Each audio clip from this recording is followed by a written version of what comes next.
Baller alert, calling out baller alert. Got no problems with baller alert, but everybody on baller alert and anybody else out there talking shit about me, here we go. The chap is here. In front of children. Yeah, that's so good.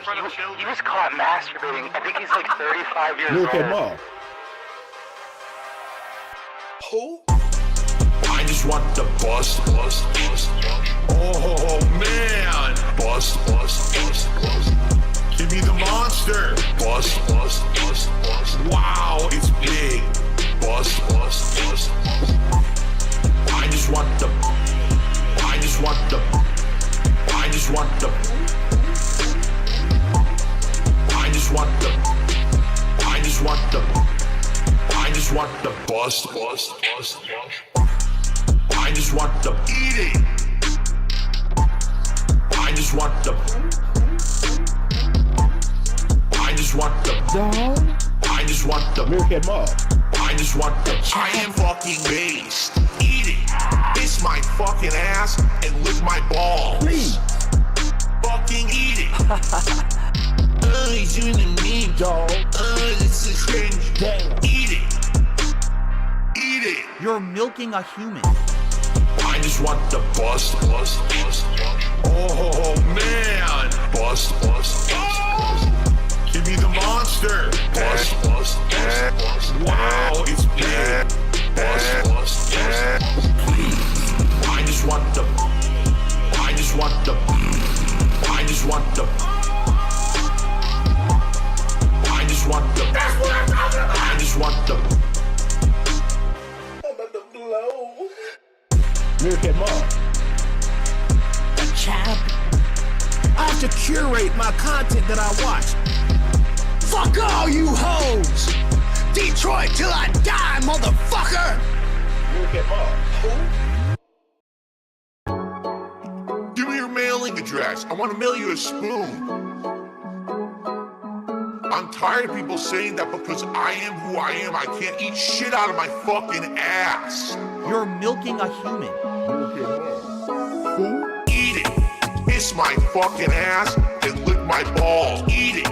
Please. Fucking eat it. Motherfucker! Doing the meme. This is cringe. Eat it. Eat it. I am fucking based. Look him up. Fucking eat it. I want to have Shut the fuck up. Take your fucking ass and eat it. Eat it. Kiwi Farms. I want to have sex with I your want to wife. mail you a spoon on a daily fucking basis. Phil's a racist, Phil's a sexist, Phil's this, Phil's that. I am who I am. I am fucking based. Eat it. Kiss my fucking ass and lick my balls. Eat it. Fuck all you Fucking eat hoes! it. He's doing the meme. I'm drinking. This is cringe. Eat it. Eat it. Eat it. I am fucking based. You piece of shit! Eat it. Fucking eat it. Shut the fuck up. I am who I am. Eat it. Eat it. Okay, one more. Let's do one more song. And then time go. Fucking eat it. He's doing the meme. This is cringe. Eat it. Eat it.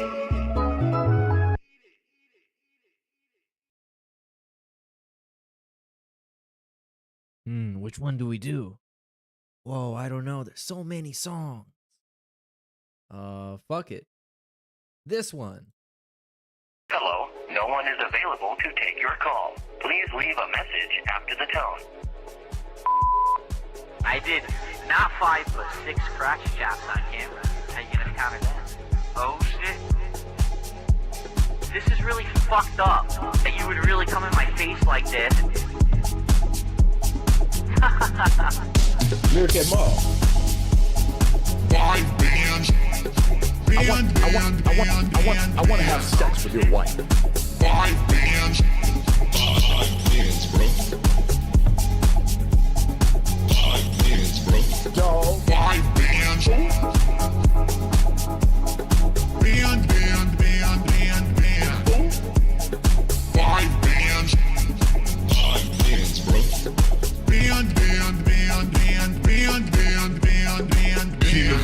jawline,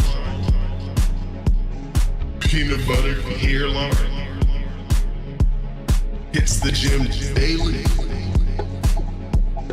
peanut butter daily. My services cost $5 bands, bro. My services cost.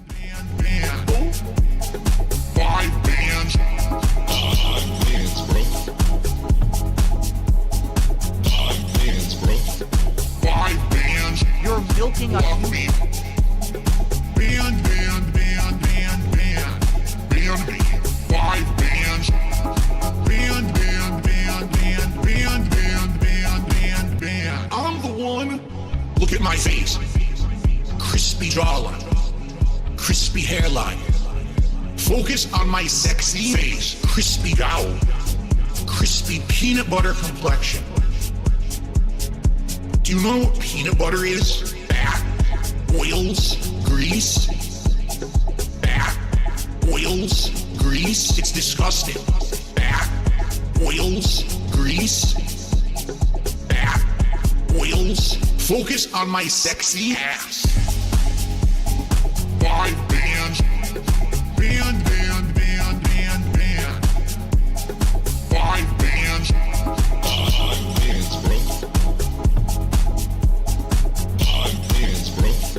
5 bands. Block me. Band, band, band, band, band. Band me. 5 bands. Band, band, band, band, band, band, band, band, band. Bearcat Mom. I Hey. said gout. I Hey. said gout. I Hey. said gout. Ladies and gentlemen, Yes. Yes, it's happening. stop it! Yes. Who? Yes. Welcome everybody. Swaycast 40. We're gonna watch some Phil today. We're gonna cyberbully this man again and again and again until he gives up. And then we're gonna cyberbully him some more. Because today is a big day for hating. Kendrick Lamar released yet another diss track.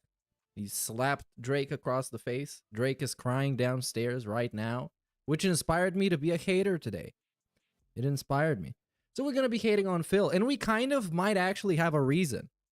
Unlike, well, we usually have a reason, but today we have another reason, a brand new reason. And the reason is The Detractor. Now, The Detractor was a video game that is about DSP that came out on the 1st of May. Baller alert. He's glitching and switching, but we know he's snitching. As for Hell yeah, brother. come at the king, you best not miss. That's what we're about to talk. What we're about to talk about right now. So that's great timing. Big ups, Jay, for the 5. So this game comes out. It's called The Detractor. It's made by one guy. Oh man, that's is that fucking DSP's music? Stop interrupting me. Go away. Yes, and he took it down. He destroyed it. Also, shout out to Meow Block for the intro that I used today. It's very hot. But here it is.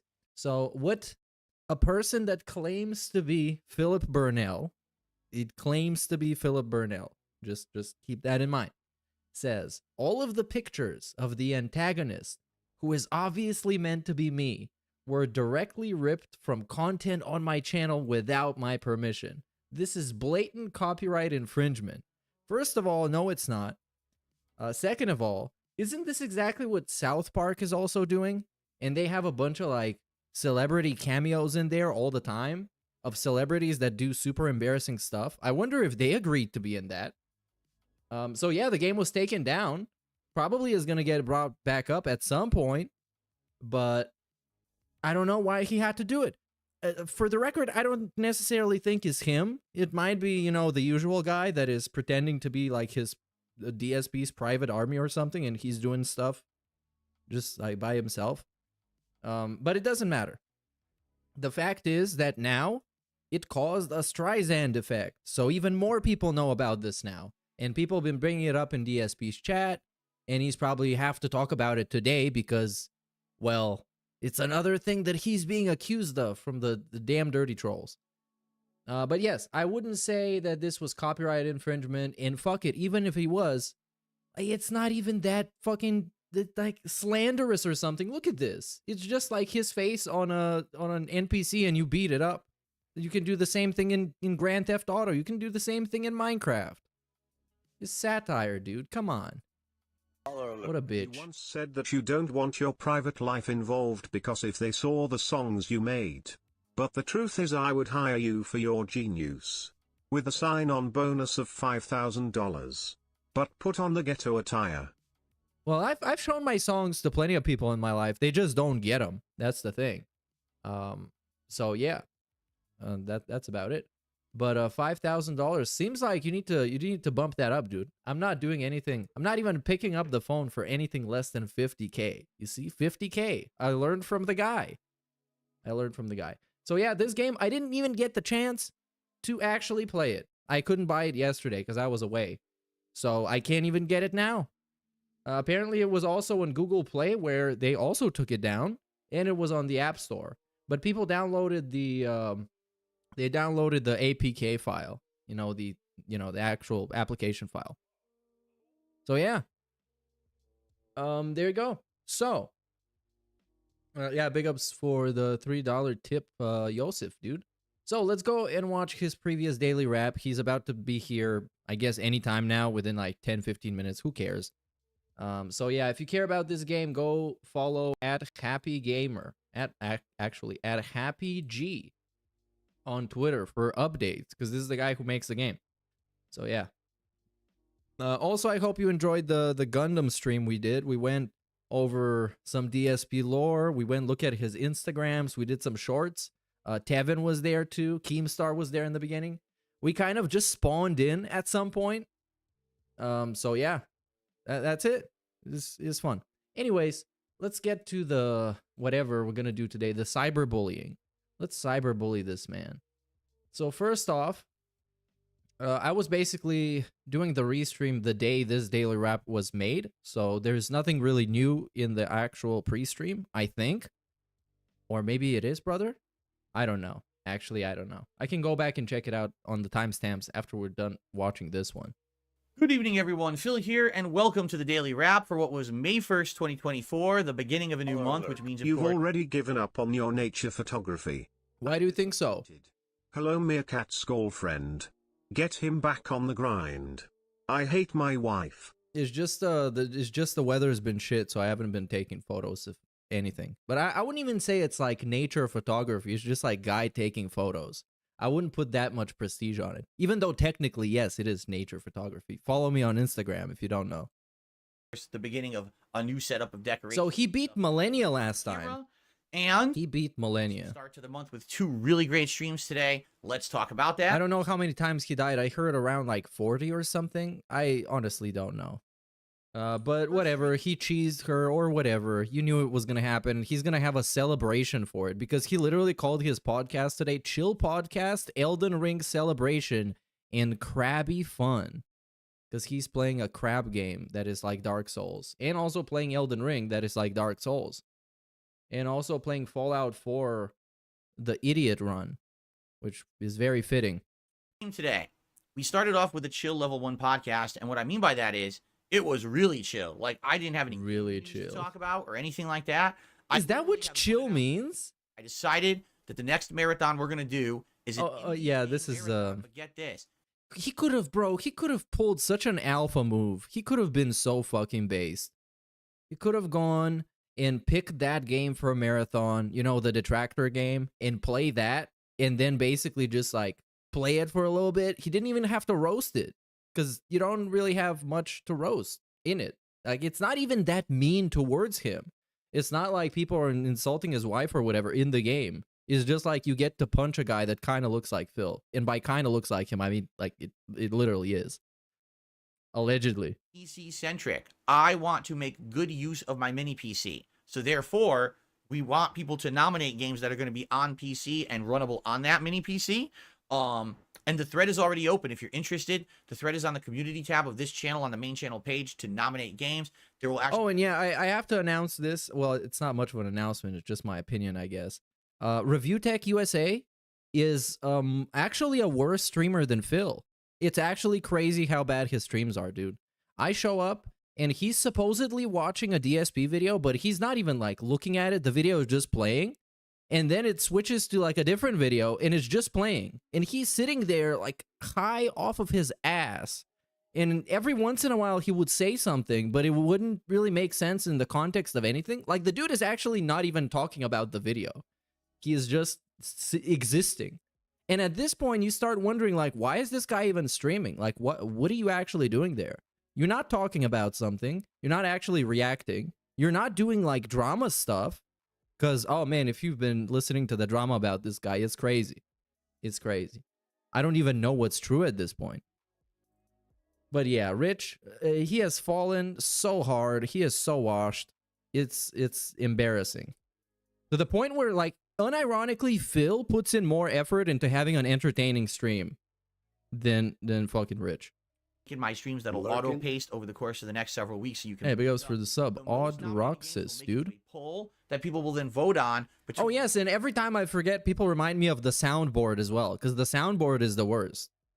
Because that could be the saving grace of that stream. If he knew when to play it and he was playing it in just like the right moment, and it would make a moment funny without him actually having to be funny, but he couldn't because he just can't. The middle of the month to the end of the month, and the marathon will be held actually on Saturday, the 25th of May. Okay, cool. Are we really going to talk about this marathon for the next, like, 3 weeks? Relaxed Q&A, and it was going to be, oh my god. It's like a wrestling show, legitimately. The day of Melee. Takes him, like, 3 weeks to build up to a pay-per-view, but the pay-per-view is, like, worse than the regular weekly show. Because today, I found a bunch of Melee-style weapons. Oh, yeah. Now that we're just shooting the shit. Daniel Larson was arrested by the feds, and he's looking at up to 50 years for bomb threats and such other shenanigans. Let's just call it like that. Yeah, he's not rocking very well right now. Really good for my class. Remember, I'm the idiot savant melee strength build. It might be 62, but at some point, like when it gets high enough, you don't even care about how much. 50, 60, 70, it's all kind of the same thing. No hacking, no intelligence whatsoever. Yeah, I guess he's describing his stream right now. There's no hacking and no intelligence whatsoever. No charisma whatsoever. Just exactly. Kind of an oaf bumbling. Are we still talking about Rich? Around the idiot savant destroying everything in his path. So not only did we end up getting some awesome weapons, we had boss fights, 2 boss fights today. In Marler, dude, every single time he starts explaining this, it reminds me of the way that I would explain the video games that I was playing to my grandparents when I was a kid.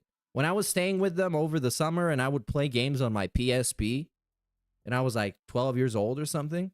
And then I would bring it to my grandma and be like, hey, this is what I did. Look at this. And she would be like, yeah, oh, wow, that's great. So what is this, a video game? This is the same energy I get from this guy where he's super excited to explain something that really is not, like, nobody cares.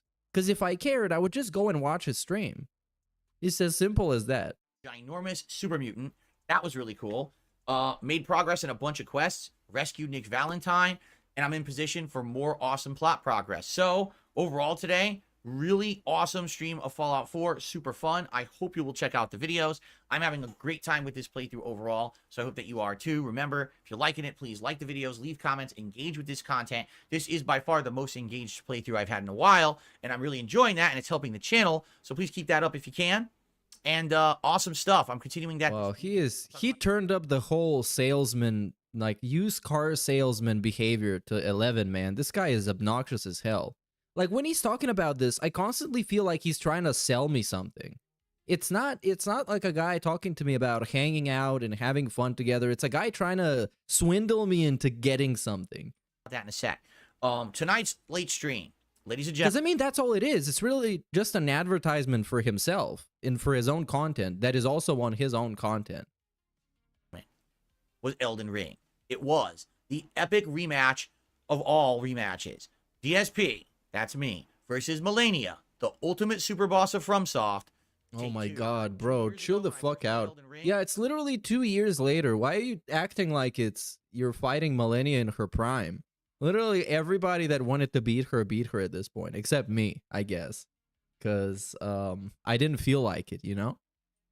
She whooped my ass. Remember, it took originally my first stream where I faced her an hour and a half, didn't even get close. Second stream where I faced her. Because, like, you know, if you watch some other YouTubers, let's say, what was this guy's name? He's pretty chill. Luke Stevens, I think. Luke Stevens, right? That guy? It's like, and they're all around DSP's age or older or younger. But when they talk about video games, they talk about it in kind of like a mature way. Oh, this guy is live right now. So, like, he discusses the game in kind of a mature... I don't know even how to describe it, so I'm not going to go in depth into it. But DSP describes it like an actual child. He's describing it like a toddler brain way of discussing video games. Because, like, if you take a couple of days not watch DSP and go watch somebody else discuss video games, and it's like the difference is shocking. It blows my mind how different he is in this kind of like underdeveloped kind of way. 3 straight hours. And of course, this guy is wildly more successful than DSP, even though, well, I guess he got about the same amount of people watching the lives, but this is like his second channel, because this one, the main channel, is bursting, dude. But yeah, I like this guy's videos, I guess. Didn't do it. Final stream where I beat her, I want to say it was like another 2 to 2.5 hours, and then we got it done. And even then, it was definitely lucky, because the way I beat her, she got kind of stuck against the wall. And it's like, look at this, the body language, the legs are shaking. This guy, man. Hitting the weapon art over and over, and she kept basically getting knocked down over and over. Sometimes just try not watching him like it's DSP, but like it's everybody else. Put in the same perspective that you use for everybody else, and you're going to be shocked how different it is. Get up, and I killed her that way. So it was kind of big luck. Tonight, everyone was wondering, how would Phil do with his... Oh my god, no one was wondering, man. No one was I'll wondering. just say, way different experience than the first run. I mastered parts of this fight. I was perfect dodging. Oh my god, stop. This is so cringe. Stop talking about it like you got a degree in Dark Souls. Look at that guy's background. The genuine care, time, and effort that went into it, you can tell, will also go into each and every stream. Blame it on the lag and BDart isn't bringing in them gingerly.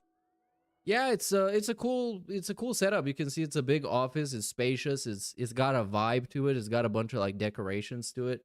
It's fun. It gives a lot of personality for the guy himself, you know, so you can tune in and see what this guy is all about and the kind of stuff that he likes. And that he treats his studio with respect, because this is the thing that everybody gets to see on the stream.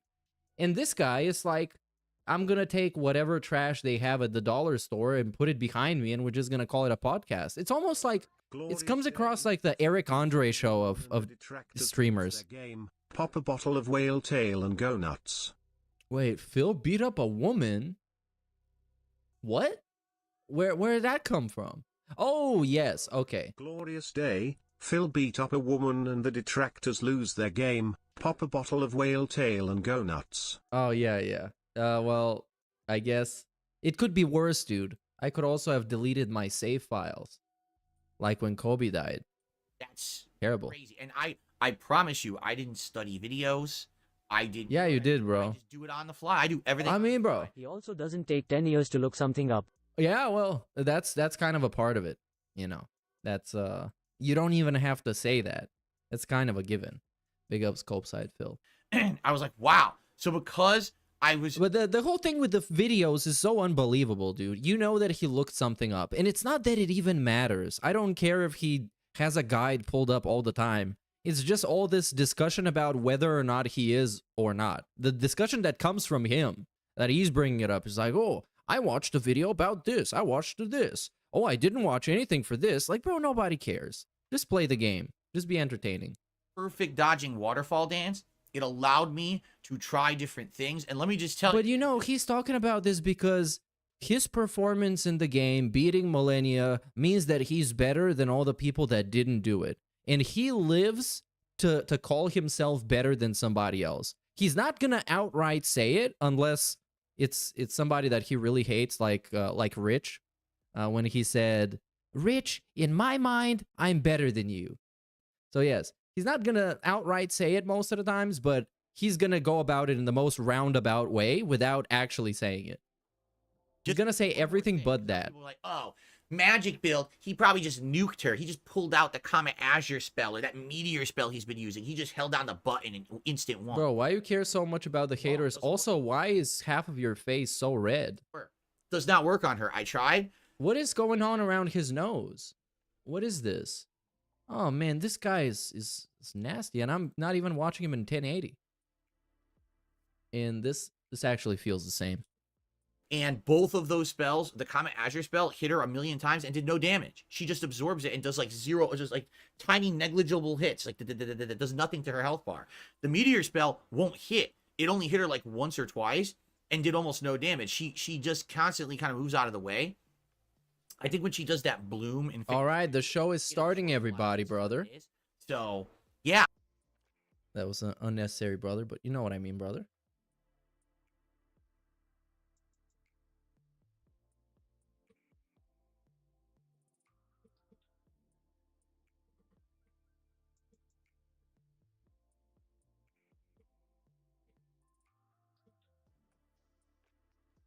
Do we have the rock music? No. ladies and gentlemen. Oh, we didn't? Hold on. Oh yeah, we did. Never mind. Today is a celebration because oh, what is this shirt, brother? I cannot wait to talk about my conquering a millennia this time, which was very different from my 2 years ago. He's conquering a millennia. Please stop being such a cornball. Gaming news plus more crabby fun with another Crab's Treasure. All this and more on today's episode of the Level 1 Podcast. So let's do it. No. When do we get to talk about the shirt? Are we going to do it now? I mean, it looks like, I don't know. I can't even say what it looks like. It's not drip. Definitely not drip. It's a drown moment. We're drowning here. Oh, and I hate this song.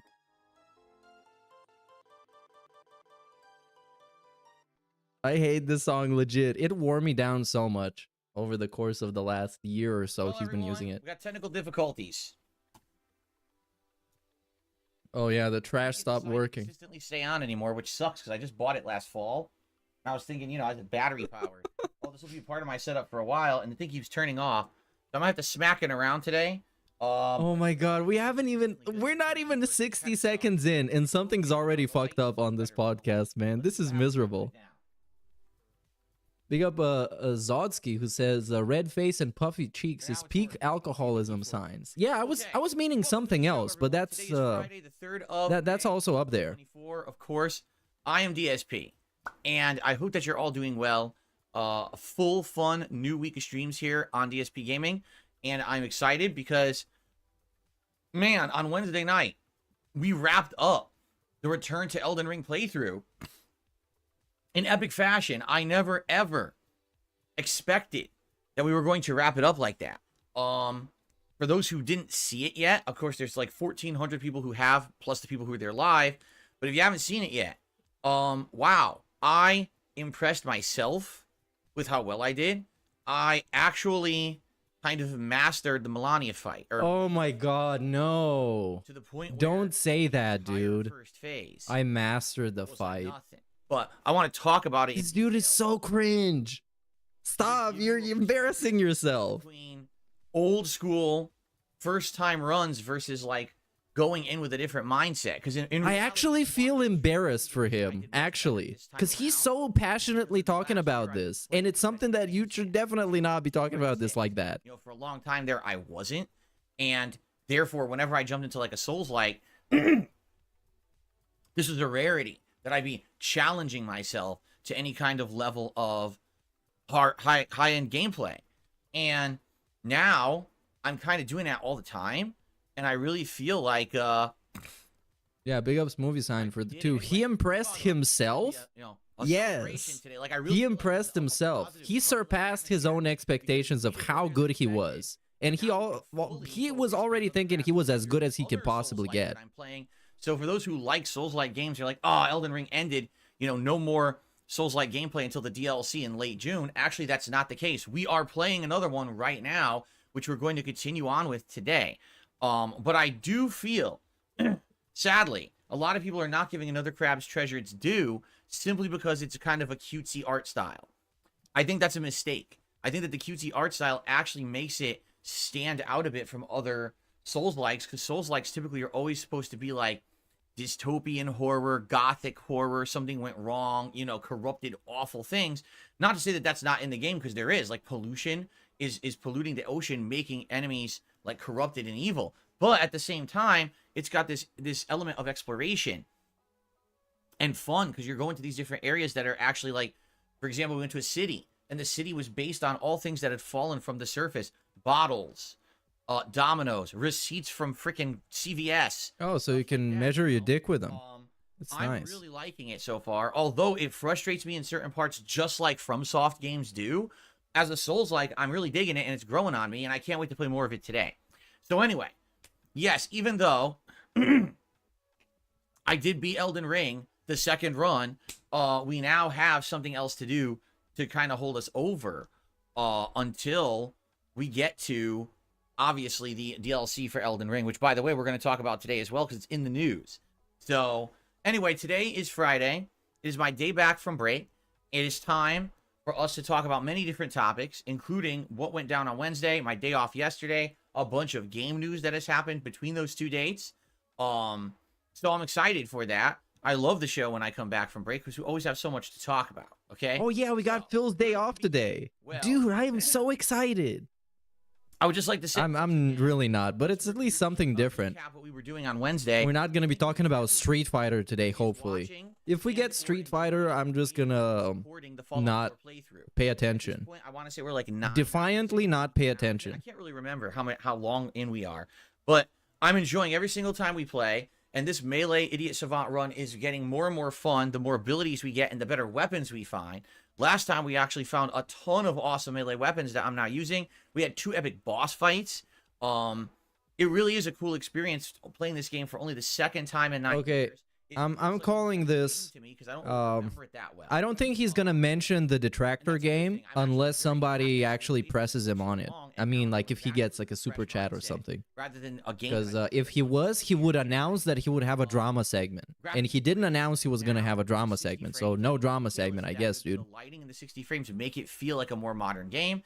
And we're just, in general, just having a really great time interacting and having a good time when I play it. I can't wait to play it more. Bro, this is such a corporate phrase. We're having a good time interacting. What are you, HR? Come on, man. Act like a person. I love watching you play it. It's been so fun so far. Please say hanging out or something. It's tomorrow. So, anyway. We're having a great time interacting. Really enjoying it. And then, of course, Sounds fake as fuck. The topic, the celebration. Ladies and gentlemen, on Wednesday night for my final stream of last week. Oh, this is cringe warning. And this was it. The epic rematch. ESP versus Melania. The big one. The toughest boss fight ever in FromSoft history. Okay? And if you remember, 2 years ago, when I first played Elden Ring, all right, my run was very interesting because, man, it was unique, because it was based on elements that were added to that game as a first-time thing. For example, in my first run of Elden Ring, I found jump attacks, which were just added. Remember, you could not actively do jump attacks in the previous... Bro, it's actually not that deep, really. You just beat a boss in a video game. Yeah, it's a very difficult boss, but you did it. We don't need to have a celebration about it. What are you, 12? You could do jump R2 and do giant chunks of damage and stagger enemies. And it was really... interesting, albeit abusable, but it was yeah, that's why he was abusing it constantly, and that's why I did it as well when I played the game. Then if you got a good weapon and you could implement, you know, say the weapon art with jump R2, it became an incredibly viable strategy. And by the way, no, it wasn't just me that did that. Tons of people who played Elden Ring did that for their first run, especially those who liked big, meaty swords. Like, tons of people on the internet did. I know I've watched a few of those playthroughs where people kind of did exactly the same thing as I did their first run.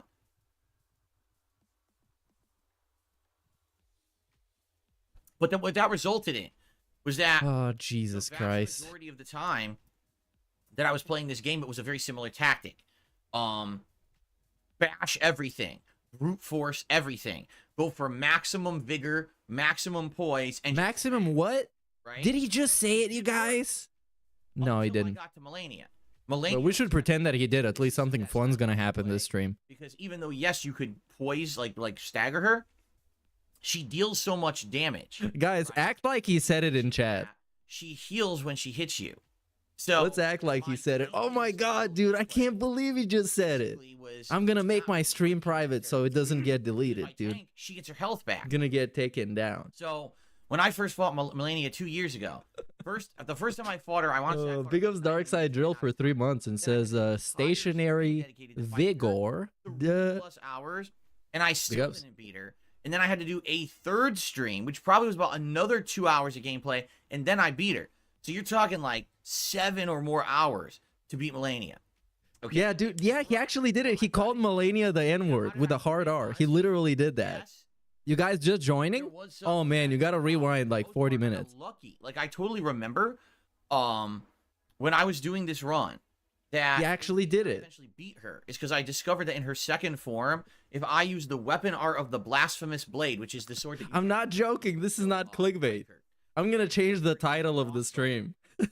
Sword. Breaking. DSP says the N-word. And first of all, flame is her weakness. And when you slam the ground, if you hit her at a certain time... Oh, this dude is actually explaining the moveset, man. I cannot. Knocks her on her ass, okay? So this one time, how I beat her, I got lucky. She just happened to land in the corner. And when she landed in the corner, I think it was after one of her bloom attacks. I could be wrong. I basically did weapon art, and she flew to the wall and fell right in front of me. Here, big ups Copeside Phil says, he sounds exactly like a Corpo shill. He does, except he's just like the Corpo is himself. So he's just chilling his own stuff, which I guess. But it was sloppy. Like when I beat her, I was like, that was just luck, right? Like that was plain dumb luck that she landed in that spot, and I was able to keep doing it over and over. It wasn't like, oh, I outplayed her, I out-strategized her. It just happened to align the proper way. So why am I telling you all this? Because this time around, this second run in Dark Souls, excuse me, this second run in Elden Ring couldn't have been further different from the original run in this regard. This time around, I'm a magic build, but the magic build is very versatile. And what I mean is, pony this yeah, time, this now we just started talking about the current run and not the last year run or 2 years ago. I think it was 2 years ago, including things that have stars, I don't even know. Ginormous blasts like the Comet Azure spell, which is a giant Kamehameha-like thing that you can use to nuke certain enemies, okay? I could use Night Magic, which are spells that are invisible to the enemy, although they use a lot of your FP or magic points. Big ups Gonzo Shitcock says, the guy is looking like a greasy Wuhan bat salesman today. Here's some robust support. Thank you for the robustness, dude. Of pounding someone, but like... I don't even know what this guy could sell you with this t-shirt. It kind of looks... And then you can, you know... I can't even make an analogy. It looks like nothing to me, man. I'm confused. Now, in addition to all of that, about 15, 20 hours ago, like basically when I started this second run, I did the Ronnie quest line. And when I completed the Ronnie quest line, I got the Dark Moon Greatsword. This is an insanely cool sword because it's the same as the moon, what is it called in the previous Dark Souls game? It's not Dark Moon Greatsword, it's something Moon Greatsword, right? But basically it's the legacy sword that's been in every FromSoft game. And in this one, it is so good because if you have a magic build, you charge the sword, it glows, and now has a projectile attack with a frost element whenever you push R2. You can either use it from a distance, or if you get close, you can... Oh, dude, we can't skip any of this either. Staggers because it's building this frost buildup. Why is he explaining this in such excruciating detail? Well, because he believes now he is like a certified professor, a certified millennia specialist. So he's gonna tell all of us how much better he is than all the other scrubs that couldn't beat her. Or to the Elden Ring second run last month, and it has paid dividends. Like basically, I feel like I've learned more about Elden Ring because I forced myself to be versatile. And the truth is, this magic build is not a one way to beat everything style build. Like I wouldn't have been able to beat one way to beat everything style build. It never would have worked. I needed to have different plays. What a style. Swap between. And he's been rubbing his face like crazy. Oh my god, So this time around in Elden Is he like every time he touches his face it gets redder and redder? Look at his left eye. A lot more. I would compare this. Oh my god. Definitively. Does this ever happen? when I played Bloodborne the first time and when I played Bloodborne years later. The first time I flubbed my way through Bloodborne, not really understanding the gameplay elements, and I brute forced through it, but I got it done. He brute forced through it, brother. Right? I finally learned gameplay elements like parrying with the gun. So now, when enemies and bosses and things were coming straight for me, I could stop them mid-attack and then, you know, get that visceral on them. And that was so satisfying, and it changes the way the game is played. You know, I got through the entirety of the very difficult Old Hunters DLC because I learned the gameplay elements, okay? That's pretty much what happened this time around with Elden Ring, is that because I actually learned stuff rather than brute forcing my way through, I had a much more entertaining and interesting run. So for example, in the Millennia boss fight, all right, there's 2 phases. Phase 1 is when she's just a normal, you know, kind of knight, and she's incredibly fast. She can do big combos. Hey, big ups Anonymous for the $1. Have you heard Kendrick's second diss track to Drake? Yes, I did. I heard it actually like 15 minutes after it dropped. I like it. It's a lot of fun. He's a really good hater, man. A second He made me passionate to hate on Phil even more. To wherever you are, he showed me the way. Flurry of attacks, and then one final flourish. And if any of those attacks hit you, not only does it take insane chunks of your health, but she absorbs her health back. So you can get her all the way down to almost low health, and then she can hit you with one of those, and she gets all her health back. She's like, oh no.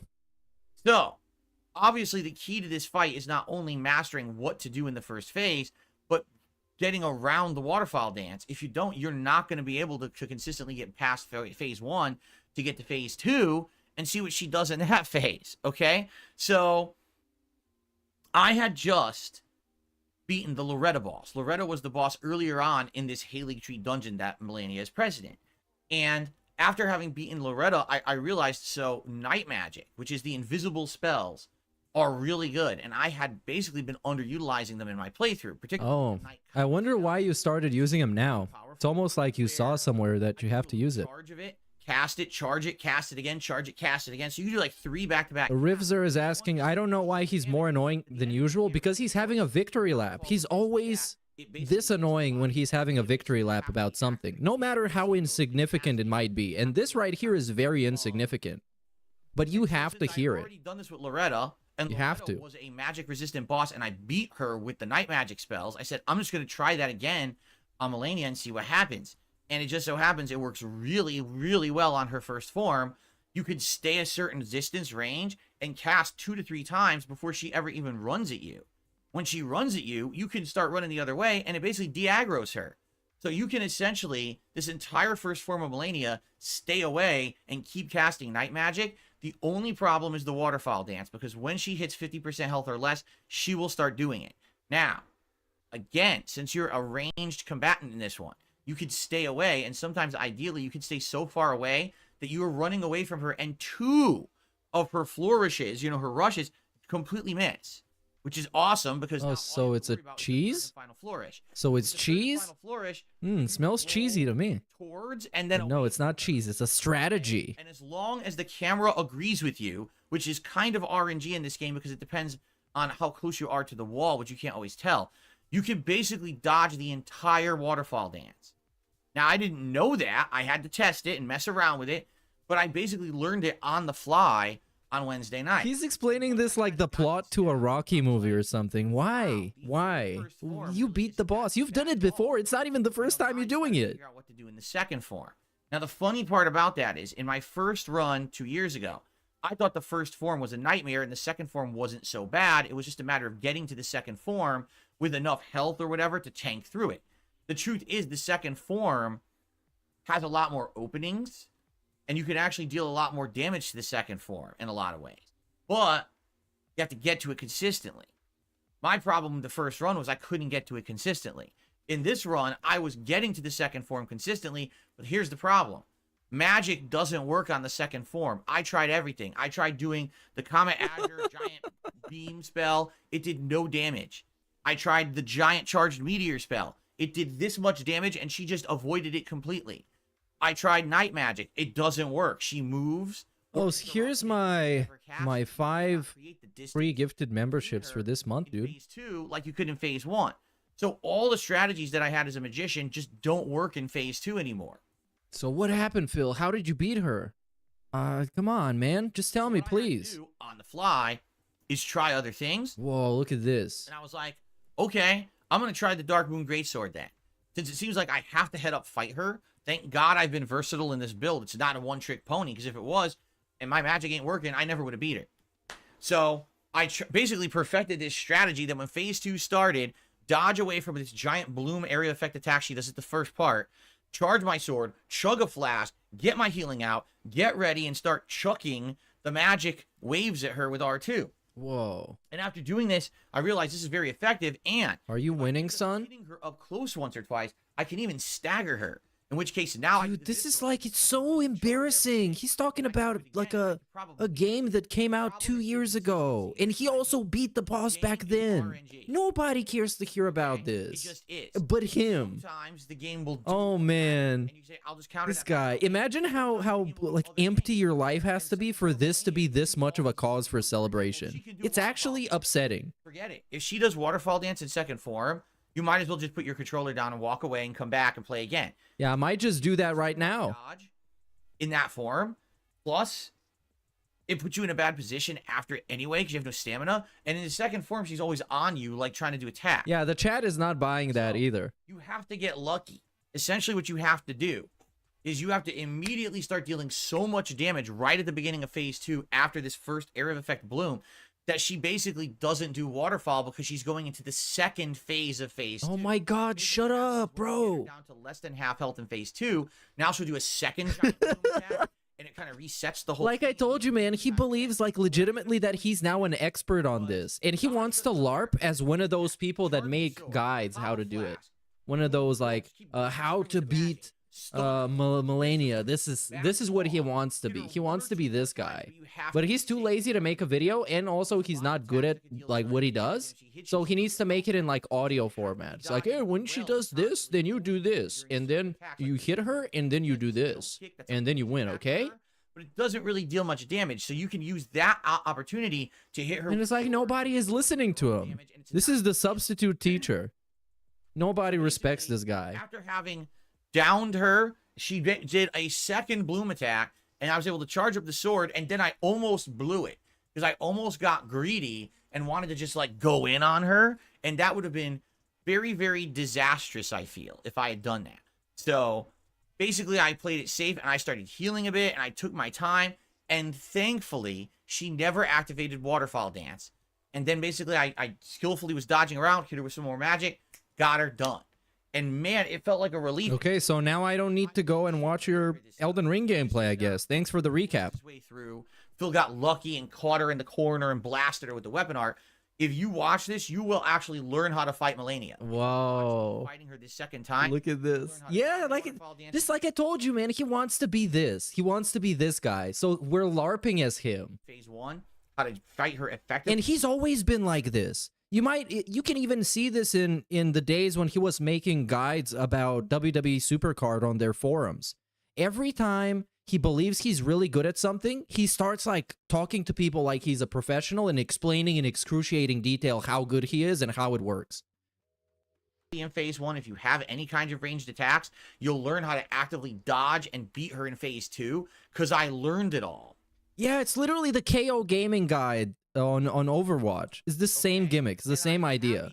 It's like mimicking what other people do, but with a fraction of the talent. I feel accomplished that I definitely learned. And again, like I was just saying earlier, I really feel the reason why I was able to do it this time is because I've gotten back into that competitive mindset for video games. You know, previously, I hadn't really cared about competitive games for about a decade. You know, Street Fighter used to be a big part of my life, and I used to play classic Street Fighter and even Street Fighter 4. Oh my god, Street Fighter, dude. 5 came out in 2015. The game was so bad that I basically kind of said, I'm not going to be playing Street Fighter anymore. I hate this game. I think they've ruined Street Fighter. And so how did we start talking about this? And I didn't really care that much about getting good at games. But then what happened? Street Fighter 6 came out and you were good now?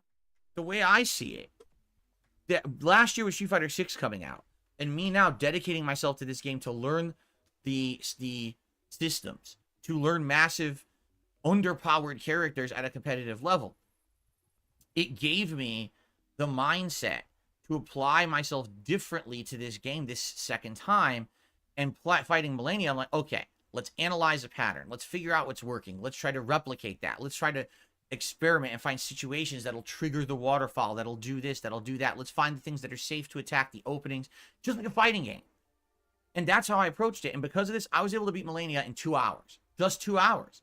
That's so much better than 2 years ago, where it took me like 7 hours to beat this boss. You know, some people took them way longer than that. I mean, I know I'm not great at FromSoft games, but I feel like at least I've accomplished something to say, you know what? No one can say I'm bad at them anymore. If they do, they're just a fucking liar. And this is, dude, this is it. This is the whole point. This is the whole point of this whole discussion, was that people that criticize them are liars and idiots and morons. That was this whole point. This is why you have to say all of this bullshit, so we can get it here. Actually beat the most challenging boss in the game by Bravo, Phil. Bravo.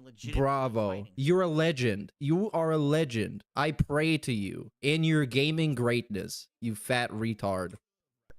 Right? And Right. that's awesome. Right? Right. So, very exciting. Epic. When I beat her, like I said, I breathed a huge sigh of relief, and I was like, oh my God, that was pretty awesome. That was pretty damned awesome.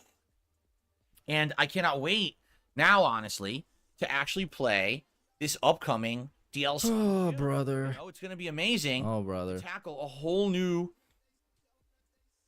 thing of Elden Ring, where it's going to be new bosses, new weapons, new challenges. And by the way, we're going to talk about this in the news. Apparently, it's the only DLC for Elden Ring, and that's why it's so expensive, because it's going to be very lengthy and in-depth and awesome, and I can't wait. I cannot wait to play it in June. In fact, now that I have shown that I actually have some skill in FromSoft games, I think this DLC is just going to be all the more entertaining for all of us. Instead of me just going through flubbing it and getting smashed, I'm actually going to be learning. Like I said, the first thing I want to do is once we get like 1 or 2 new weapons from the DLC, I want to go respec and try the weapons. I don't want to just sit there and do my magic build the whole DLC. I want to learn new stuff. Oh my God, brother. Okay, please, let's be done with this. Let's talk about Street Fighter 6, by the way. Let's do that. Now, Can we do that? Can we talk about other cool things? anything? Like, oh man, so that's it. No more DSP news? Like games for a while. Well, wait, what are you talking about? I'm playing. I reached this area of the game where it's considered open ocean, where you can explore much like. Big ups Repsy for the 2. Remember the AC6 playthrough? Extra doubt. What happened then? I don't remember it. He played through it, right? And I think he finished it pretty easy because it's not that difficult. I think. I have 20,000. I don't know what you're talking about exactly. To level, and each level's only like 2,000. So I'm gonna be able to get like 7-8 levels just as we start today. And then big ups Colbside Phil. I'm the best overall gamer in the country, on the internet too, not just in the country. If you like seeing me play Souls-likes, and now we're just plugging. Tune in today to another crap. Please watch my stuff. On demand later. Give it a chance. I feel like a lot of people have tuned out this game because it's cutesy underwater. No. It's actually very entertaining. And I'm getting better at it, and I'm liking it more the more I play it, and I'm very excited, actually, to jump into it right after the podcast ends, and I hope that you'll stick around for it, because I am having a great time with it. I think you will, too. This is a great way to have something to do in May before the DLC comes out next month. This is something interesting to do. So I hope that you're going to join me for another Crab's Treasure, and then I hope you'll come back for the DLC Shadow of the Erd Tree in June, when I'll be playing it on launch day all day long. I'm very excited. Hope you are. Cool. So, a celebration today. DSP. Oh my God. Good at something else other than Street Fighter. I'm dude. Dude. Souls-likes. This is the celebration. This is what it's about. It's not even just beating the boss. It's being good at a game. And this is the smile that he gives you. Look at how proud of himself he is. This dude is like, oh no.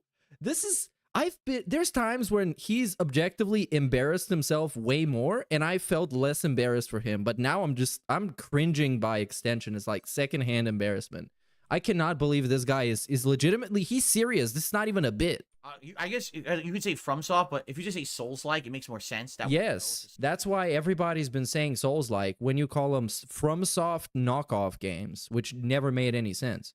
Soul-style game. But yeah. I'm actually pretty good now. I'm not the best. I'm not competitive. I'm not trying to do speed runs. I'm not trying to make my whole existence about them, but I'm pretty good at them. And I'm excited for the future of knowing that. I'm not trying to make my whole existence about them. This is a nice sneak diss to the people that he's pretending to be. But also, like, Phil, like, come on, you're having a lengthy segment celebrating beating a boss in a video game. You're not much better than them. Now apply that to other Souls-likes and have a good time. Lies of P I did really good in. Now with Another Crab's Treasure, I'm enjoying my run. This is good stuff. Oh, man. And I hope that you guys will continue to hang out and show up and engage in support with that content. Okay? So there you go. Hey, big ups M. Stoney. Do you think he emailed his dad? Very fun. Look, Daddy, I beat a bad woman. Run through It all started in 1999 with Street Fighter 2 Turbo. I think he sent everybody an email. He might have even posted in the Discord and was fishing for compliments. Who knows? Sky's the limit, brother. Excellent. All right. So that was Wednesday. Yesterday was my day off. So I guess, ladies and gentlemen, we should do a little segment that I like to call Phil's day off. What did I do yesterday on my day off? Well, I did my various usual things, running errands, pet supplies, etc. There's really, honestly, only a couple things of note. All right. The first thing of note was I actually, for the first time ever, ate a new kind of food. Okay. Whoa. Well, that's adventurous. Funny enough, I have never had, and I'm an American. Okay. I have never had Cold Stone Creamery ice cream.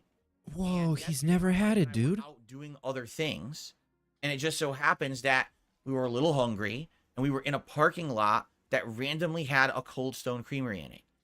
And I looked at it, and I was like, "You want to do it? I've never had it ever." And she's like, "I've had it ages ago, but haven't had it in a million years."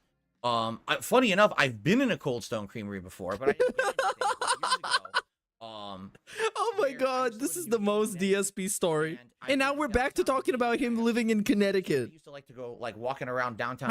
How does he do that? One night after we went to the bars on the way home, there was a Cold Stone that was still open. And they said, "Why don't we stop at Cold Stone and get ice cream?" And I was like, I don't know. So I went in with them. What kind of content is this? Ice cream. This member berries. But it was like 20 years ago. He ate the member berry ice cream. Honestly, you know what it was like or anything. I mean, 20 years is a long time.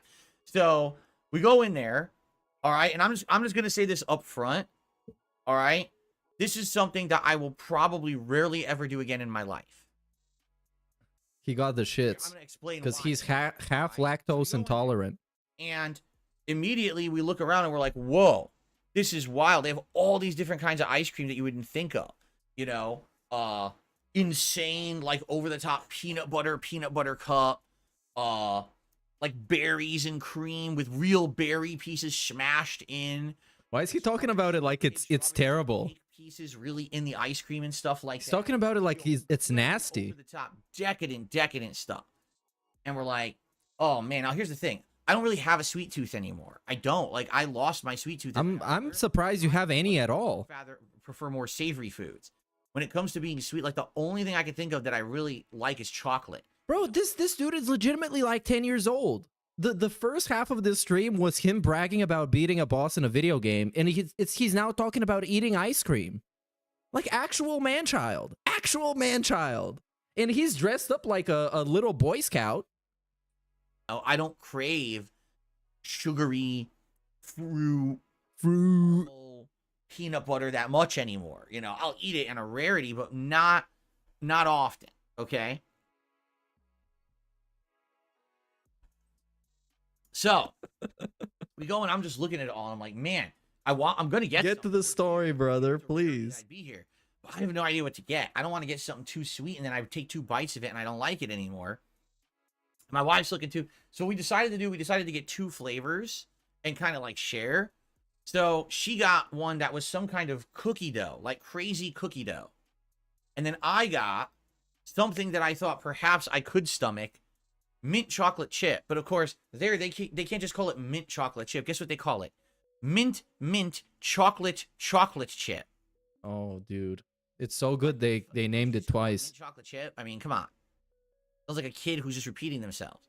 So anyway, Big ups ES says DSP might not, but Cat craves sweets. First of all, I'm sure she does. so thick. I'm sure she does. But still kind of like it's. I do as well. Hard and cold. Like a lot of ice cream, when you scoop it, it's too hard and cold. This ice cream is thick, but it's like soft at the same time. So it's a different consistency than what I'm used to. It's not soft serve at all. Soft serve is more liquidy. This is still dense ice cream, but it definitely is more like malleable ice cream. Bro, I'm gonna fucking kill you. This is the dumbest shit I've ever heard in my life. It definitely is a little different. This is like, dude. So then I can't. started eating it, and I realized it didn't just have mint and chocolate. It was basically Oh my God. ice cream with dark chocolate. I still like, also were dude. chocolate. Dude, oh my God. The entire thing that I learned from this story is that he had ice cream. That's all I know. It's so convoluted. But then there was also fudge brownie pieces mixed into it. And I was like, oh, I didn't even know that was in there. Like, I had no clue. So I started eating it. I was like, this is pretty good.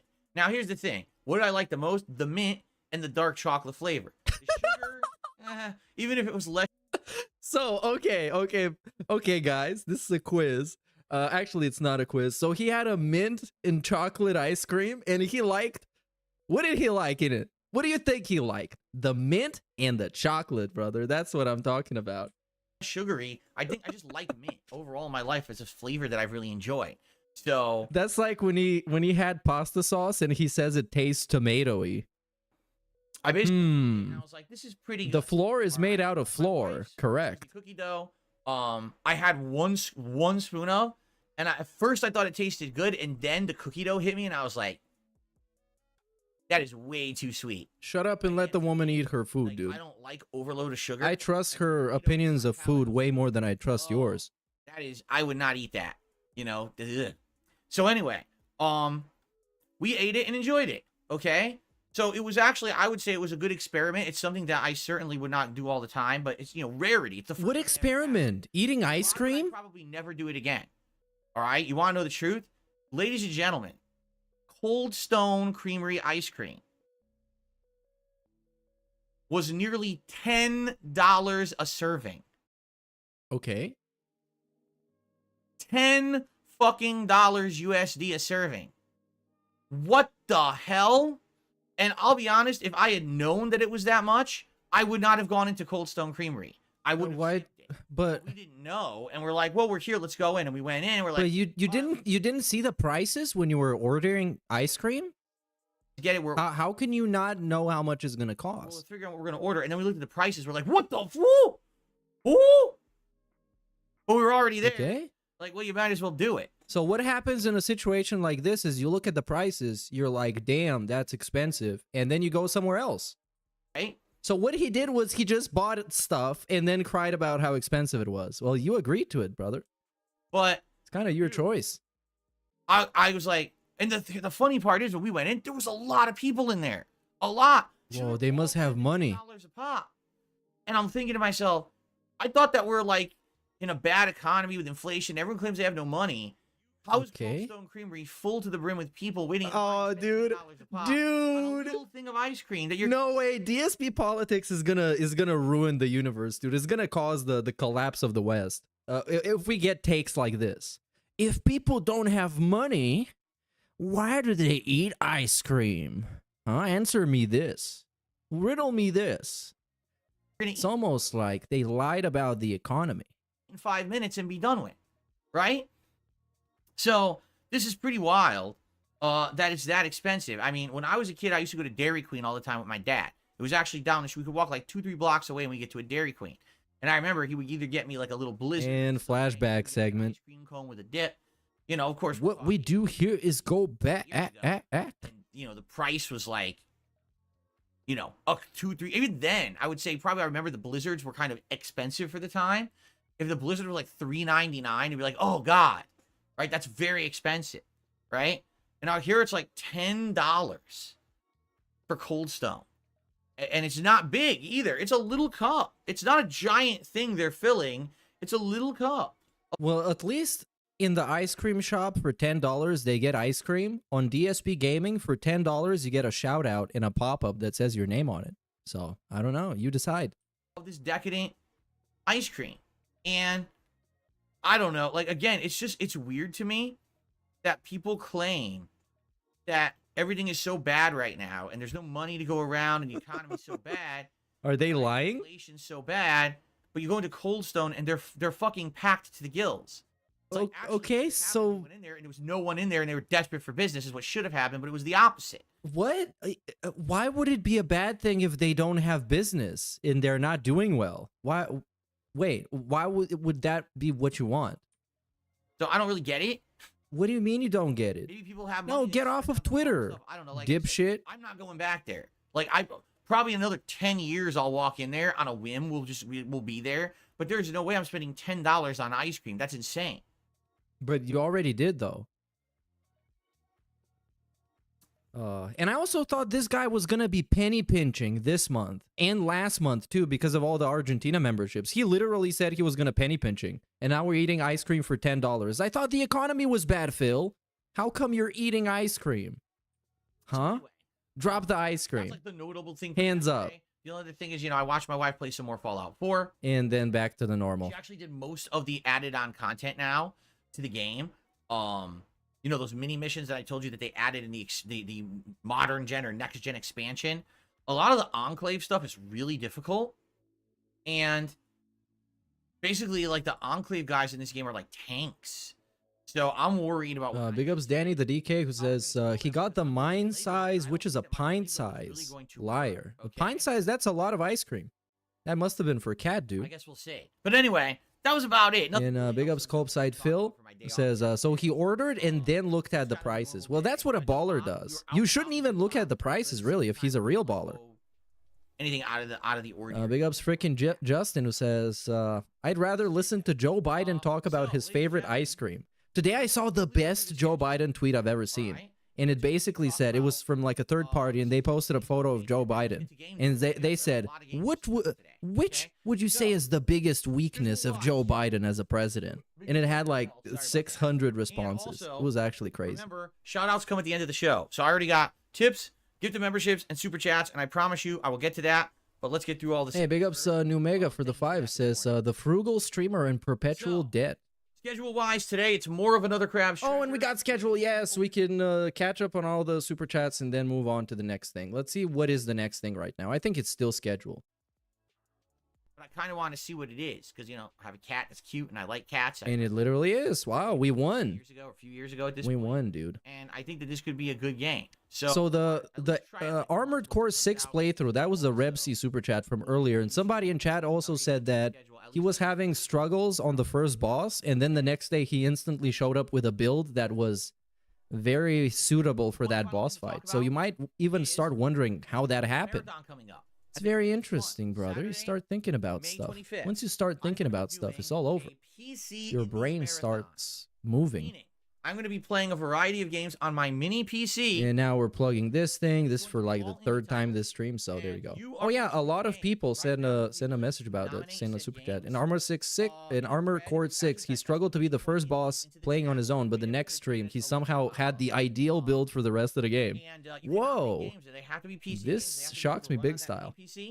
Shout out to Colpside Phil says, let me ask my 400-pound wife if she wants ice cream. Let me think about what the answer might be. Let me think about it, brother. I think that's a yes. That works for me. You know what I mean? Big ups, good God no. For the 5 says, I ate something yesterday and it wasn't free. So anyways, I'm gonna need some support today. I don't think he needs support today, by the way. He seems like he doesn't really need it, which might mean that chargebacks are gone. Imagine that. That would be interesting. Shout out to YouTube commenter who says, hi, mommy, I beat the super duper hard boss in my video game. Then we went out for ice cream and it was yummy. And dad said I could stay up Late 2. That's how I see this, man. A little kid explaining to the parents what they did yesterday. But as for a retro replay, Or like a divorced kid, like a kid of divorced parents hanging out with the dad and saying what they did with the dad to the mom. What figure out is next. Yeah, big ups Lion Robot. He says he's talking about the Cold Stone and not even mentioning the limited time Choco Taco. What is this? Like a chocolate taco with ice cream? Is do a poll. Sounds like We it. talk about it for a day or two here. Yeah, and we kind figure of. out some comments. Oh, it's like an ice cream sandwich. Then I'll make a Oh, poll on nice. the channel that people can vote on and try to figure Or out what's maybe, next. Okay. maybe is it? So awesome. Yeah, it looks nice. Excited, and I hope that you guys will join me for the fun on DSP Throwback once we figure it out. Already we got some people giving suggestions, some of which are incredibly stupid, like DK64, which isn't a throwback game, so it would never be eligible. Oh my god. AC2. Yeah, Assassin's Creed 2 could actually be a good suggestion. So Really? He's gonna play Assassin's Creed 2? All That right. has such a long intro. He's not gonna get anywhere in that game. ladies and gentlemen, Why would he be now playing video games that it you're is not gonna time get anywhere in? for my favorite segment. And we have DSP News. Oh, this is gonna be miserable. He's gonna talk about Your favorite Helldivers. segment.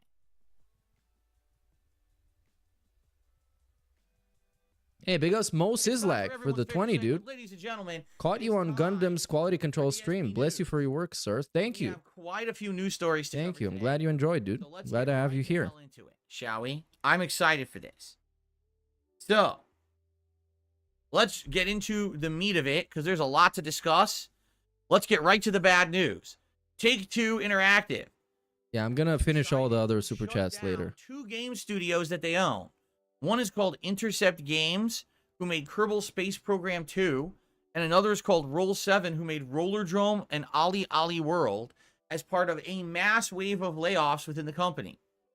Now, for those who don't know what those games are, admittedly, they're not well-known games when it comes to like mainstream, but for example, I guess this Rollerblade game was award-winning. It won a Golden Joystick. Well, it was nominated for a Golden Joystick for Best Outstanding Indie Game. It has ratings of or ratings of like 9 out of 10 across the board of anyone who's played it.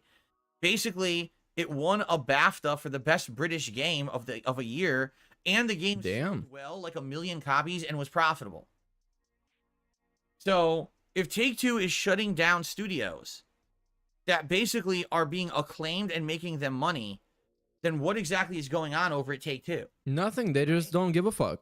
And I They're gonna hate to keep say, making 2K games and Grand Theft Autos until they die. has become That's it. They just don't give a fuck. that is just They're making money. Games being money printers. Yeah. They want another GTA Online or GTA 5. You know what I'm saying? That's what they're looking for. And I hate to say it, that means that these smaller titles, even if they're profitable, You don't play their games not though. going to be on their radar anymore. Well, you wouldn't play them anyways. It sold isn't continuously giving them a revenue stream. It's just sold in droves at first when people heard about it word of mouth or whatever, and that's it. It's just a game that exists. It sold well. Now it's done. Well, apparently they don't want those kind of products. They want games that are going to be giving them consistent money. So what does that mean? It means that Take-Two Games is insanely greedy. No shit. You didn't know? They're like the greediest publisher. Where video games used to be about making some creative works that were entertaining. Greed is massively strong at Take-Two.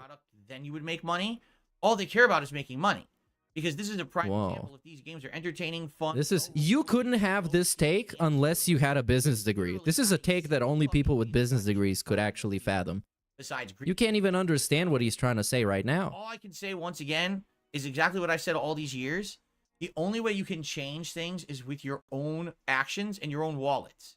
Okay? If you don't agree with Take-Two literally firing 2 entire indie game studios that have made them money and made great games. Well, I don't agree, really. Stop spending money on GTA Online. No. Right this fucking moment. Stop spending money on Scopely, idiot. Because if they actually get hit in their pocketbooks, they will stop making these awful decisions. But the moment you keep supporting the bad behavior, that behavior will become the norm. Because that's what they know. Yeah, dude, you're not exactly saying anything too crazy. You're not actually saying anything groundbreaking. We all know how this works. Stop. If you were to stop spending money on crap, the crap would go away and more effort would go towards more original, interesting content. Why do you think we had no DLCs for GTA 5? Why do you think we had to wait so long to even get information about GTA 6? Because people are stupid and they spend money on crap. And then the entire industry changes as a result.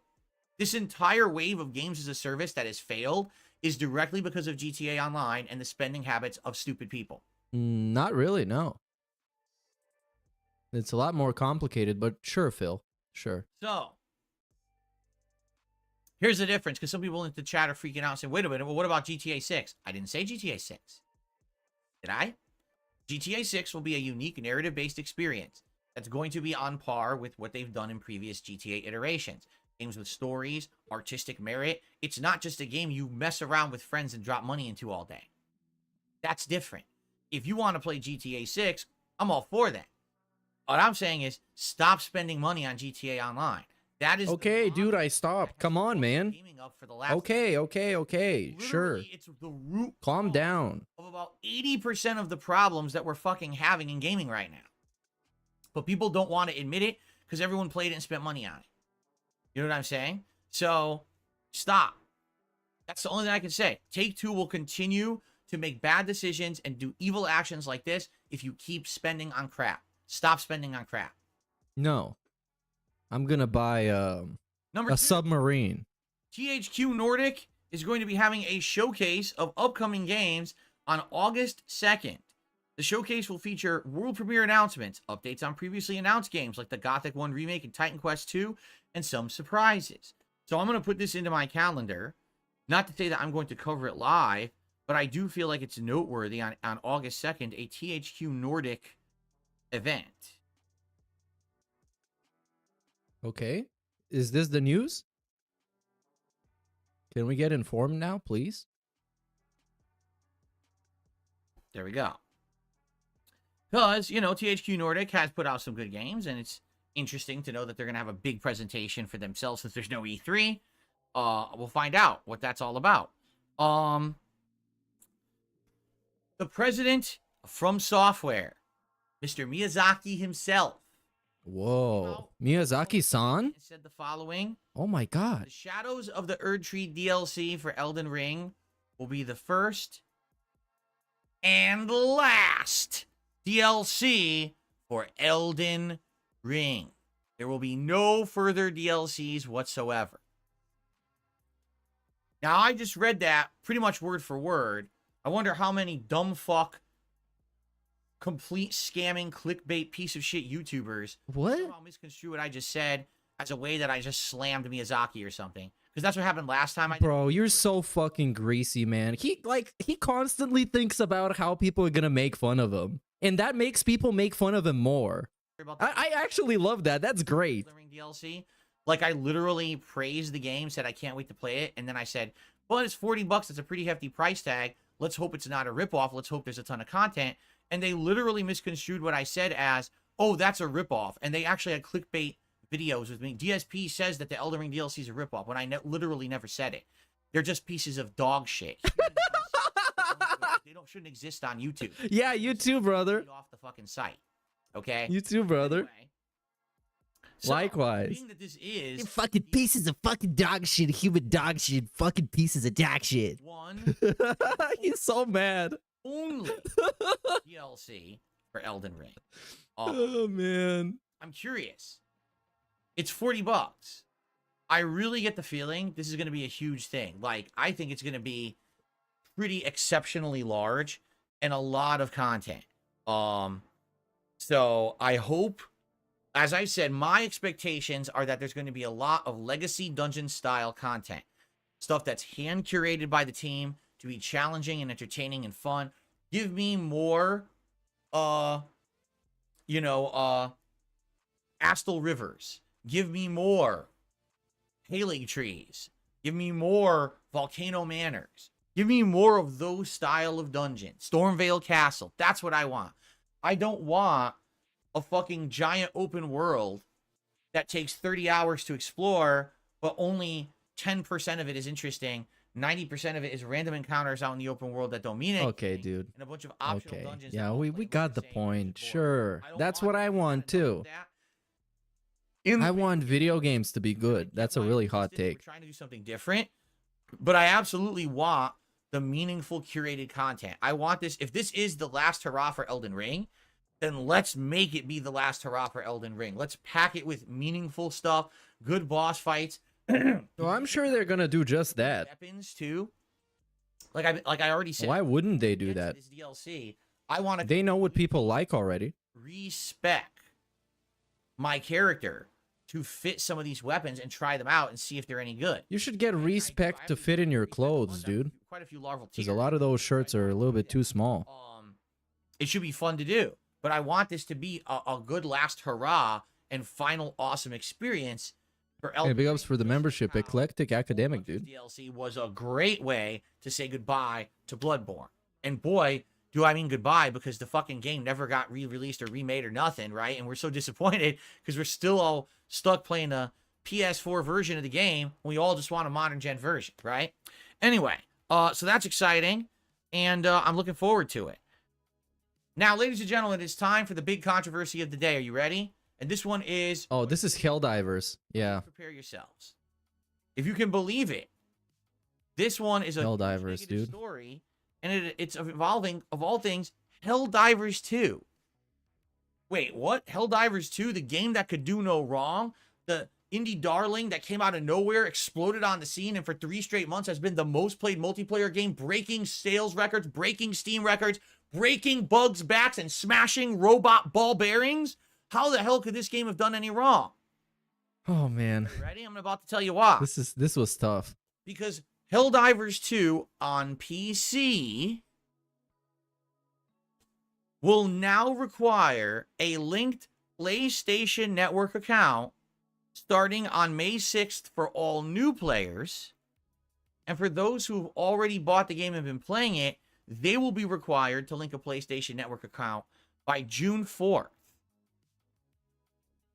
Yeah, I don't think that's such a big deal, but if it's mandatory, it's still not. It shouldn't be mandatory. It's also not too big of a deal. Huh? Wait, what? You have to log into PlayStation Network to play a game on Steam. Well, funny enough, people actually did look at the game and said, oh, actually, this was a requirement.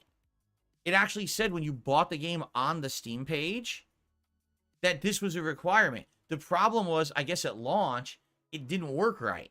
So they just basically delayed it for months until they could work the bugs out of the system. And then, of course, the game became a virally popular hit, and they were probably afraid of trying to announce that this is... Dude, okay, let's do this thing. Since in chat, because this guy's been super boring, I'm being accused of, get a load of this, being a light side Bill, even though we've been way confirmed to be 2 different people. But I wanna clarify that. Let's compare me to light side Bill. Let's see that. LSB Gaming, right? So this is the guy. He used to make DSP stuff. Now he doesn't. Because, excuse me, that's me. And I can't find this video, so I guess I can't compare. Isn't there like a clip of LSB? No? Really? Well, I guess you gotta believe me. Seeing how I'm not even American, and he is, I guess you gotta take me at my word. Or, oh yeah, William the Alchemist. William the Alchemist. It's actually the craziest thing, and might be my favorite thing I've been accused of, is being somebody else I'm obviously not. It's like actually insane. Let's see this. Reviewing Balatro.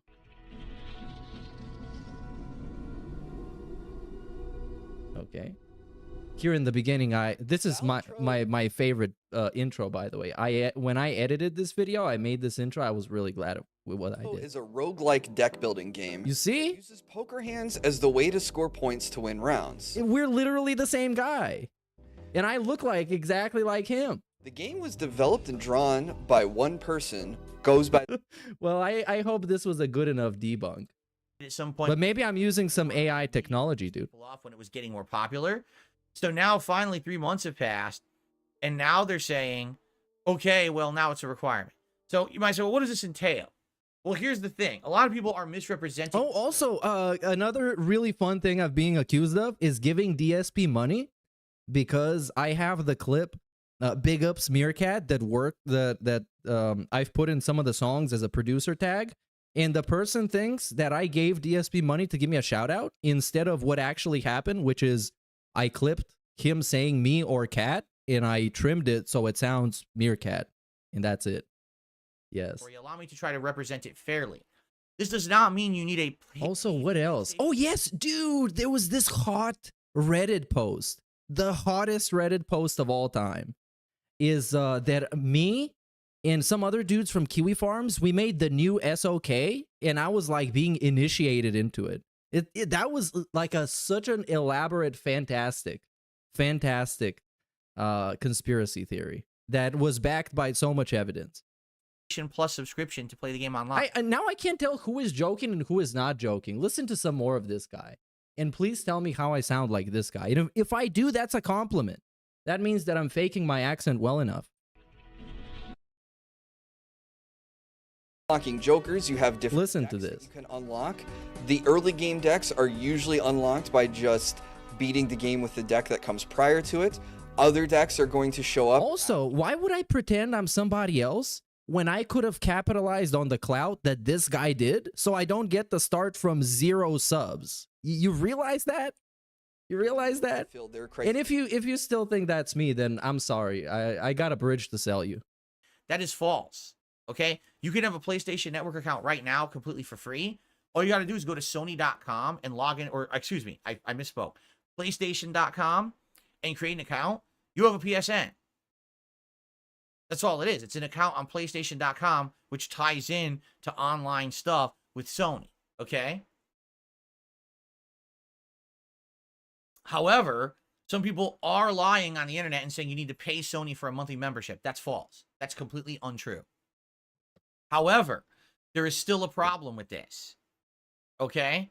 There are countries in the world. Oh my god, this guy is telling the story so slowly. PC and enjoy this game fully, but for whatever reason, legal reasons or whatever, you cannot have a PlayStation Network account. So you're telling me that there's people who bought this game 3 months ago, have been playing it for 3 months consistently, enjoying the hell out of it, and now, because they are going to do this and enforce that you need a PlayStation Network account linked to it, they will no longer be able to access the game within a month. So they got 4 months out of the game, and that's it. They can never play it ever again. How messed up is that? Now you might say, well, wait a minute. Can't you just use a VPN to fix that problem? No. Sony has anti-VPN technology. They've actually set it up that if you try to use a VPN, they can detect that you're using the VPN, and then they block your account. So you can't even use a VPN to get around it. And so people are actually really upset about this, and like, what happened here? Now, some were claiming, no, listen, this is something that's common. For example, like one person even said on social media, I don't know why people are upset. I've always had to have a Microsoft account to play Sea of Thieves. I always had to have an Epic Store account in order to play Fortnite. You know, they're basically saying you always had to have other accounts anyway. Yeah, but when you don't have to have an account, and then at some point, out of nowhere, you have to have one, it's kind of weird. Prominently explained when people bought Helldivers 2 in January, or what was it, early February when it actually released? Hey, there we go. We have somebody send him a super chat asking, Phil, is it true that you copyright struck the game The Detractor? It's causing an uproar, and then it got leaned, so he definitely, I don't know. I actually don't know. He might have. And it's not fair that people spent their money on this game, have enjoyed the hell out of it for 3 months, and are now essentially being told, well, if you live in a country that doesn't have PlayStation Network, go fuck yourself. So, yeah, that's messed up. I will have to agree with everybody. That is pretty messed up. I guess the question is, why do you need it? Now, Sony slash the Helldivers 2 devs, because you can tell when the Helldivers 2 devs are talking about this, it's basically Sony PR talking through them, is essentially saying, oh, well, this is going to make sure that everything is kosher and everyone is in a safe environment when they're online.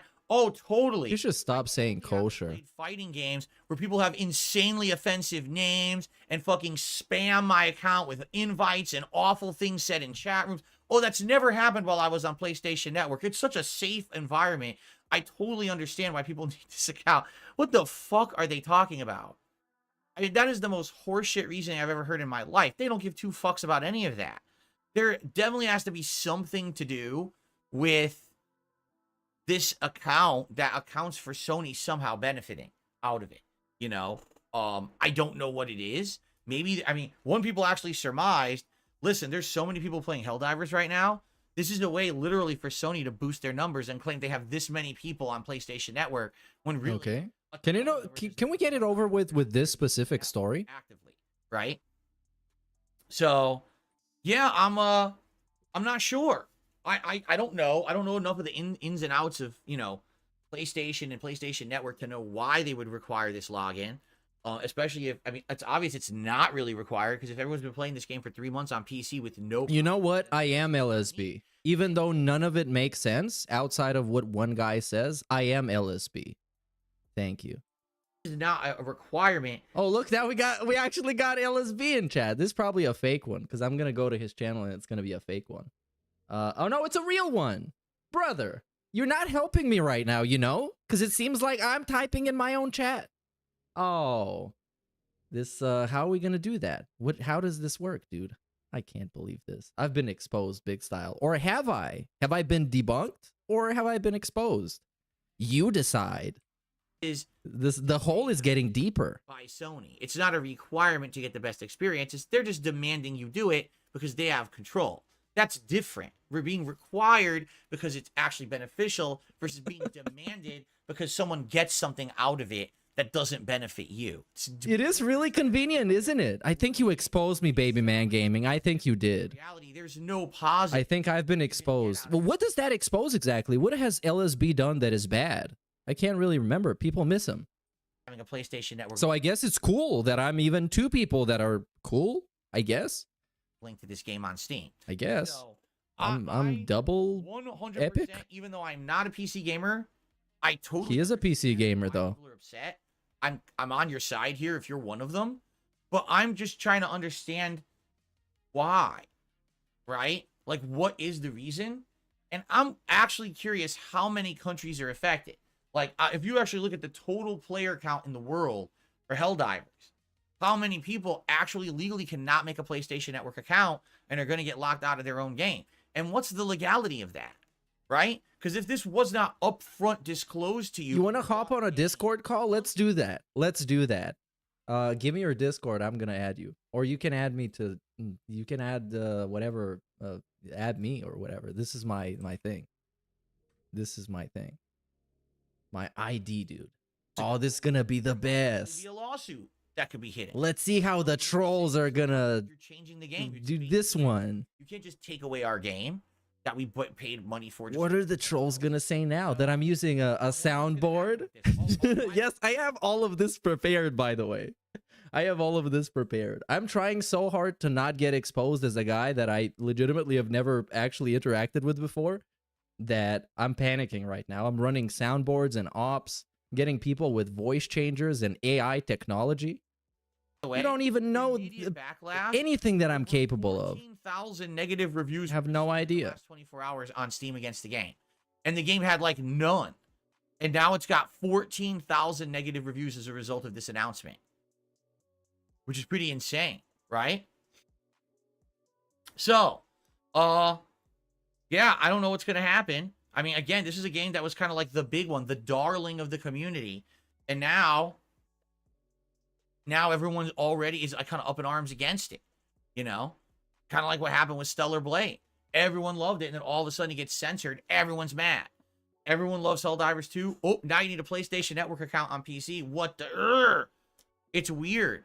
What is it this year with games that are like very prominent positive games all of a sudden becoming drama controversial targets?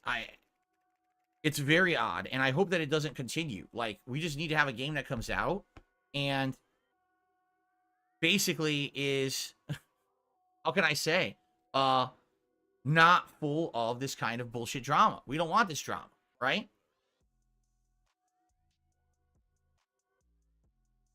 Okay. Cool. All right, so guys, that is the game news for today. That was a lot. All right, I added you, LSB, aka my sock account. Okay. So this is so much fun, man. I'm so glad this happened. Otherwise, I would have to listen to him waffling about something that we all know already for like 10 minutes. Oh, here he is. Okay, let's give him a call, dude. Listen to this. Hello? Hello? Yes, there we go. We're different people, dude. I'm listening to your stream. I don't hear the similarities at all. Me neither. I don't know. It's just a fun conspiracy. Because, like, why would I do that? Everyone and no one. Yeah, and why would you do that? So it makes no sense, and there's no logic behind it, but it's fun to debunk. So there you go. It's debunked now. It is true. It is fun to debunk. Yeah. How you doing, dude? Are you still keeping up with Phil? Occasionally. So what do you think about how he's doing right now? The current landscape of Phil. It's funny you say landscape because the landscapers are just outside my window and they're very loud. Yeah, there we go. I don't know. He's just the usual boring self. The Elden Ring streams were kind of entertaining. Beyond that, I don't think he's done anything that I've really paid attention to. Yeah, well, he's been kind of boring. I guess. He's been boring for like 3 years. That's why I stopped following. Yeah. So yeah. Legit. But somehow I enjoy going through a bunch of sludge and actual like dog shit to find the moments of greatness. And most of the time it's not worth it, but I just delude myself into thinking that it is. It's just more fun. So yeah, dude. If you wanna chat another time, we can do that. If people have some questions for you, if you're up for it, just let me know. Oh, I didn't want to crash your show. I just wanted to make the Dent roll away in his wheelchair holding an L. Yeah, it was. It's really funny. I'm glad it happened because otherwise it would be just the normal DSP shit. And now people got to see that you're still alive. In Phil's chat, so people were reaching out to me like, "Hey, Babyman Gaming in Phil's chat is losing his mind about you and your chat being the same." And then I look at your chat and I see he's going off the same way too. So yeah, well, I don't know. Dents be denting, I guess. But it's fun that something like this happens every once in a while. Because, yeah, that's how streams are, dude. It's actually kind of fun when random stuff like this coincides. Yeah. All right, I'm going to let you go now. If you want to talk another time. I'm in the middle of eating lunch, but I wanted to knock this out because I thought this would be funny. So yeah. Thanks for clearing things up that we're different people. Totally. Thanks for hopping on. I'm glad to have heard from you, and if you want to talk another time, hit me up and we can think of something. Yeah, sure. Enjoy the rest of your stream. Thanks, man. Enjoy the rest of your meal. Appreciate it. Take care. See you, chat. See ya. All right, guys, we did it. We debunked the trolls. Trolls defeated. This is a big win for those of us who care about blah, blah, blah. There we go. Another win, dude. We're winning so hard. 5 memberships to the community. Thank you so much, Jordan. Sadly, I can only see a few people who got them. I see Samuel, Cheetah Man, SAS647, and Skiznalit all got a gifted membership. I can see that much. I can't see who the 5th person was for some reason. It didn't record that. So I apologize, whoever the 5th person was, but congrats to you. Thank you. Hold on. I think I missed some people's super chats or something. Jordan. Big boss. Hey, big ups to Cyclops86 who says, you both have to put on vests, hats, socks, and a sock on the wiener. Why would we have to do that? Why would we have to do that, brother? I think this was proof enough. Realistically, how many people positively follow? I can put sock on my foot. And this is a very, very stretching estimate. Maybe 5,000 people. And they just show up at different times. Some people like fighting games. Some people like the podcast. Some people like Soulsborne. Some people like shooters. Some people like other stuff. Some people just like hanging out. Is he not going to talk about the Detractor game? I don't think he will. Because the super chat he got about it got leaned in almost immediately. Out of the 5,000 people, how many would realistically show up at an in-person event? Well, at the height of my popularity, you know, some 12, 13 years ago, I was able to actually almost fill a convention room. What? With people who wanted to see me do a panel. Dog, no. Dude, no. This is fraud. This is a liar. Listen to this shit. So DSP MagFest panel, right? This is him at the height of his popularity, by the way. I'm going to show you. And this is something that he lied about before. So we even have a debunk video of that because he lied about it so hard. Thanks a lot, everyone, for coming. So this is the panel. Thanks a lot, everyone, for coming. And he said that this is like, oh yeah, okay, we're gonna go back to the clip. But notice how many people are in here. You know, it's not miserably few. There's still plenty of people there, but talking about filling it up, a little bit silly. Hey, big ups, movie sign for the 5 gifted and Ursa Major for the 5 gifted, dude. Big ups. Thank you. It's hilarious. It's called revisionist history. Why am I ignoring it? The person who's going to argue with me about my panel at MagFest 2012, they're going to tell me that I had a relatively small panel with a mixed reaction, and that's why MagFest didn't invite me back. Interesting. Even though it was standing room only, there were people in the back of the room who had to stand up for 2 rows because there was not enough room for people to sure thing, dude. In the room. I've been in a university class with more people than this. Come on. Outside of the room for an hour. And like, I wouldn't make fun of him for it because I don't care. Like, I don't give a fuck. But why are you bragging? Hour before we started, that was a relatively small panel. Idiot. That's why I ignored stupidity, just so you know. But it's called revisionist history. It's when people like you, everyone believes you, and everyone, you know, likes you, and will say good things about you.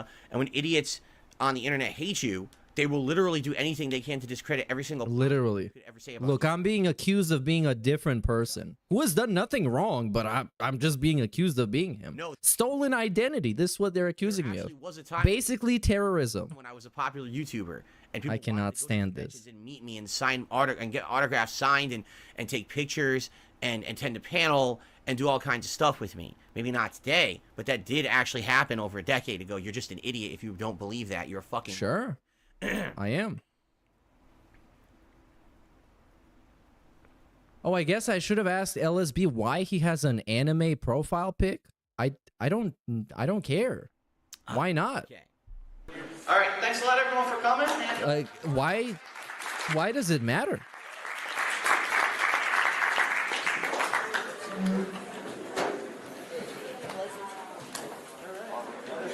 Yes, look at how packed this was. It was packed like, I don't even know. Anyways, are we going back to this guy? Yes, we are. Probably about 50 to 100 people line up to get autographs and meet me and take pictures at a convention. It happened, okay? That was at the height of my popularity.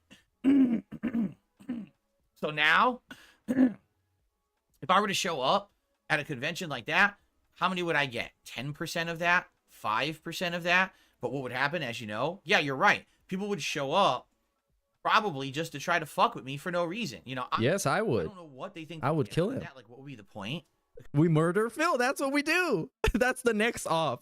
I'm not going to respond. I'm just going to say you're an idiot. I'm joking, of course. I am not responding to you. You're a moron. Leave me alone. Oh, he's going to lean in manual ban them in real life? Yes, that's what I want.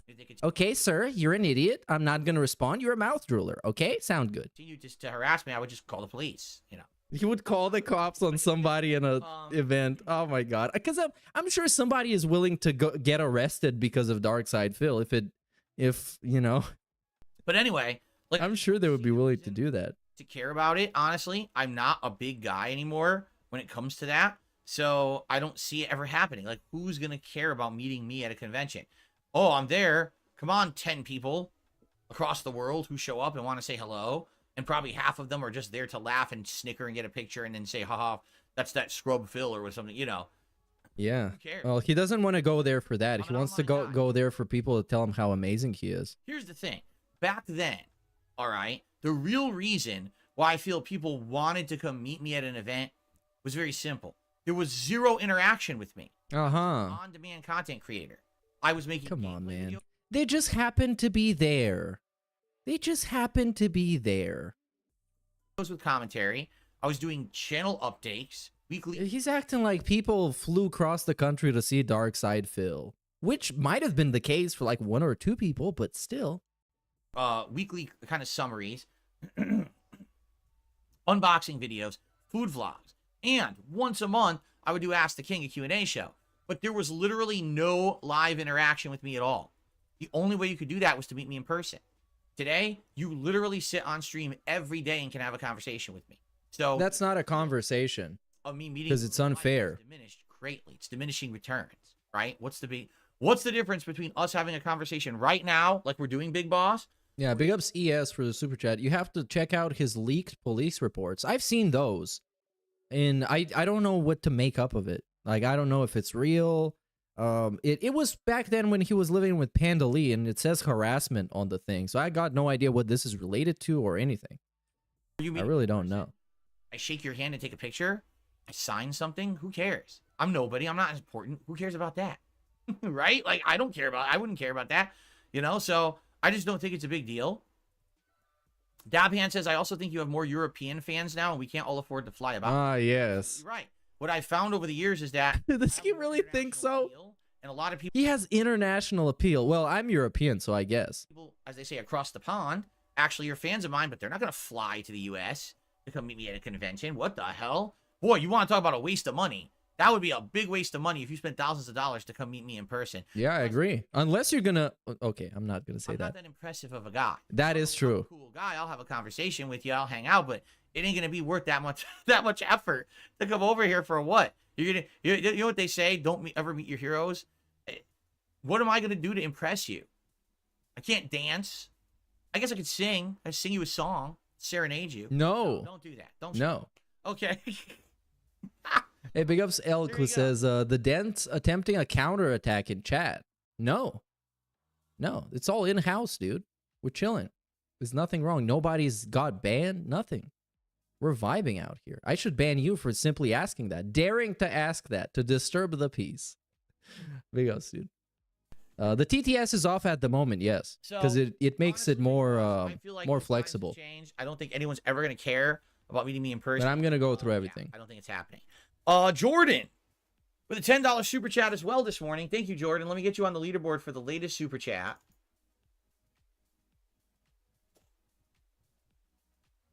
Very cool. And then Jordan gets another membership. Thank you, Jordan. This one went to Emily. Yeah, big ups Vikes. He says ALT's favorite Cold Stone milkshake is the cat.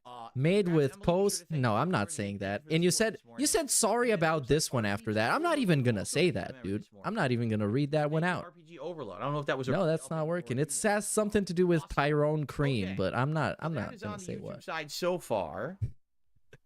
You know, if you're gonna apologize for it, then you know you're not supposed to be saying it in the first place. We're not doing that type of milkshakes in here. This is a sandwich shop. It's not a milkshake store or an ice cream shop. Nothing so far. So, nothing on the tip side. No, I was just refreshing. Let me fully refresh this because sometimes, yeah, when I'm on my day off. Big ups Mo Sislak for the 5. What the fuck is he gonna say about the DoorDash food? The chicken sandwich is extra crispy. He is ripping on Review Bro. Really? On Review Bruh? You mean the reporter of the week? Nope. Well, he nothing on the tip side. inspired him, I guess. DSP inspired Review Bruh. Other topics or dialogues. Because he created the food review genre of content. Contributions come in, I will shout them out. Please, guys, support the streams this week. It would be great to have another solid week like last week. Coming off those baloney chargebacks. You guys did rally for the last 2 days of streaming, and I really appreciated that you did.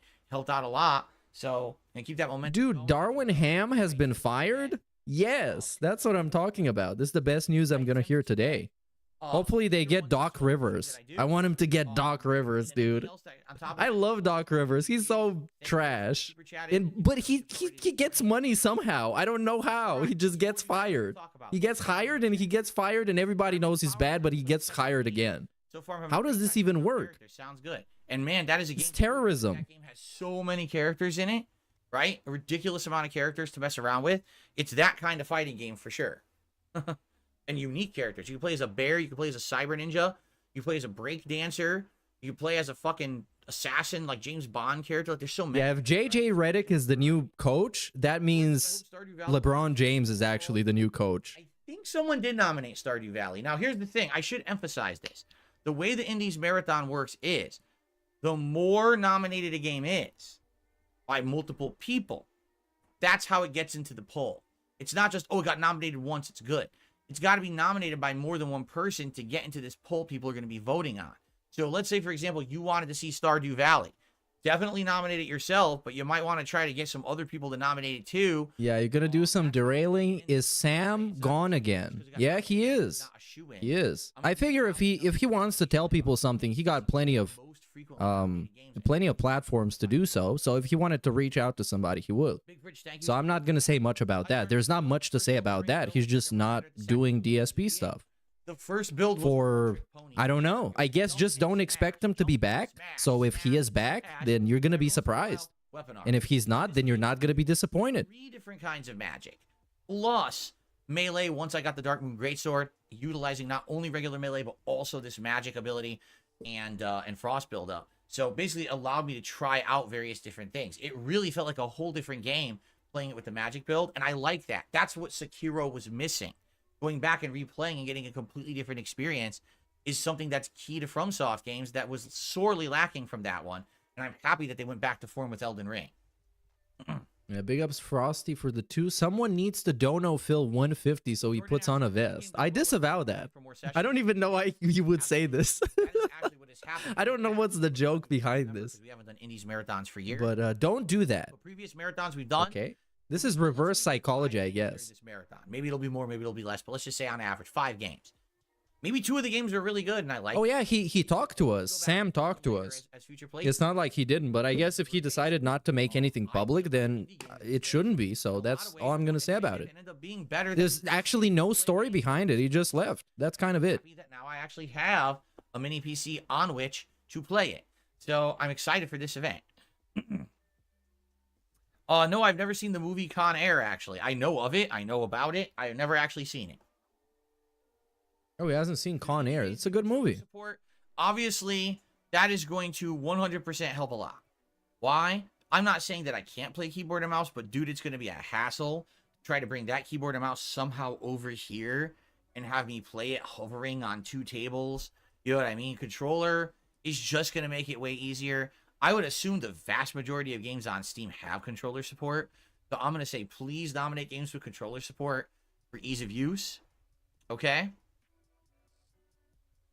Bader says, do you think Take-Two layoffs and other layoffs are proof of stagnation in the industry? No, I've already told you what it's proof of. Greed. It's not that there's stagnation. It's that companies no longer want to take chances or time developing good games. Sure, that is true. Profitable enough. They don't want to take risks is what it comes down to, really. In the world, and now they want every game to be GTA Online, which it never will be. Just the nature of entertainment is that not everything in entertainment can be the biggest blockbuster ever made. That's why we have small screen films, indie films, you know. Okay, brother. I mean, just look at this, okay? And this is not me trying to defend Take-Two Interactive because I hate their guts because they're trash. They have 2K games, right? What does 2K games do? They release WWE 2K, which is the same every year, and people still buy it, including me. I'm guilty of that because, well, I like it. They got NBA 2K, which they release every year, which is the same, and it has massive microtransactions in it. Massive, big style. And people still buy it because it's one of the few games those kind of people buy every year because they just like playing basketball and a couple of other stuff. Sure. They also got all this other stuff that makes a bunch of money. I've been playing Midnight Suns at the moment. It's kind of pretty good, actually. It's a under the radar kind of game. And they make a lot of other stuff. But their main stuff is the 2K stuff. And, of course, the Rockstar games. GTA Online, Red Dead Online, Red Dead 2, etc. So, of course, they're going to want to make more of those. Because they take less than a year to make. And then they make a lot of money. And you don't even need to, like, invest too much money into it. Because it's the same shit every year. Yeah. Films that are lesser known but do get some traction. So obviously the way to fix this is to stop buying them, but there needs to be some kind of competition. There needs to be some kind of alternative. The people that are playing NBA 2K, they're not just going to stop buying it when there's no other basketball game that you can play. They used to have NBA Live, but that was always worse than 2K. Oh, well, GTA Online came out and it's great. And here's the thing. Nobody can actually really have a competitor for those games because nobody is big enough to be able to invest the money to produce them. Because NBA 2K, WWE 2K, they're iterative games. Every year, they get better. It's not a game that you can develop in a couple of years or 1 year or whatever. So the competition to those games needs to be very robust, you see? Needs to be very fleshed out and the equivalent experience type of thing. Make every game like that now. They all have to print. Oh, and also, of course, yes, the licenses, because they need to get the license to the NBA. Otherwise, you just can't have the teams. You can't have the likenesses of the players. Hire all those people. Huh? It's the management. Once again, it's definitely not the game developers. Yeah, we know, Phil. We know. People in management positions at these companies now are corporate people. They're not gamers. They're not people in the industry who understand it. All they care about is profits. How do I get more profits for the shareholders, more profits for me? That's all I care about. That's the reason this company exists. Wrong. If you're a CEO of one of these companies and that's what you think, you're fucking wrong and you shouldn't be in that position. Sure, man. That's not how you get success. You get success by building a variety. But you fucking dense idiot. For those executives, success means making a lot of money. And they do. So they consider themselves successful. That's kind of how it is. I'm not saying that it's right. It's not. But that's just how it is. Of products of which you have all these different levels of success that you can always rely on. Because let's be honest, you're not always going to have a GTA Online. It's going to fade in popularity. Opinions are going to change about what's popular in the industry. And if you diversify your portfolio to still have other games, for example, the 2 indie studios you just fucking fired, at least you can say, all right, when this isn't doing well, at least we have... Yeah, the AEW game is actually very fun to play. You're right about that, Antony. But it's very bare bones, man. And the pin mechanic sucks ass. So even though... It's genuinely bad. Anymore, please support our other content until we come up with the next big idea. Instead, what Take-Two is doing is saying, fuck everyone else and only care about one stupid group of addicted people who pump money into microtransactions. It's the worst strategy ever. It's doomed to fail. They're all a bunch of greedy motherfuckers. And they don't deserve to be in power. They're going to ruin gaming as a whole if they continue down this path, because now every other game company is trying to follow suit and they're failing. It's miserable what's going on with gaming right now. The sheer lack of creativity, the sheer lack of innovation. Every game is either an online multiplayer game with microtransactions or it's a copy game from you already played. Right. It's just another iteration of something you've already done. A Souls-like or a fucking first-person shooter. Things you've already played before. Where is the innovation? Where's the unique stuff? Indie games. Oh, you know, the companies that just got fired by Take-Two. Oh, cool. Well, that makes a lot of sense, doesn't it? No, it doesn't. Jordan, thank you for a super chat. He says, could people remove trolls from the Indies post? Oh, don't worry about it, Jordan. Things will be cleared up eventually. You know, right now it's just blanket kind of approving posts there. But once these are reviewed for what's going to actually make it to the final poll, you don't have to worry about it. That stuff will be cleared up. So I know there's probably... But what about the trolls? The trolls are asking for very valid, games, which is the Detractor. It's actually the perfect game, man. He should definitely do that. If he knew what's good for him. Troll stuff in there and stuff. You know, I'm not actively looking at it constantly. I know there's probably stuff in there. It'll be taken care of. You don't have to worry about that. Yeah. Okay? Big ups Boat Knight, who says, is Midnight Operation Ghost Pig still active? Over. It is, dude. Make sure to go to our secret Discord where we discuss this operation that will destroy him and ruin his life. Finally, we will defeat Phil with a couple of simple steps, and one of them has to do with stealing a nuclear warhead. So, yeah, stick around for that one, dude. Duke Nukem Forever because it was awful. They botched Borderlands over the last decade and had a bunch of failures in that regard. They botched. Buy that company and then fire the people who've been making good indie games that are successful. Oh, that makes a lot of sense, doesn't it? What I mean? Well, I think the Mavericks are going to close out the series tonight. It's a good question. All they see are dollar signs. Let me look at my NBA app. They don't think from a big picture creative perspective, and they're fucking the companies up, and they're hurting people in the process. Oh, this at 4:30 a.m.? That's really the worst part, is the people who are actually good at what they do, who get... I don't know, man. They might win. Because some fucking rich bigwig thinks he knows better than everyone else. Yes, if Harden has 7 points again, they will. Well, yes, basically. Basically, yes. I said the launch of Duke Nukem was botched. I did not say the game was botched. I said the launch of Duke Nukem was botched. Hey, big ups Vikes from an hour ago, who says, Cat got a cold stone milkshake. It failed to bring all the boys to the yard. The smell, dude, I can't read these. anything else, guys? When the TTS reads them, is fine, but when I read them, I feel embarrassed. I feel nasty to have read this. I'm not saying this. A little bit of extra time before we adjourn and get ready for another Crab's Treasure. I'm gonna let the TTS read it because now I'm edging people. They're getting edged. Eternal Napalm says, I haven't given Ubisoft a penny in 10 years, and Bill says, yeah, well, you're missing out on quadruple A games then. That's right. Man. Let me see if I got anybody. Phones that are already... If I didn't read your super chat, just tag me and say, and I'll look for it. Because it's super messy today. But I think I did. Anything I'm excited or looking forward to? I mean, the Elden Ring DLC. Later this month, there's a bunch of stuff. There's Hellblade 2. Hopefully that's good. There's this... And schedule, brother. I've heard good We things love about it, schedule. right? There's the balance update and a new character in Street Fighter 6. That could be cool. Yeah, big up Slogan K, who said an hour ago, this guy said that people who spend hours making lore videos have no life. Yet he is flexing for barely playing the game at age 42. What a loser. Yeah, it's really not. It made me cringe like super hard, man. It's really bad. Crab's Treasure. It's good. It's the one fallback I feel is that they do try too hard to make it like Dark Souls and or Sekiro. Like the delayed controls bother me. There was no reason for them to have delayed inputs in this game besides we want to really copy what they've done and make it feel like a FromSoft game. There's a way to make a Souls-like game, but it doesn't have to be exactly the same. And I feel like in the combat, they did try to make it exactly the same. But everything else is good. The world building. Yeah, big ups Matt Ice for the 5 who says, now guys, I know you have the monies to support me, okay? I've been to Stone Cold Creamery, and they were packed, dude. There's no excuses now. There's no excuses. The economy is good, confirmed from Darkside Phil.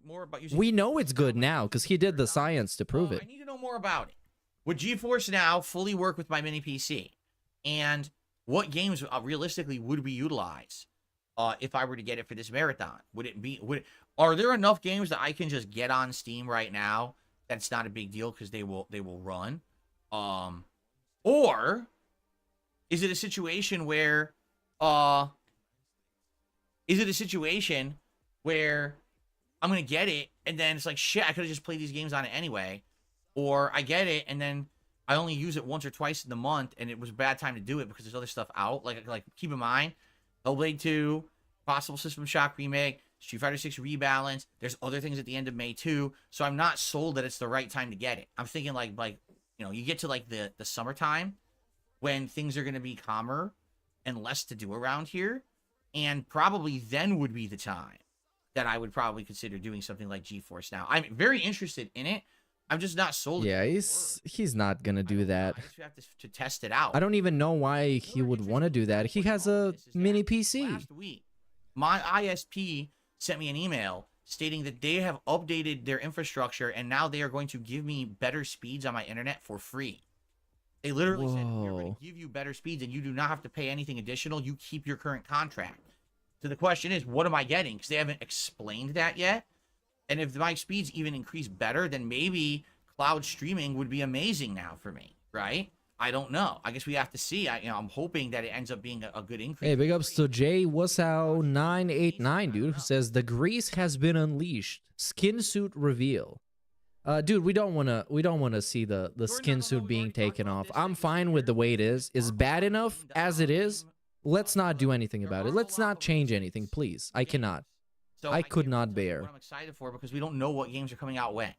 You know, we went through the schedule on my birthday about a month ago. It just wasn't that much of a huge listing. So I don't really want to sit here and speculate about games where we don't even know when half of them are coming out.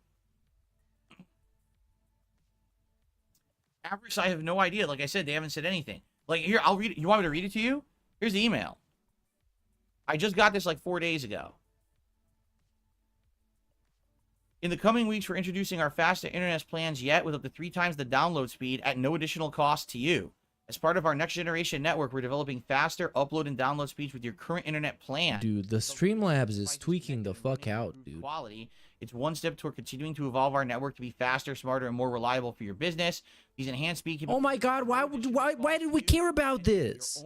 Why did he need to read this email that the company sent him? Why? Service. We'll send you another message when the faster internet speeds arrive. And I got that a few days. No, don't do that. We hate I it. wonder if I take you home, would you still be in love, Meerkat? Possibly. Because I need you tonight. Pause. Thanks for making my job a little better. Hey, at least you have a job. Now I'm more interested. There we go. I'm glad that you're having a better job. You know, when's it hitting? Make sure you grind it out, dude. I don't know. That's what I'm talking about. Won't know until I guess that happens. As an Argentinian style person, I can unicorn you. We did the inflation math for Phil and it's true. Yeah. Inflation is non-existent It's not now, real. guys. Phil needs your buy-in. The liberals made it up. It's not even real, dude. Inflation. How can the economy even get inflated? I've never played a System Shock game at all. No. It doesn't even make any sense. There was people in the sandwich shop and in the ice cream store. So obviously it's not real. They have money for sandwiches. But no, I never played them, so I don't even know what to expect.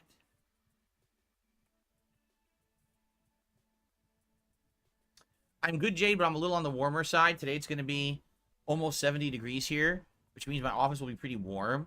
But luckily, it's the only day like that this week. After that, I believe the temperatures go way, way down. Let me see here. And Weather Boy segment. I'm skipping this straight up. Is he still talking like 10 minutes from now? Oh, no, he started playing the game. Well, this podcast was interesting. I literally almost never wear a vest regardless, right? Like, what a silly question.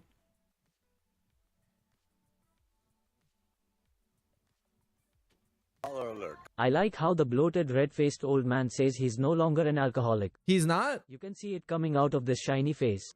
Shout out the Meerkat Mab. Hey, big ups, dude. I don't know. He's not an alcoholic. He just casually drinks. He's not addicted to it, and he's not dependent on it, okay? Actually, let's answer your question. Stop asking questions. Why are you asking me that question? What's the point of the answer? I'm just curious. Like, why does it matter? Oh, okay, here it is. Here it is. Good to see a fellow schizo not taking his meds and taking to his imaginary friends. Keep on the good fights. Yeah. Oh, wait.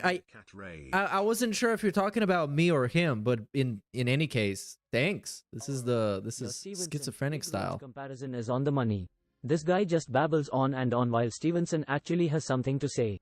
Yeah, that guy, I mean, he's pretty well spoken. I've listened to his podcast a couple times, and he's like a cool guy. He's all right. And DSP is not. So there you go. That guy wins. Is it true that the Platinum Vest is the heaviest vest that I own? Oh my God. Vest Does it make sense stats. that I'd be wearing the heaviest vest that I own when I'm in warmer weather? No.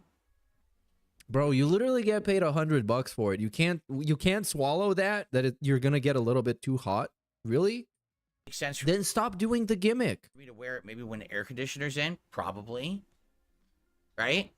How often do I wear a vest? Almost never. I mean, how often do we hit $150 on a stream? A couple times a month at this rate? Oh yeah, actually the vest is $150. How could I The forget? thing is, there's just not even that actual amount of opportunities for it to happen, right? Okay, well, I mean, okay. If we were hitting the vest goal all the time. Wait, is he actually at $0 in tips? Like actually for real? Probably it would be Not even $1? right? Man, the 1 minute man being gone has instantly had an effect on him. Now you can see he's actually like, things are not good. But the thing is, we hit it so rarely that it's not even like, like a thing. Like for example, let's say today I'm playing Street Fighter 6 and we hit the vest goal. I'm not going to put the Platinum Vest in. It's Street Fighter. I'm sweating already. I'm not going to put on the heaviest vest that I own. I'm going to have the lighter vests in the running, correct? But if we're in the middle of the summer and I'm playing some kind of a chill game and we hit the vest goal and the air conditioner's on, then Okay, dude, why? in the running, right? What are we actually talking about? Why does it matter what vest I'm wearing? Well, just answer the question in a simple way and move on. It doesn't have to be this big, like, actual confrontation about it. Just answer it. What is your concern exactly? What Really, like, what would even possess you to ask me that question? What's the big deal? It's just a fucking stupid thing I put on during a stream. It has nothing to do with anything, right? It's silly. What a silly question.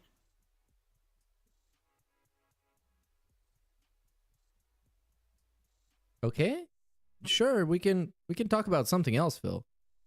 We don't have to talk about that specific thing.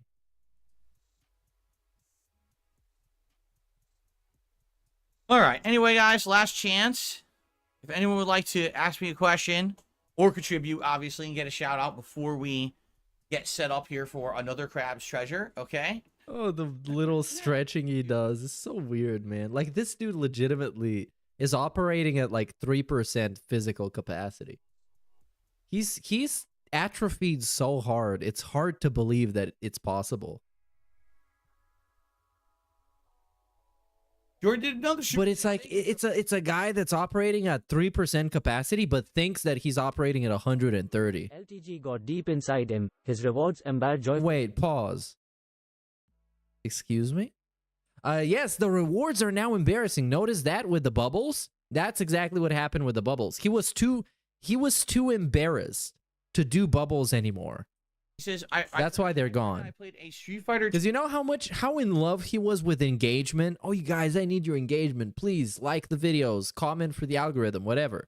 And then he just stopped doing it because somebody pointed out how ridiculous he was, that he was blowing bubbles to grown-ass men.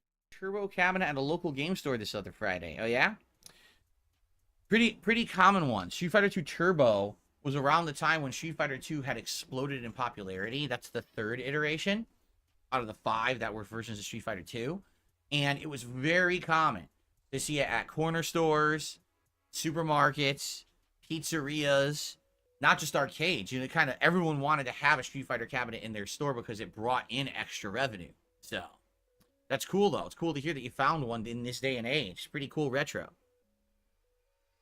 No, I have not taken any lures out of the fishing hat. Perhaps we should do that. Like we talked about today, if I hit the hat goal, perhaps you want to see the fishing hat, and I should prepare the hat for that, I guess. Oh, yes, the Dunce lure hat. We're going to be super on the nose with the begging. The failed chair spin goal was my favorite. Dude, yes. And it was Cat's idea. That's what makes it so funny. It was Cat's idea, and even he thought it was stupid. Because he was going to get, like, I don't know, vertigo or something. Where he was going to feel dizzy. Because he's spinning in his chair. I just want to let you know, the first stream I caught of you a few years ago, I was wondering why you were just like a Back to the Future character. There you go. Big Fridge did a super chat. But my favorite failed goal is when he was super nervous to figure out a new goal when the vest streak died, that he started doing like 2 vests. And he put one on one side of his body and the other one on the other side of his body. And he looked so fucking stupid. It was so desperate. Because at that moment, it's like, man, the golden goose died. And he's like scrambling to find something else. We need to find anything that's going to revive the streak. And then he was like, you know what? Maybe it's best for it to not be revived because it's going to die again. And then he tried having another streak and it died within like 10. Because these things don't happen like that. You can't fabricate a streak of positivity like that. Silence for 60. Yeah, he wanted to do the jeans goal as well. Jeans. I don't know why he just won't answer. He wanted to wear jeans. The things that nobody could see. Yes. I miss the Passetov style beg tweets. Yes, the beg tweets. I love those too. Every once in a while I would go on Twitter and be like, oh guys, please swing by and support. It's just so funny. He's on break probably texting dolphins for $. Perhaps. I don't know. Did the pre-stream finish at 0? This might be the first time I've ever seen it be like that. On a stream, like, who even cares? And how is this a big, important concern? Of course, he would never acknowledge how big of a part a 1 Minute Man was to his streams in, you know, not just the money, but making him look more successful than he actually was. But, man. You can ask me. It's like the most, just the most innocuous, unimportant thing. Hold on, what was that? And how is this a big, important concern? The question. Back to the Future character. There you go. Big Fridge did a super chat. He says a moment of silence for 672. Well, I don't know why he just won't answer the question. What is the question? Why is it such a big thing of concern to care about what color vest I'm wearing on a stream? Like, who even cares? And how is this a big, important concern? Of all the things you can ask me, it's like, Why is it such a big deal? just the most innocuous, unimportant thing, right? I just don't even understand the question. Oh, you answered? I missed it. Hold on. Let me scroll up. Who's the Jordan guy? I don't know. Is some guy that giving him money, I guess. He's the current one. One of the sugar daddies. Asked that. Sorry. Not that I can see, unless I'm missing it again. I don't know. I don't know him personally. If I did, I would tell him to stop doing this. But why do you care? Why we never... Less than a month ago he was threatening to do only pre-stream content because that was the only thing that brought in consistent tips. In reality it's been inflated for well over a year by 2 people, Yep. Game Cucker and 1mm. Now the true numbers show. Well, I don't know about Game Tracker. I don't remember him too much because I don't really notice when he's around. Failed But member goals after lowering the requirement. that is the member goal after the... This happened last year, right? He didn't even... Dude, he didn't even hit the Christmas goal, right? I'm so confused. I can't get my thing straight. But yeah. see it. 1mm, man. One particular vest doesn't get worn in the rotation. I don't understand. I'm interested in the big after this stream. Maybe it's his favorite. If that's understood. Platinum vest time, baby. Here. Joel Off says Eurovision is... But, you know, in the end, somebody's just going to send him $50 and it's all going to be like, whatever. On us. Could you sing for us as a climax to the podcast? Eurovision? Eurovision, is that the big singing competition across over there? See, I don't know. I've never seen it. I guess... Yeah. Someone talk Well, you're not European. You're not qualified to watch it. big thing. You're not allowed. Country competition, correct? Jordan did another super chat. He says, "What game has an unexpectedly good soundtrack? Unexpectedly good? Unexpectedly. I don't know. WWE 2K? I guess the question would be, what game actually? Because they got the Undertaker theme song. Right? Like it's the only good thing about the game. Everything else stinks. What would be the answer to that?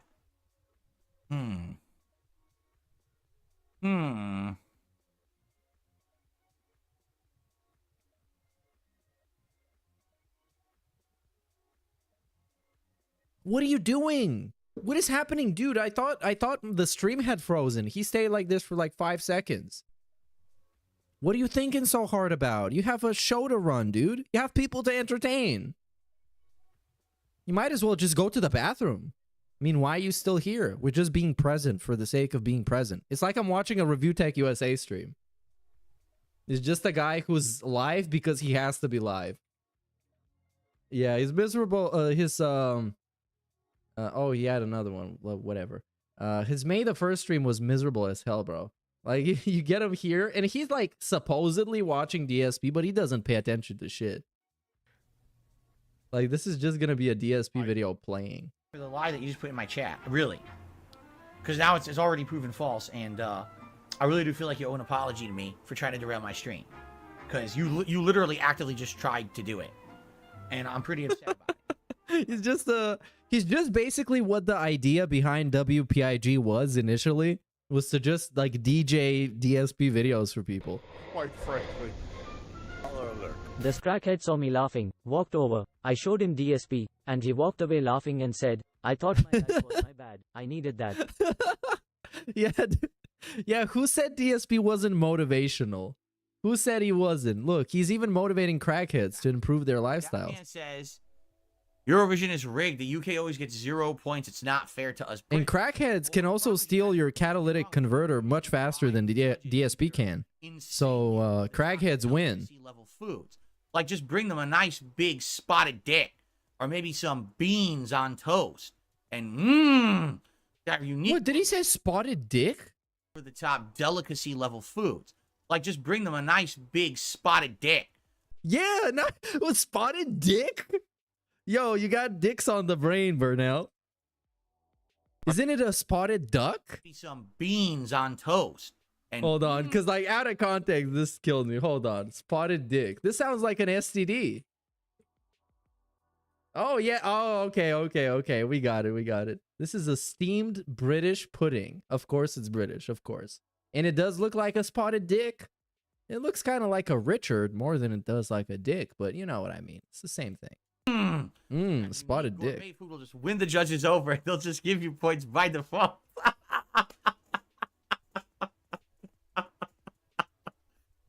Oh no! Now people are gonna be upset.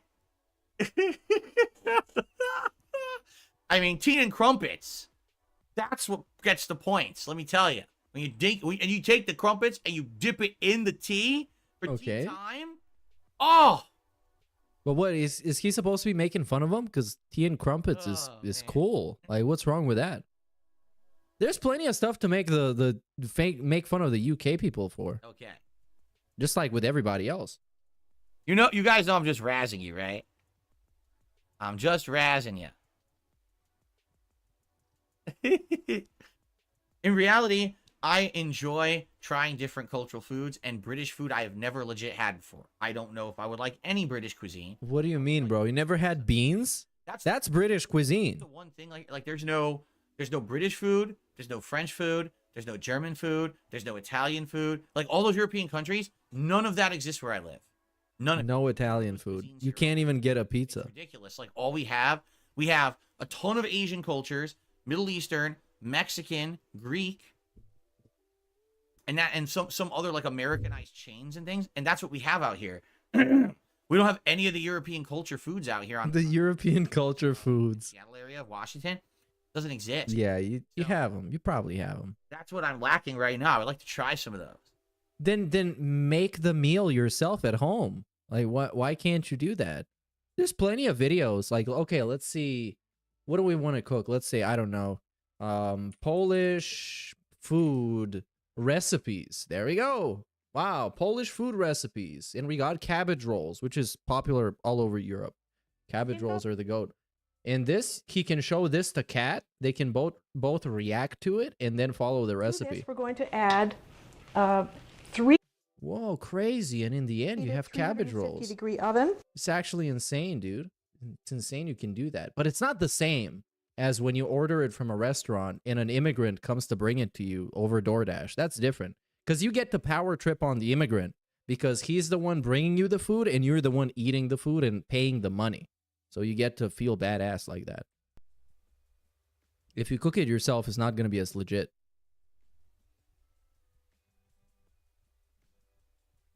Okay, are we going to say something? English food can be acquired taste. Jellied eels and cockles. Oh, yeah, cockles. What's a cockle? Chips, Sunday roasts and pies are unrivaled. Oh, this is like There you go. Okay, I get it. Well, that's not that bad, I guess. It's an edible bivalve mollusk. Sounds delicious. It's bivalve too. It's not the single valve one. Princess Consuela says the American-style Christmas roast dinners are pretty much a copy-paste of typical English roast, minus a few things. If you like that, you like English food. You think me singing a song would be sweet? Well, I don't know what you want me to sing. I'll start singing when I play. Yeah, Poland is great. Polish people are cool as hell. Under the sea. I almost had a Polish girlfriend at one point. It was very interesting, and she was much taller than me. Just did a super chat. But we never got to do the dirty business, dude. I wish we could. I wonder how it would have went with a woman as huge as that. But she was beautiful though. Talking about. It was just like as big as a basketball player. You know, again, I can't confirm or deny because I never had it. You can't knock what you don't try, right? That's funny. RG690 says the best restaurants in the UK are British or Indian cuisine. There you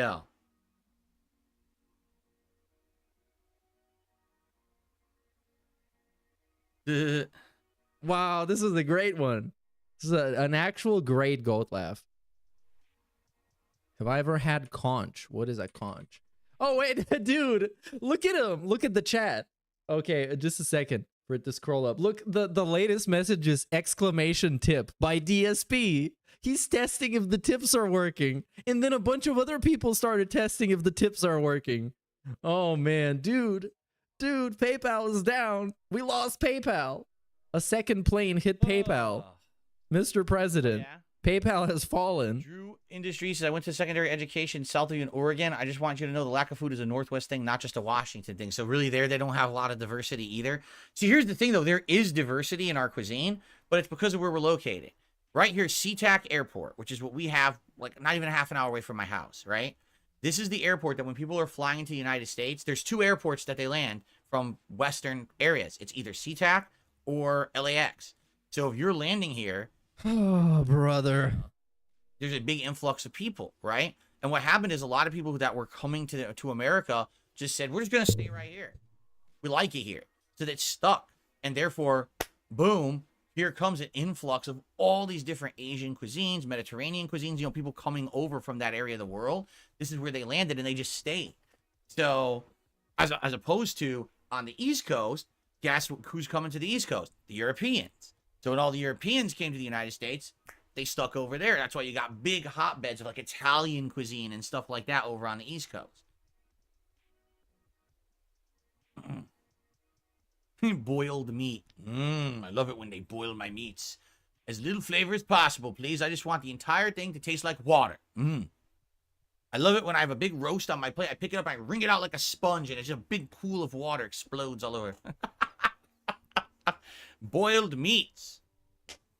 Anyway. All right, guys, I think it's time to end the podcast. We went late because we were dicking around here. All right, guys, so thank you for a good, entertaining, and chill show, as always. We had a lot to talk about tomorrow. Super chill, dude. Super chill. On okay. Well, let's see the unrecorded beg here, because there has to be one. Stalk me and prevent me from having fun. Wait, who was gonna stalk him? Is he talking about me? World to explore in this ocean area. And from what I've heard, there's a lot of cool stuff that we can find now because I killed off the stupid guy that was going to stalk me. Oh, he killed me off. So that's what we're going to do today. Yeah, is this actually the first ever $0 podcast? Exploration? Because it's crazy, bro. He usually stalls until he gets any kind of tip. So what's coming? Or usually people just send him at least $1 just so they can be on the leaderboard. This is crazy. Like, actually, nobody gave a fuck. He actually is managing to kill his channel better than any Detractor managed to kill his channel.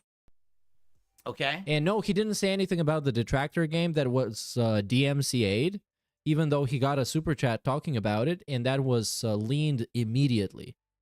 Sound good? All right, so I'm going to go on a brief break, and you get a funny scene for turning in the map fragment from that boss you killed since you did it out of order. Well, this is actually a cause for celebration, I guess. As he says, chill podcast, Elden Ring celebration. So at least we got something to celebrate out of this. Because we're at 0. Are we still at 0? Is this actually possible? It literally is. Wow. Wow. There's absolutely no defense at all. I am actually shocked that this is happening. These things are creepy, man. Okay, so let's find when he was doing the whole tips thing, because that's kind of fun. Is it here? So far today.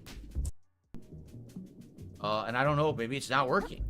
If it's not working, let me know and I'll have to look into it. I was just of the assumption no one had tips so far today. Yeah, the PayPal is not working. What is this? Oh, I already had this and I sold it, right? Yeah, I already sold this thing.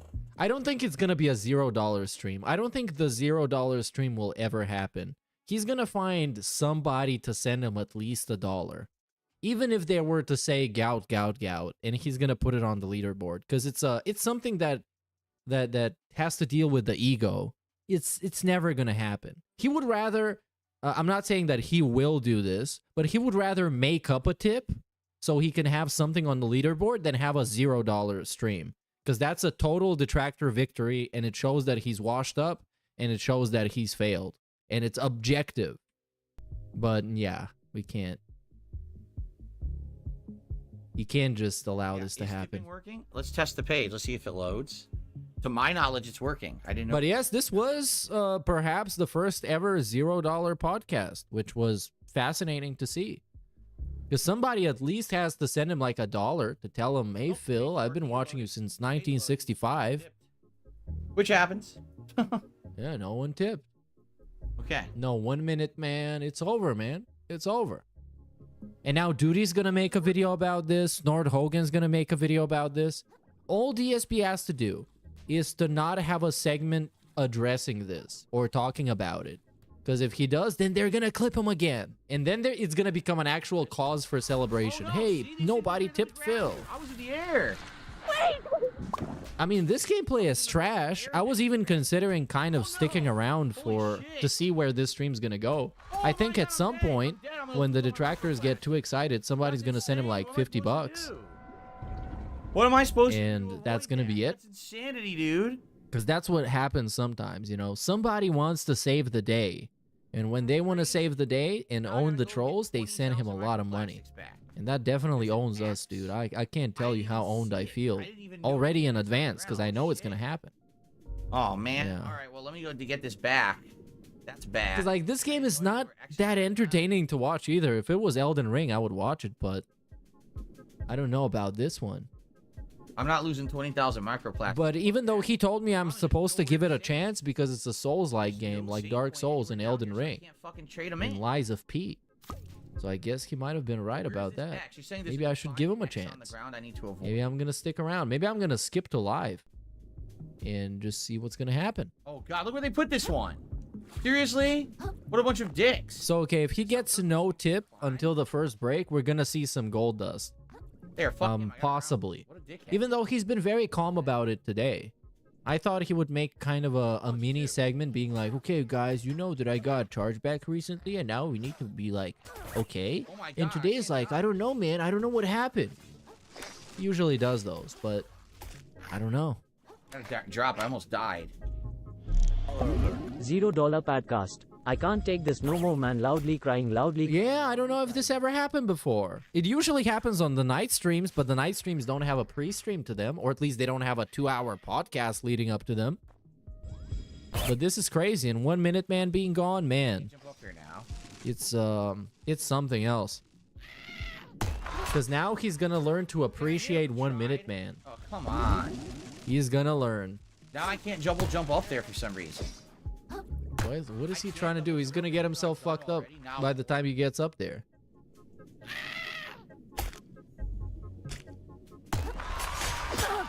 He just keeps hitting. He should play Bug Snacks again. Because he actually liked that game. I don't know why not. You're gonna piss me off like this now? Play some Bug Snacks, brother. Fuck you, man. What a pain in the ass. What a dickhead. Didn't know about your channel till I the May 1st burst stream with Gundam. Here's some buck snot. Hey, big ups, dude. I appreciate it. And also, thanks for the guys for inviting us on there.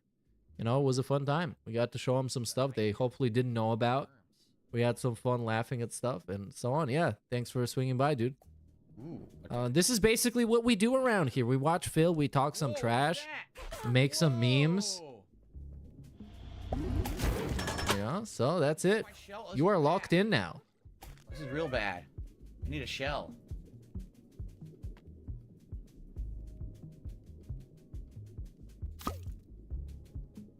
So what is this supposed to do? Is this giving him some armor, I guess?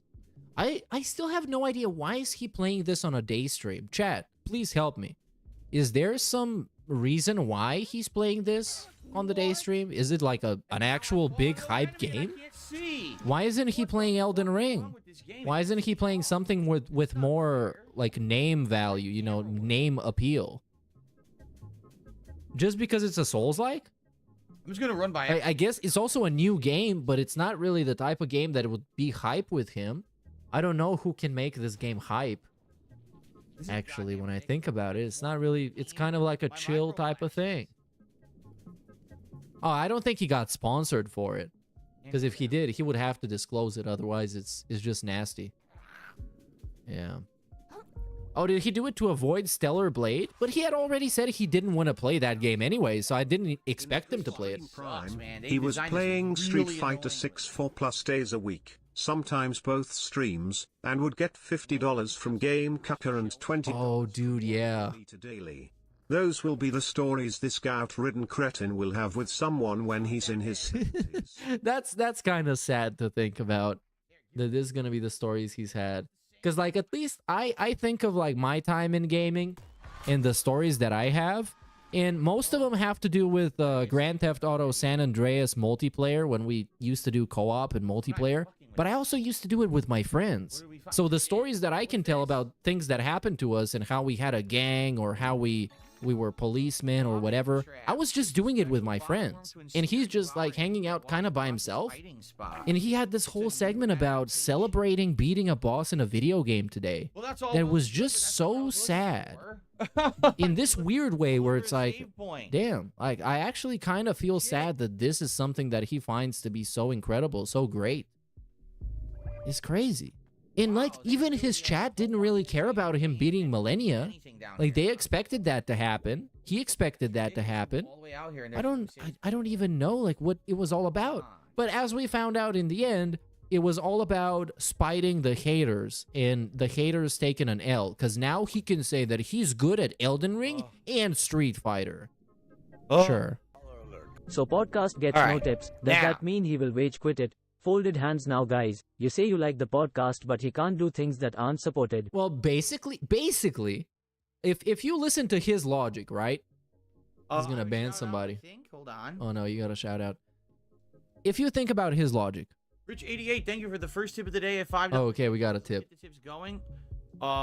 Yeah, this is what's gonna happen every time. We're never gonna see a $0 stream. There's gonna be somebody with $5. Are chargebacks when someone tips and then tries to cancel it? Essentially, a chargeback is whenever someone contributes in some way and then tries to reverse it. Okay, and there's various different ways that this is done. Being that obviously it's a malicious activity that is illegal, by the way. Yeah, chargebacks are 100% illegal. Come get me. Unless what you're Put the cuffs on, Phil. I'm gonna like it. I'm gonna get it super hard. You actually lose your wallet. Okay? And then all of a sudden you notice that on your bank account someone withdrew a bunch of money. So you contact your bank and you say, listen, I lost my wallet. Someone must have got my debit card and took out some money, you know, can't do anything about that. And so the bank would like freeze your account for fraud and investigate, and sometimes you like get your money back or something. That's a legitimate situation. Okay, if you do an online payment to anyone and then after the fact you try to get your money back through malicious means like lying, that is illegal. It's fraud. Okay, what are you gonna do about it? Tons of times over the years, sadly. How many people did you put in jail? There's not much you can do about it besides disputing it. Oh, so nothing. Evidence that well, that's the thing. Many things are against the law or against terms of service, but people can just get away with them. You know, that's just how it is. So pointing out that something is illegal or against the law, it doesn't mean anything. Like, thanks for mentioning it, I guess. You know, it was legitimate, which, you know, there's ways to do it. The thing is, there's no point in me publicly explaining it because it's what a streamer should know. It's not what a fucking troll should know the process. You know what I mean? So I'm not really going to talk about it at length. Oh, thank you, Mr. Transparency. You make someone think that they've earned a certain amount of income. They have that income. Sure, I mean, it is toxic. I don't like it. I don't approve of it. Chargeback. Oh, no. Well, not thank you for the $2 and not shout out to JE5150, dude. The anti shout out. Right? And then sadly, they just try to take it back for no legitimate reason. Yeah, it is toxic, but it's happening to Darkside Phil, so I mean, who cares? So, here's the thing. I don't want to take on all those guys until I have you. Anyways, what was I gonna say? So until I have, there's absolutely no chance that I'm going to do that fight. You can literally charge something back because you are not satisfied with the good or service received. That is a legit reason when filing a dispute, and it's up for the seller to prove otherwise. Yeah, sure. I mean, for all those people that send him a tip and he said, oh, this is a troll, I'm not going to read that. That probably warrants a chargeback because you didn't get the service that you expected to get, which is at least get a shout out, get your message read, at least acknowledge or something. So I get it. But in the most other cases, like charging back hundreds of dollars is kind of sucks. Just don't give it to him in the first place. I know, right? But it gets him fucking salty. I don't care. It gets it gets the salt going. So I could fucking give a fuck less. Doesn't bother me at all. Awesome. Another plus. What was I gonna say in regards to a different message?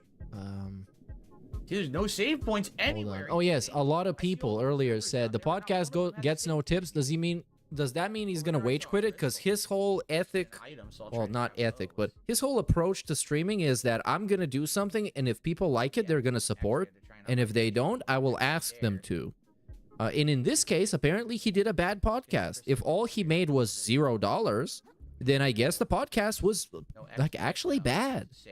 You know, that's just kind of his logic. He made this up. Okay? I'm just saying. Must have been a bad podcast. And it was, because most of the time I spent talking to people in chat about whether or not I'm LSB or not. So I guess that must have been a pretty shitty podcast. That's what I'm going to be doing instead. Yeah, Rich, it's all dependent on someone's institution. Like, for example, a credit card company may be pretty stupid and just believe. But this stream has all the marks of a very low supported stream. He is playing some random indie game, which, I mean, good for him. He's playing indie games because people criticize him for playing only AAA massive games, dude. But yeah, he's playing an indie game. We got a very slow pre-stream with, well, we had some news, but nothing else. And it's just slow. You know, don't be talking about it. So, I'm sure there's tons of information about it online. Where am I right now? I'm at an anchor. Okay. Yeah, the thing with DSP's chargebacks is that you probably are going to have some difficulty finding the place in the stream where he shouted somebody out to prove that you gave him the service. You enjoyed DSP's content, obviously, and now are trying to get the dollar back maliciously. Something about his family. Something about his family. That is true. But I mean, it is fucking scummy. It is scummy to give somebody money and be like, okay, here's your money, and then be like, okay, I want it back, actually. I want it back. Charge something back if it's illegitimate, but most people who do it are basically doing it for bad purposes, you know? It's like going in a sandwich shop and getting a sandwich and liking the sandwich, but then wanting your money back because you claimed that it was nasty or something. This looks like a rare item.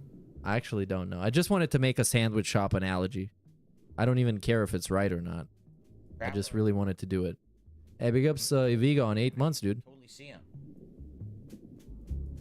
Oh yeah, dude, like actually, that's a very good point when it comes to chargebacks. Because this guy, thank you, John Doe in chat. This guy made thousands of dollars playing Cyberpunk and then refunded it and got his money back. The scumfuck.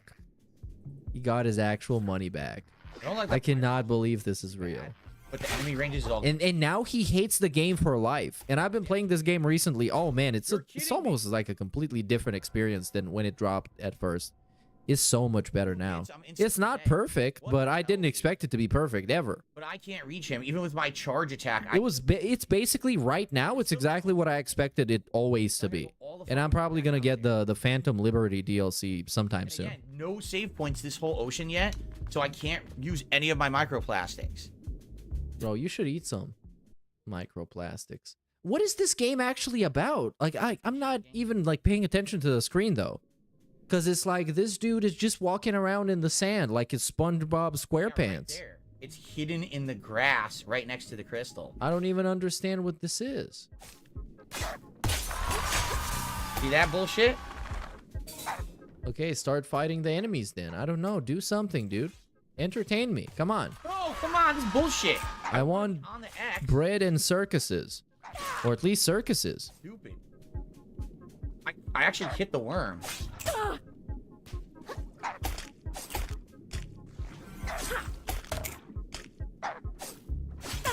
Why can't I fucking block? I don't know, dude. Eat a spotted dick. This is ridiculous. So you can kill the worms, I guess. Yeah, well, it got a health bar.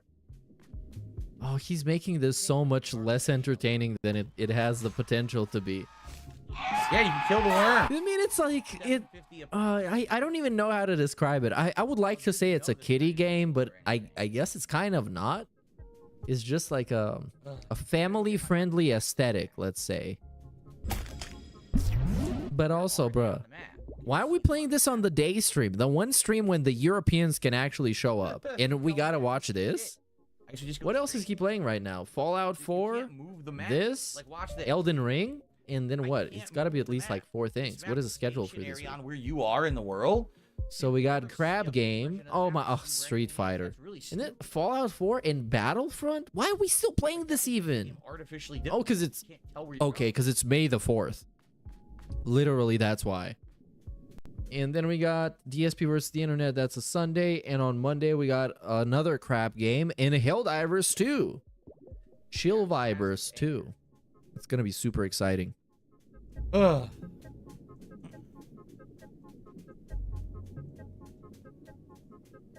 Oh, look at the gaming face right now. Look at how locked in he is. He is totally locked into the crabby fun crab game. I love this dude. Look at how locked in he is. He's actually like gamer facing to the max right now. Look at this dude, man. He is so into it. He's so immersed in this experience. I want to have his camera here somewhere so you can see him react in real time, but I don't want it to be way too big. I can't hit him. I guess this kind of works. He's sitting right in front of me. I just can't hit the motherfucker. Ridiculous. Yeah, this is all right. Twice the range, twice the speed, much better attacks than me.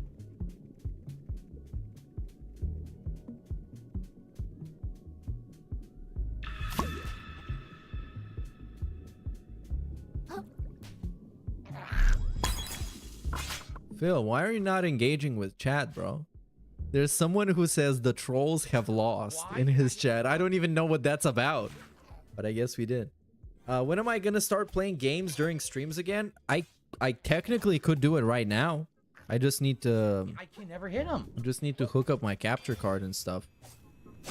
Just like, but I don't know. I just don't feel like it, really. Ridiculous. I can't hit them. It's too distracting. They're standing just outside of my range.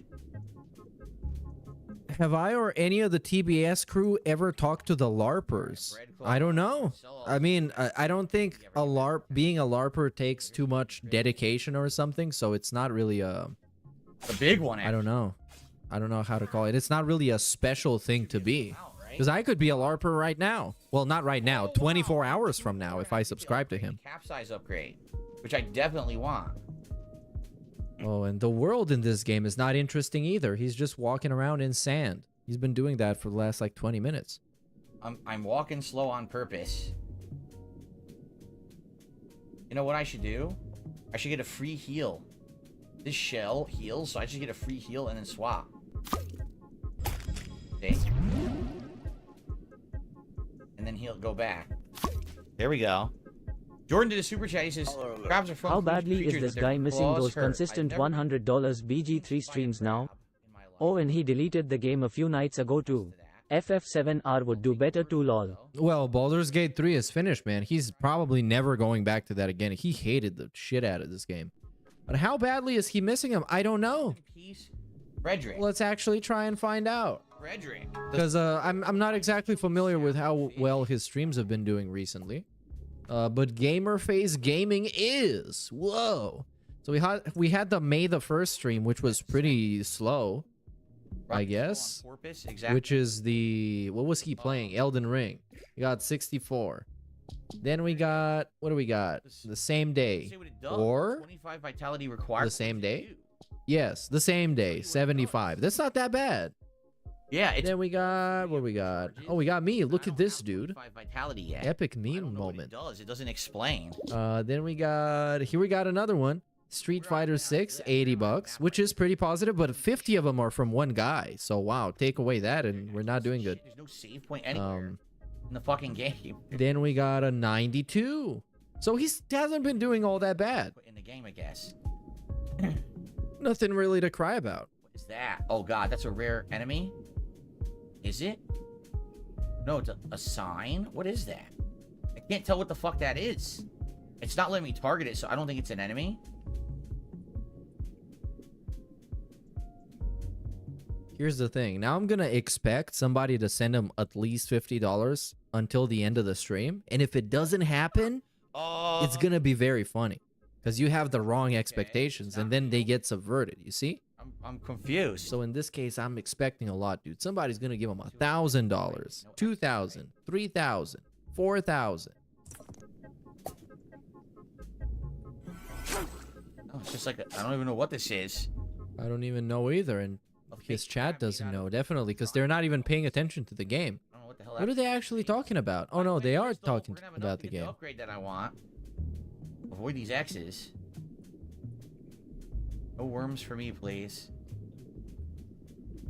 Right. I don't know. This is a type of game that he should be playing during a marathon or something, like an indie game marathon. Because the only way I've heard about this game is through him. Really getting it. Once we find a save point, we're And gonna. as a day stream game, I don't know, man. Probably just try doing something more. I don't even know how to describe it. More mainstream, I guess. Explore right now. They just wanted you to follow those life preservers because this is so dangerous, and they wanted you to come back later to explore when you're like higher level. I don't know. I generally don't mind staying until the end of the stream, I would be higher level. but this shit is boring, bro. But I'm kind of curious about how much positivity we're gonna garner. I could also go and watch his side-scrollers post-stream type of thing and finish that one. But I don't know. It's just kind of chill sitting here and none of us is actually doing anything. He's pretending that video games are being played, but it's just like a walking simulator. It's legitimately actual simulator. And I'm just sitting here. I'm gonna go over here to this. Sitting here and talking, I guess. It's kind of what's happening. Oh, Iron Pineapple. I know this guy. Yeah, he's great. He does Dark Souls type of stuff and Souls-like type of stuff. He's a fun guy. Microplastics. I am so nervous right now. But he can probably make this look good. So much. 23,000. I'm not even fucking with these enemies. Okay, if you guys want the side-scrollers, then I'll just... Well, I don't have to run a poll if we got like 10 people asking for the side-scrollers in chat. But I would like to... I don't know. I should leave them in like a picture-in-picture or something. So we can have an eye on what this guy is up to. Because what if something happens, dude? What if he explodes? Along the way, I'm gonna ignore them. What if he blows up and then explodes? There's only more to look at. And then blows up again. See, there's like a whole area over there. And then I missed it. So I get a save point. It looks like they're making... And I was here watching for 2.5 hours and I missed the best thing that ever happened. Yeah, What if he masturbates again? Due to low tips. Imagine that. It makes him depressed. He just pulls out the cack. And then we have another burst and we all miss it. Yeah, and then I would have to rewind for it. But rewinding is not the same thing. It's not the same thing. I like it raw. When it just happened. Out of nowhere. You can't force it. Oh man, fuck this shit. This shit is boring. So DSP reacts, backstab. But then, you know, because I decided what I wanted to do is basically cut all of the segments where I did the side-scrollers thing into one video. And it's going to be kind of difficult because there's so many of them and they're all scattered around because I wanted to do like specific streams for each one. And now it's not going to work. So basically, I'm stupid. Anyways, with that being said, in this video having 2,000 downvotes, let's continue. The Dark Side Phil Aftermath, also known as Backstabbed by Side-Scrollers. Let's end this here. And we have about half an hour of this, so it shouldn't be too long. And then, I guess we got to get to the coping part where he keeps bringing them up on a regular basis. And so and so and so. But I guess we're going to get there just in time. That's pretty impressive. I don't think I've ever really seen someone as misinformed about me and then actually pretend like they knew what they were talking about. Yeah, so last time we left at Adam being misinformed about Phil, even though he said everything right about him.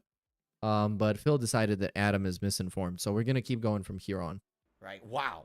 But again, doing it on the show that I'm not on, so I can't counter it. That's pretty impressively amazing, isn't it?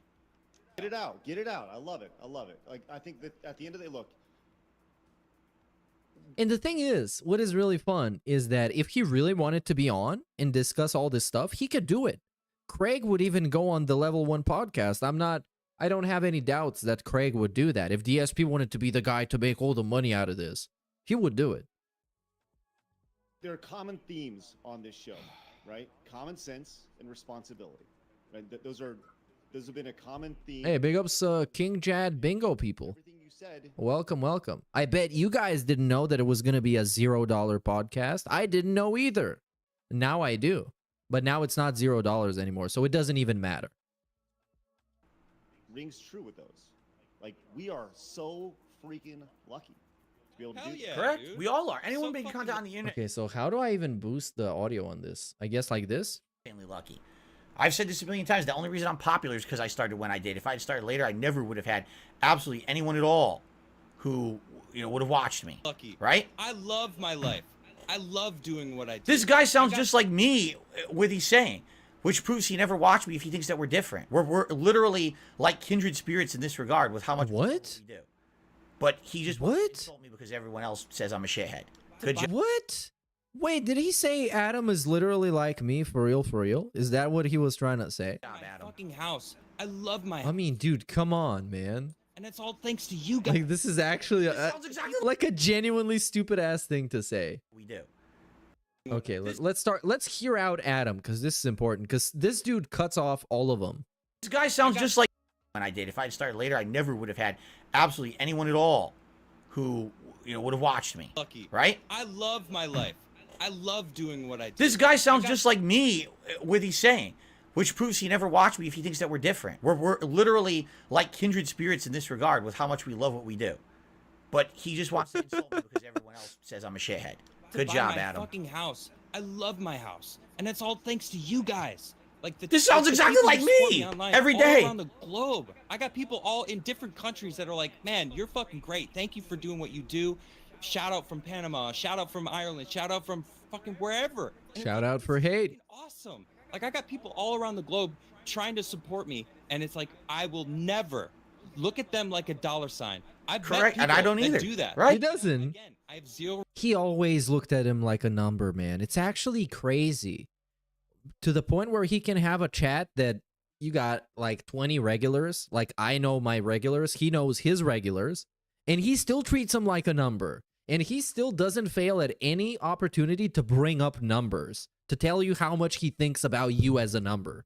Oh, man, we got like 500 people watching. I don't even know why, man. It's not even all that hype of a podcast. And those videos got 2,000 views and climbing.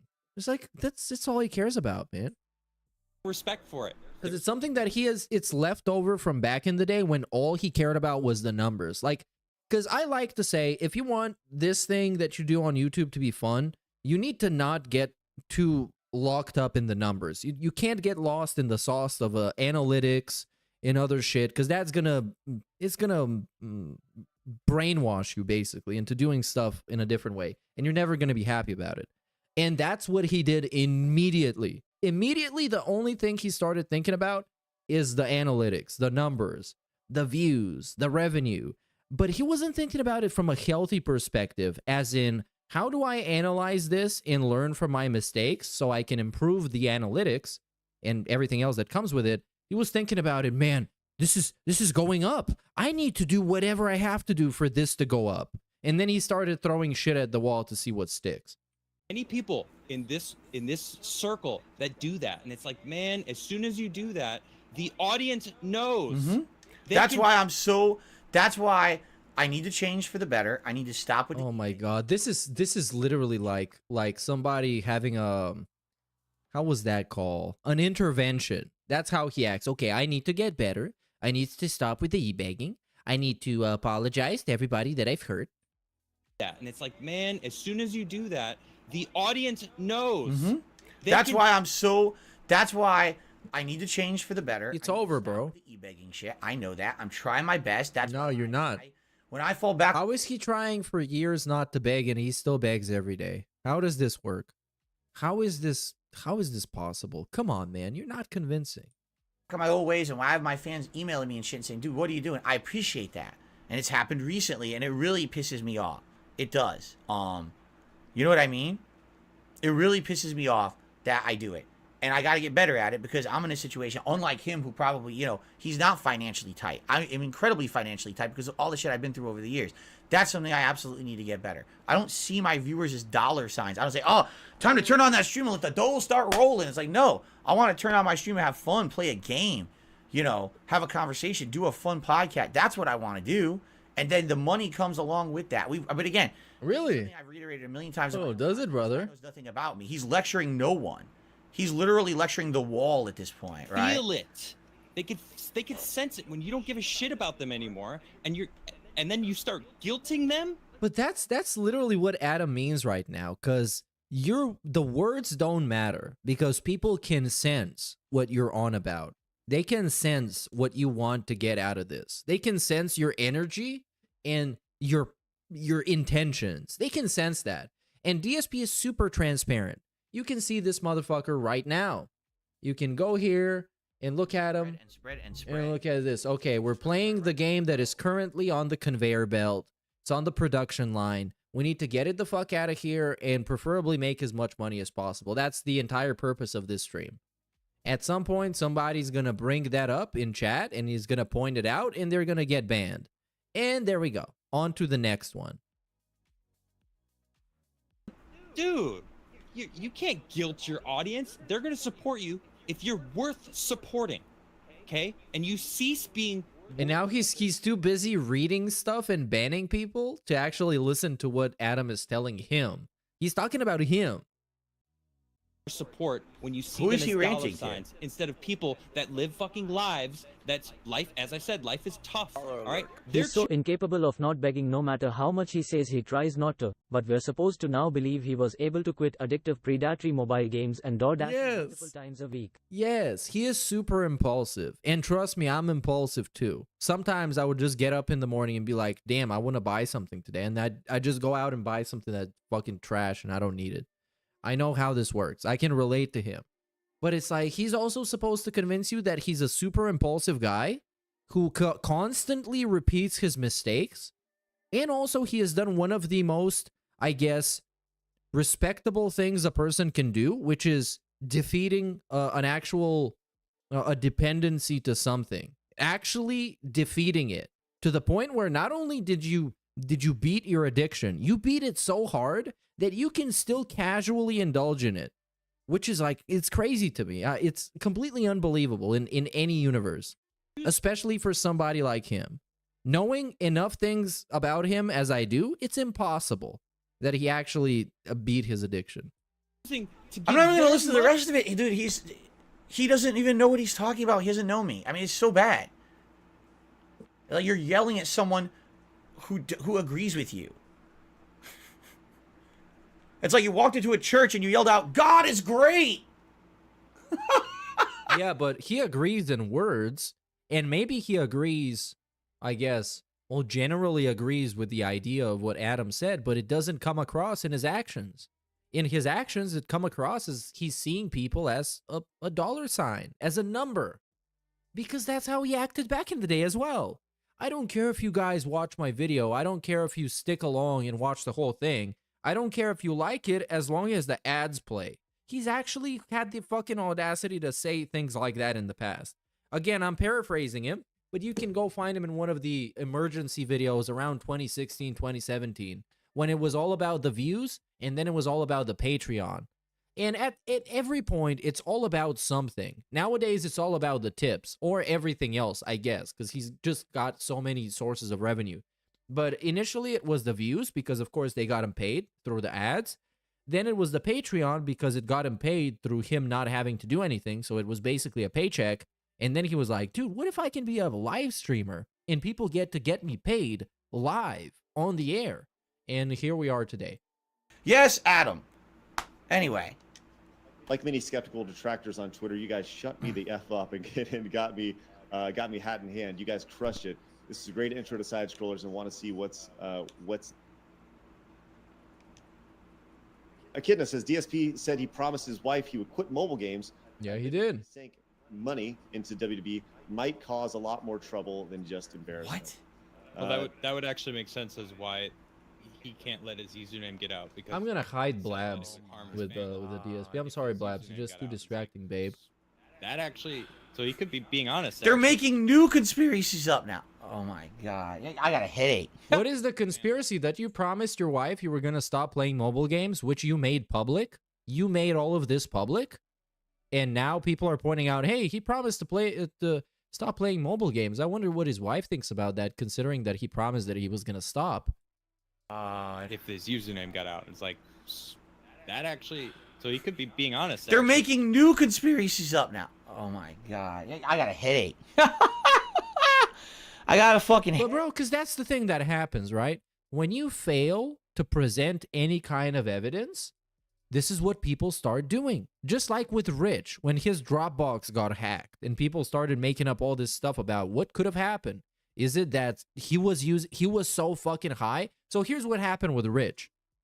And this is like, I'm going to try and tell this as objectively as possible from everything that I've learned about it. So this motherfucker, he logs into his Dropbox one day and he sees that some pictures, I'm going to get into that a little bit later, some pictures have been accessed.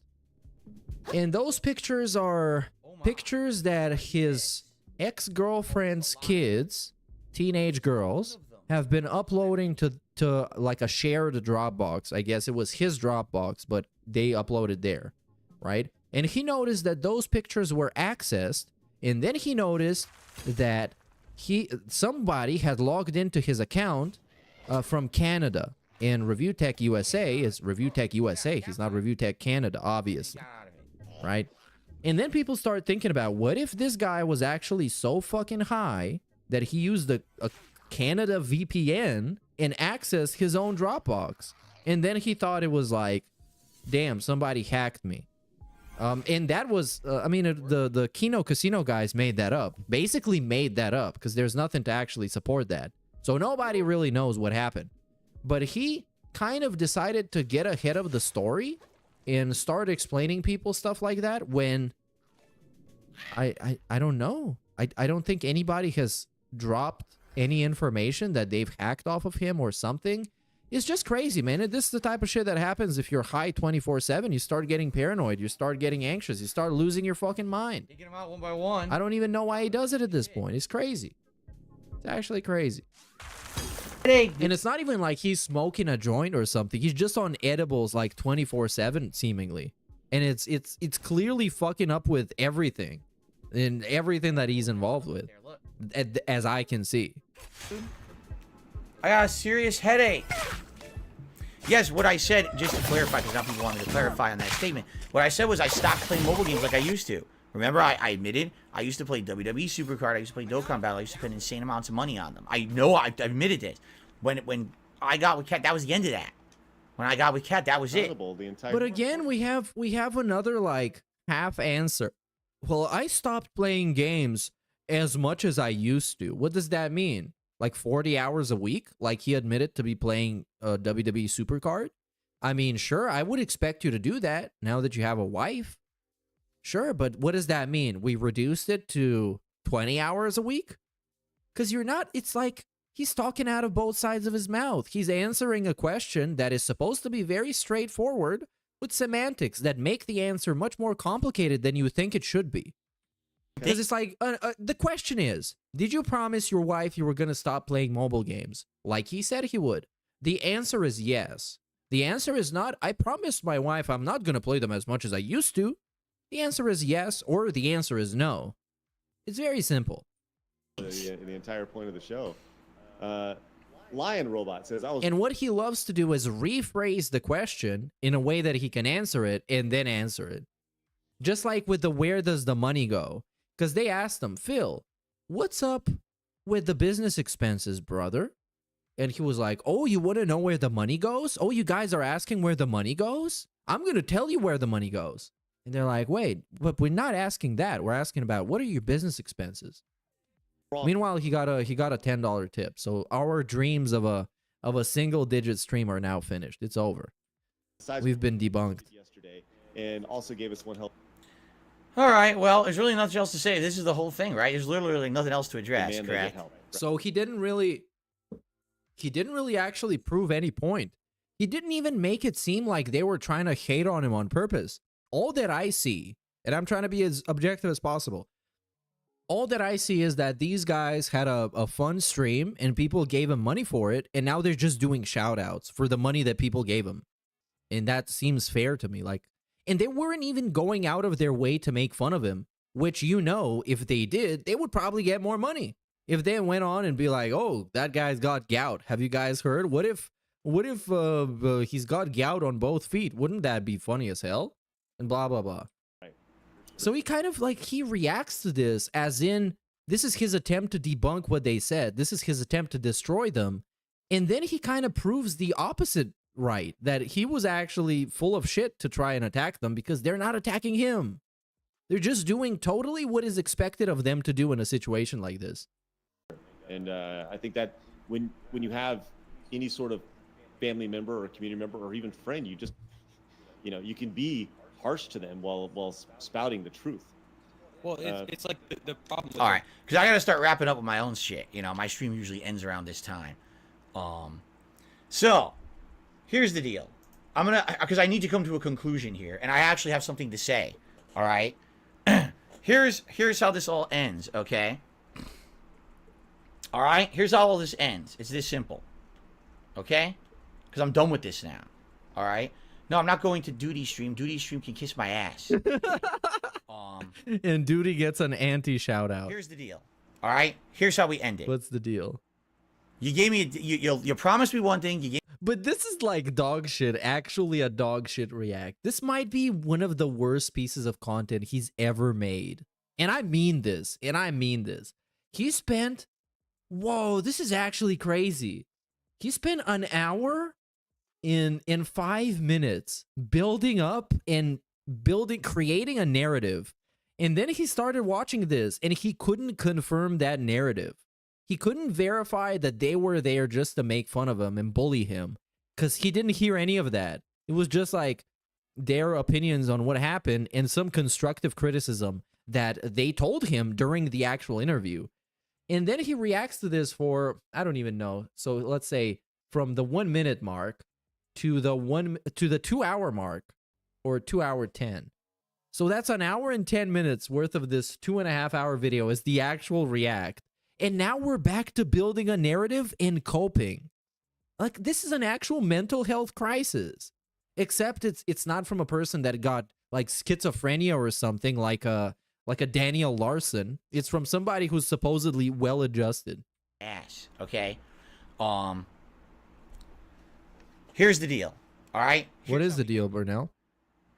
You gave me, you promised me one thing, you gave me something else, right? I thought from what I was doing when I was sitting there that it actually was legit. It was not. It was 100% coming from the wrong direction, only talk to detractors. You know, it was really, really disingenuous what Craig and his people did there to me, okay? And the thing is, you know, I'll be honest with you guys. Do you want to know the truth? This was all... no, I want to know lies. It was what Craig... What is the truth, actually? ...did there to me, okay? And the thing is, you know... I'll be honest with you guys. Do you want to know the truth? Nope. This was all expected. It was all expected now.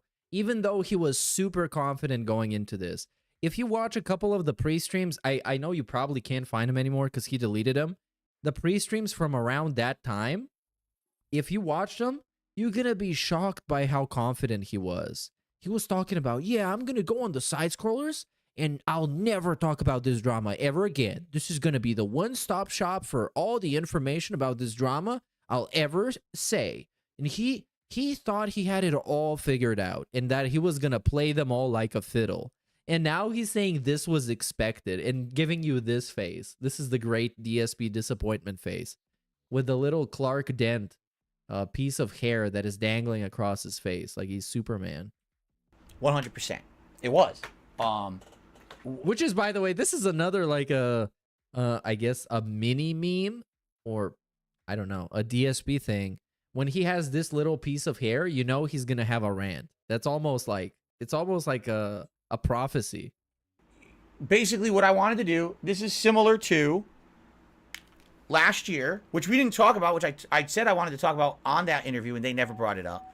This is incredibly similar to the situation where I had car repairs last year. But you bring it up, motherfucker. You bring it up. You bring it up. If you want to talk about something, you bring it up. I wanted to test the waters. And he wanted to test the waters, by which he means, by the way, let me clarify this before he actually gets into the story so he doesn't get the opportunity to gaslight you. What he wanted to do is his car broke down and he brought it to the service person, to the repair store, right? And he wanted to bait people by dropping little tiny breadcrumbs of information. He wanted to bait people into running gay ops against them, like actual touching the poo. He wanted to actually get people to do that. That was his whole plan. And then once they actually did that, right? They found the invoice for the car repair. They found that he got scammed for like, who knows, couple $100 for spark plugs and bullshit. After that happened, he showed the invoice himself. Phil complains that Craig only talked to detractors after he spent weeks telling them not to talk to Craig or answer questions. He did it to himself.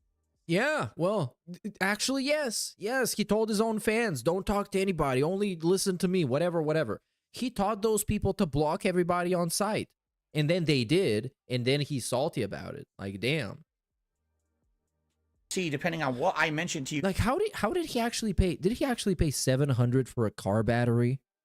Are you for real?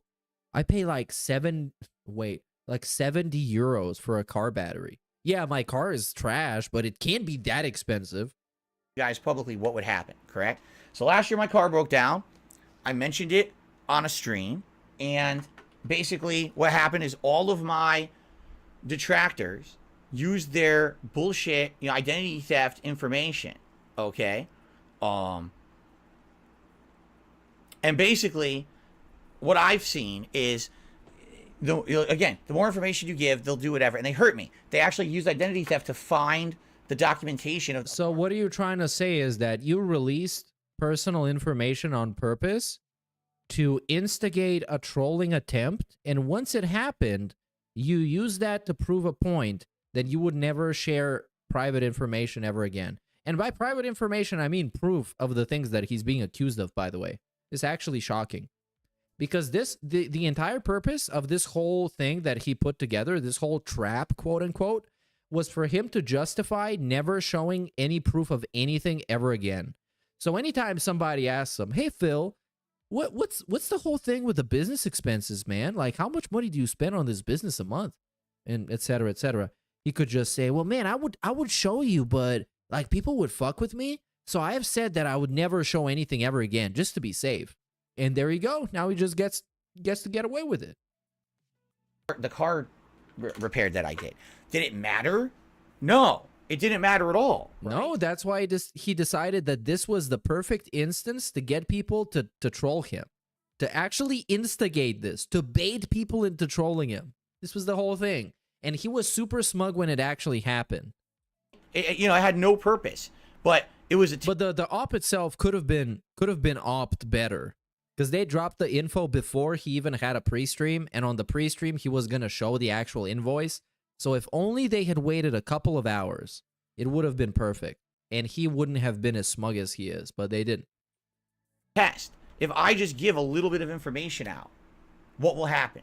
What happened? And he was like, oh, man. Because now that I think about it, he did it in a very, like, cinematic type of way, where he was foreshadowing. He did a schedule short around that time, and he said, well, I'm preparing something special for tomorrow, so make sure to show up, or something like that. It's like actually, like literally dropping breadcrumbs to make people fuck with him, and like implying that he's pulling up some kind of a trap.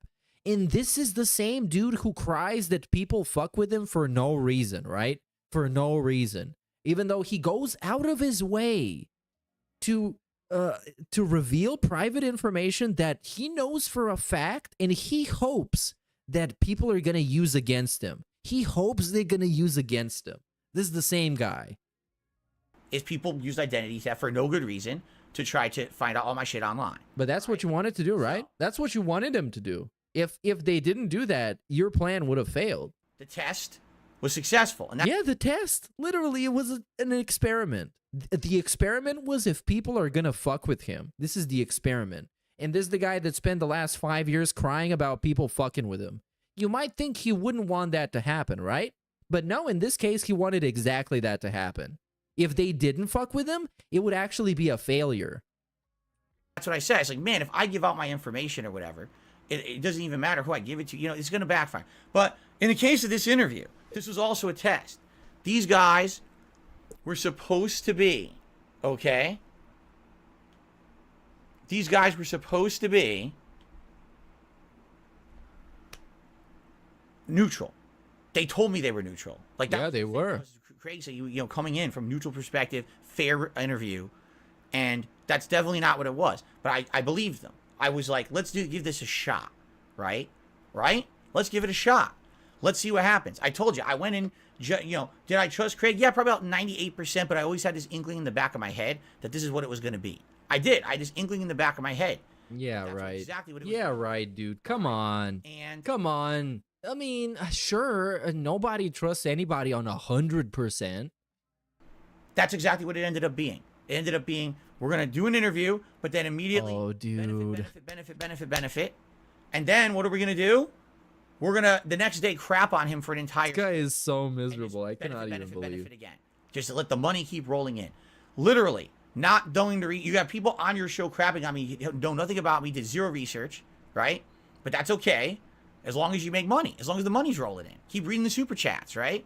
So congratulations. But like, dude, Craig, right? like, a super chat isn't a statement of fact. It's a message that somebody attached to money. That's literally all that it is. Like, come on. Because he's acting like them reading super chats is them, like, actively being misinformed about him.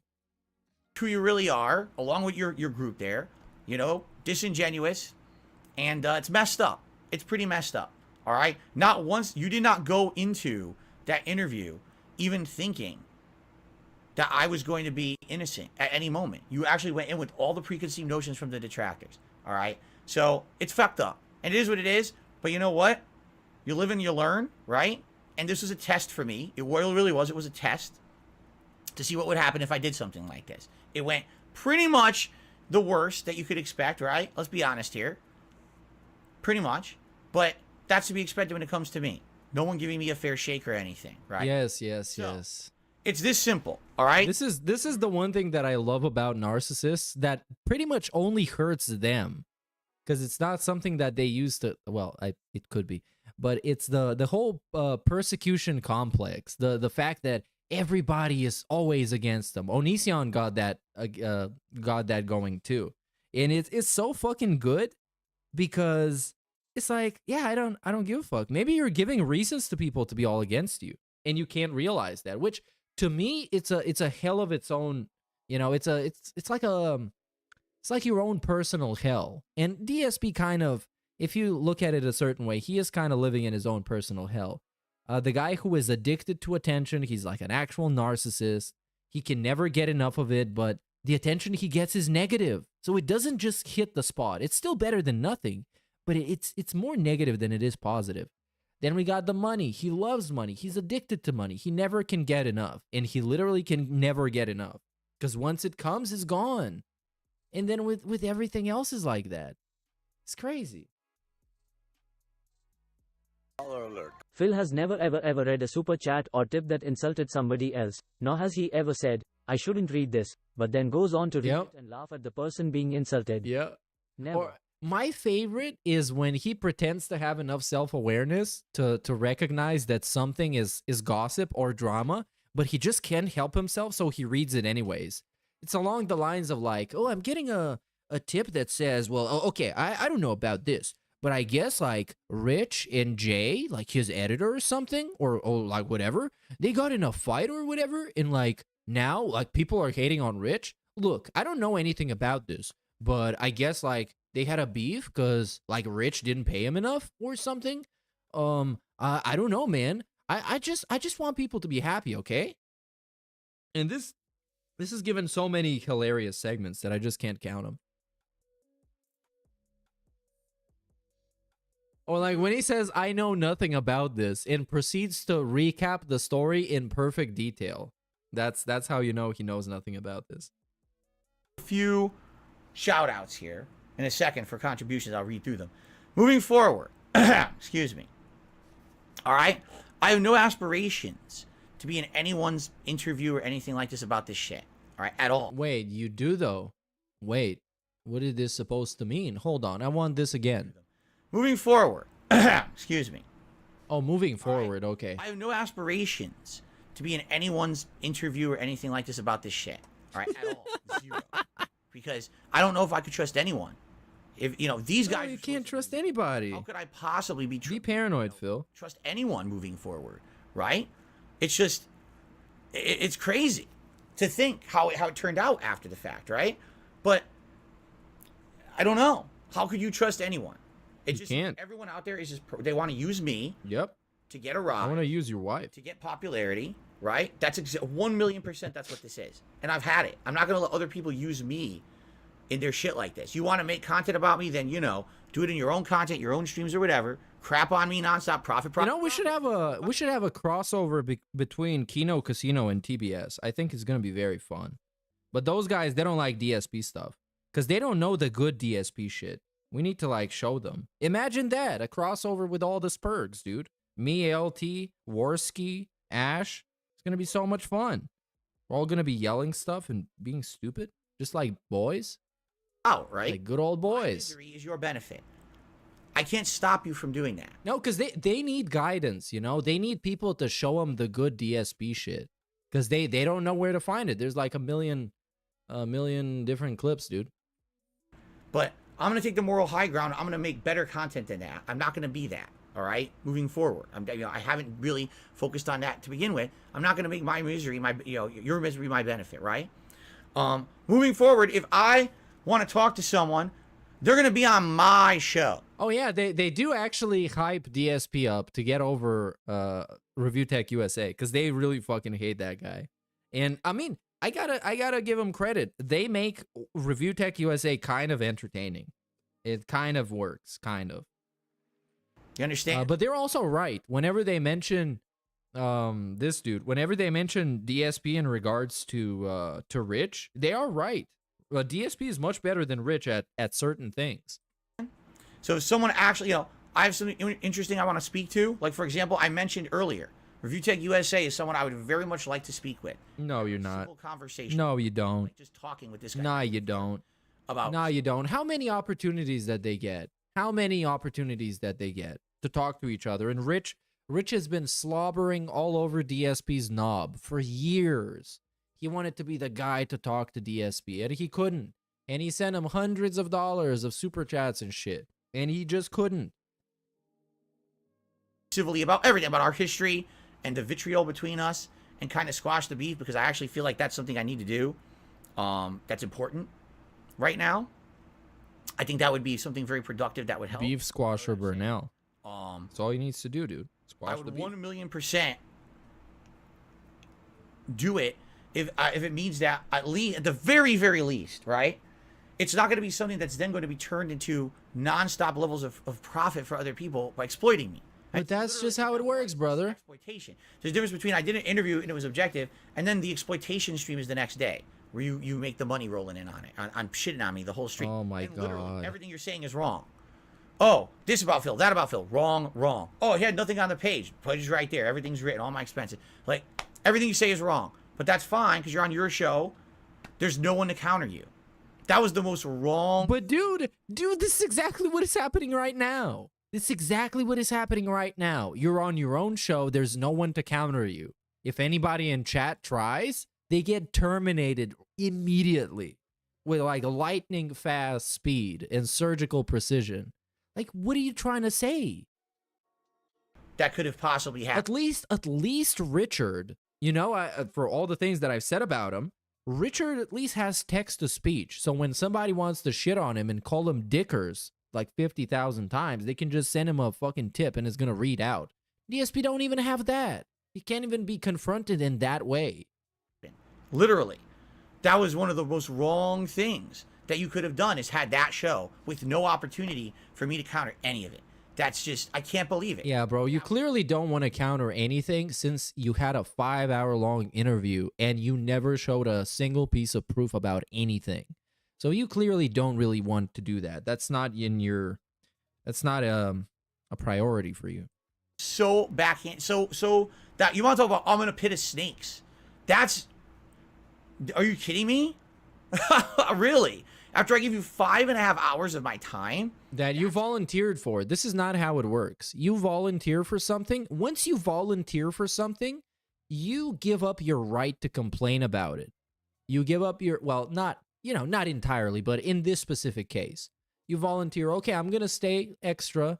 I have all this time, whatever. It's fine for me to do that. Once you say that, you can't complain anymore because you've said that. If you had any complaints, you would think about it on the spot and you would say, well, now you guys, it's been 3 hours now. I'm going to go to my stream now. That's it. If you got an actual problem. If you got an actual problem with Keemstar joining the call, you would say so. Hey guys, I think it's a little bit unfair for this to be my interview and then we have Keemstar in for no reason. Can we just continue with the questions that you had to ask me? Sure, you could have done that. He didn't do that. How you thank me? Wow. And all that money you... That's robust. That fucking show. Yeah, good for them. It's a Gundam make a bunch of money on bus day, which was fucking great. And DSP didn't, because DSP didn't fucking take advantage of the fact that he jerked off in 2016, and Gundam did. You see?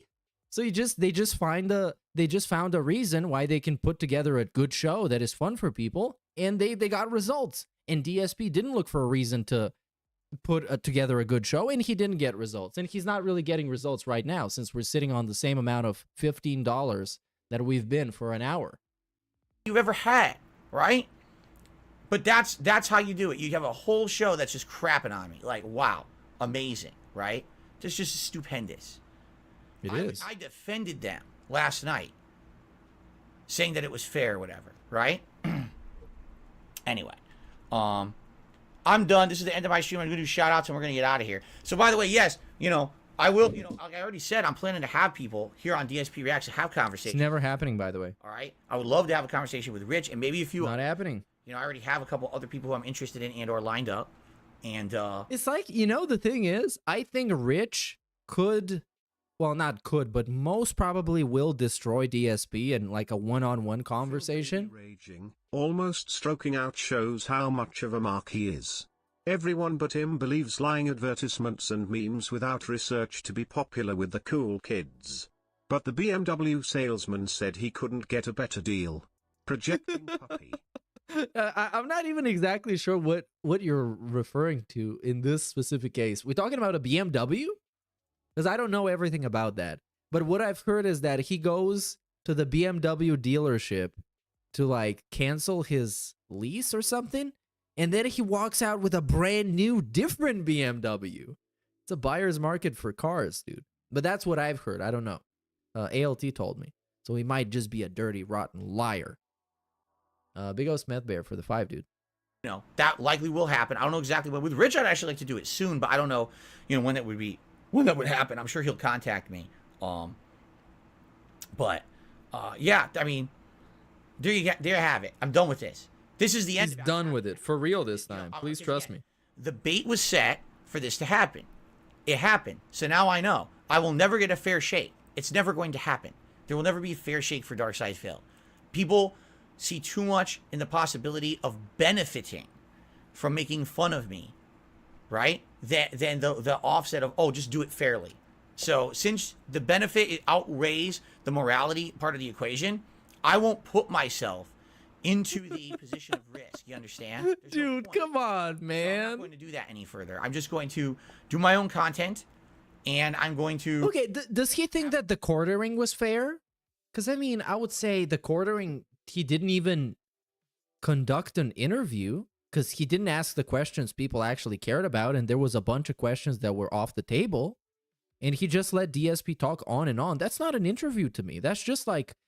kind of like the NBA type of interview at the end of games where you go and you talk to the press and you just say whatever you want and nobody just asks you anything. Even though they challenge him more on that one than the quartering did. It's like a legitimate, like a waste of time watching that one. Even though you can catch DSP lying about some stuff. I guess that's cool. The whole thing about the Jasper reveal, that was very fun. Where he talked about, yeah, I know that if I ask my fans for money, they're just going to give it to me. And I was going to show them Jasper in the end anyways, even if they didn't hit the goal. That's a nice retcon. People on my show, if they want to have conversations, and that's it. Fair enough? Like, that's done. I'm just not going to do nothing else. I'm not wasting my time. This is it. This is the end-all, be-all.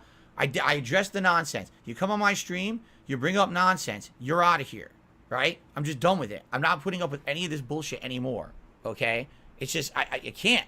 I can't entertain your narrative of bullshit anymore. I just can't. I'm not. It's not worth my time. I'm too old for this shit. I just want to make my content for my audience and move on. Now I had to waste another stream tonight to watch that, to watch them beat me up. For what? So, I'll do some tip shout outs here. I mean, 90% of the super chats tonight were pretty toxic. I didn't really pay attention to much of them because they were so toxic. I'll take a quick look at these tips here. Okay, so oh, wow. Well, so wait. So he does. He makes the side scrollers look good here in this instance because they're reading all the super chats. Some of them they didn't even understand because there were just so many DSP memes, and they just had to kind of awkwardly laugh it off. But now it's like, yeah, we got a bunch of trolls. I'm not even giving them shout outs. Well, yeah, that it doesn't work in your favor, Phil. Now you were just shitting on people for giving shout outs, and now you're not going to do that? I don't even know what that means. Yeah, and also the whole thing about them reading out a super chat and just believing them, even if it's all lies, quote unquote, I didn't really get to see him do much of that. Even though now we're looking at the DSP perspective of the whole thing. I haven't watched the side scrollers perspective because that shit is just way longer than this anyways. And it doesn't have DSP in it. There you go. But I didn't get the impression that they just believed stuff. Because sometimes they would read something like the one about the body language, where they would say, yeah, you know, those liars usually have the body language that they're lying. And they wouldn't agree with it. They would just comment that he looked kind of nervous. $1.50 saying trolls are whales donating hundreds of dollars. I don't even know what that means. Are you talking about on their stream? Yeah, you know what that means, Phil. You know very well what that means. So someone to me $1.50 says, I'm not your biggest fan. I agree Adam was scummy today. Why? Massive superiority complex. Why? Like, who is he is superior. But hold on, he is superior. Because they're having this guy on the podcast who is 40 years old. He is 40 years old. And he was telling him this sob story about how he works like 14 hours a day. If would let go. And how his whole lifestyle revolves around the stream and the chat. And he gets 1 hour a day to hang out with his wife. Yeah, Adam is superior. It's not a complex. He just factually is. And why not give somebody advice when you're factually superior to them? How does that not make sense? I don't get it. If would let go of his ego for 2 secs and did a little self-deprecating humor, he might make a few bucks. Not. The self-deprecating humor from Darkside Phil is like actually the worst. It's actually the worst because it's not sincere. And you can see every time he says it. It's almost like he makes it to discredit people that say this thing. So let's say it's something about the snorting, right? Because people criticize him about snorting. And he would say something along the lines of, yeah, oh my God, I'm snorting so much today. It's so obnoxious, right? You just can't stand looking at me, right? And it's like, well, kind of, yeah. It's not really much of a self-deprecating joke. You're trying to take away the power from the actual joke, but it's still right. He's still obnoxious as hell. Life with shitty advice. There you go. There you go. And by the way, I told you I'm done with this. I'm not retorting to anything. I'm not responding to He is not done with this, by the way. I'm done. It's just a quick spoiler. To go on to a show to do something like this if he didn't feel that they were superior and could get it out there better than he can. If not, then why not do it on your own show? Yep. He's so dented it's crazy. Well, you know, because you all know the initial idea, the initial conception of the interview was he wanted to have an interview with somebody. This was not supposed to be the thing. This was not supposed to be it. He was just supposed to be a guest that was just talk about the latest and greatest of video game trends or whatever the fuck, video game stuff. But then Craig did the unthinkable. He announced this to the public. And DSP was hoping to keep it a secret. He was hoping that eventually he would be a part of the podcast for an episode. And Craig would get all this flack because he did not tell anybody he was having Phil on. Because if he did, then things would go the way that they actually did in real life. But it didn't happen. Standard content. No more drama shit on. Big ups Spikes. And big ups Andrew Honeycutt for the previous super chat, dudes. Troll again. Ignore this. Here we go. Here we go, brother. Okay, brother. Sasuke Man. Wow, that's a. I don't know how to pronounce this. Sasuke. Maybe it's supposed to be Sasuke, but it's with a Q instead of a K. Wow. Says, It's futuristic.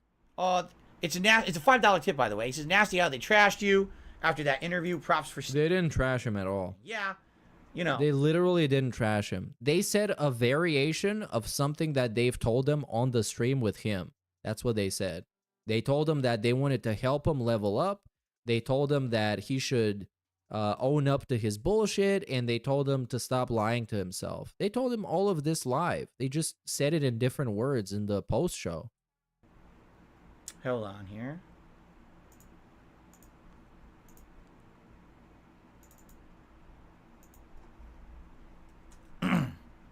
There we go. Okay, now it's just Okay, here. dead air. And there's another $5 tip.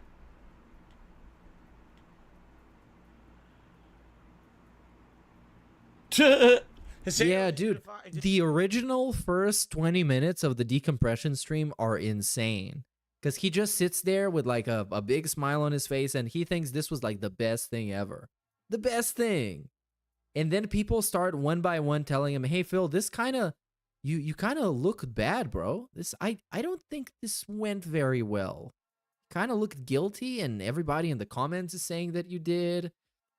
And then he was like, yeah, man, I think it's fair, man. I think it's fair, man. And then the next day it was this. Is it a $5 tip? And now he hates their guts. He hates them like they did a unspeakable crime against them. I'm glad I missed the event. I don't know if I should have attended it and watched it after this. I mean, literally the event is 5 hours of them grilling me. By the way, still 2 tips in total. A 5 and a 10. He's been live for an eternity now. 3.5 hours. Does that mean I've been live longer? Oh, yeah, a little bit. Answering their questions with the answers you guys have already heard. There was a few other things that you probably have never heard. But it's not too much significant. What did we never hear? Addition of anything. And then, you know, now their post-day show crapping on me. Notice how and making money doing it. How before it happened, the narrative was that you are not going to hear anything else. It's just going to be everything, but in one place, so you can find it easily. And then it was like, yeah, you guys are going to hear a thing or two that is new. Like, what, you're hiding drama from us? Why would you do that? And also, why would you bring it up if you kept it hidden until now? Right? I don't really get that, Bill.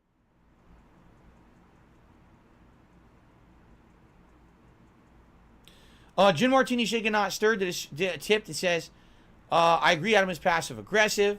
He's getting all his info from detractors. My only criticism is, are you not going to read the super chats? I could go through them, but I'm not reading the negative ones. Like there's a million troll super chats tonight.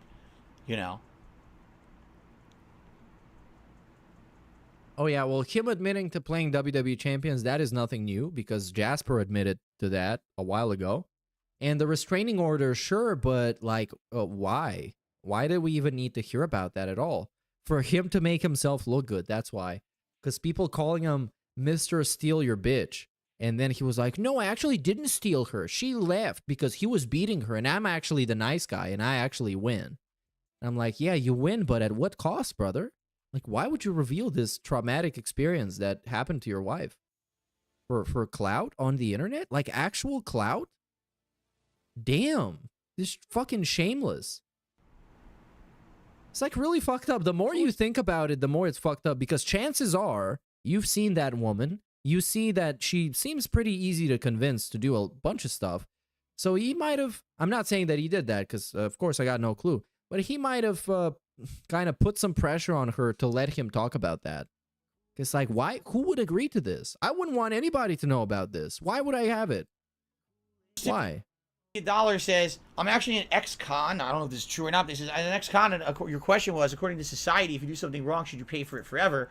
According to society, it depends. Yes. Depends what. Ex-con, good luck 20 years later, even trying to get a certain kind of job or whatever. I mean, I guess that's a good point. But the difference is, you know, saying something really stupid on the internet versus you went to jail for a crime, a serious crime, is a little different.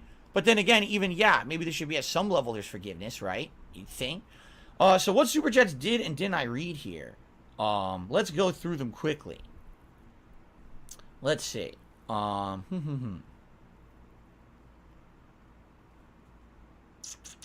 I did that one. Did that one.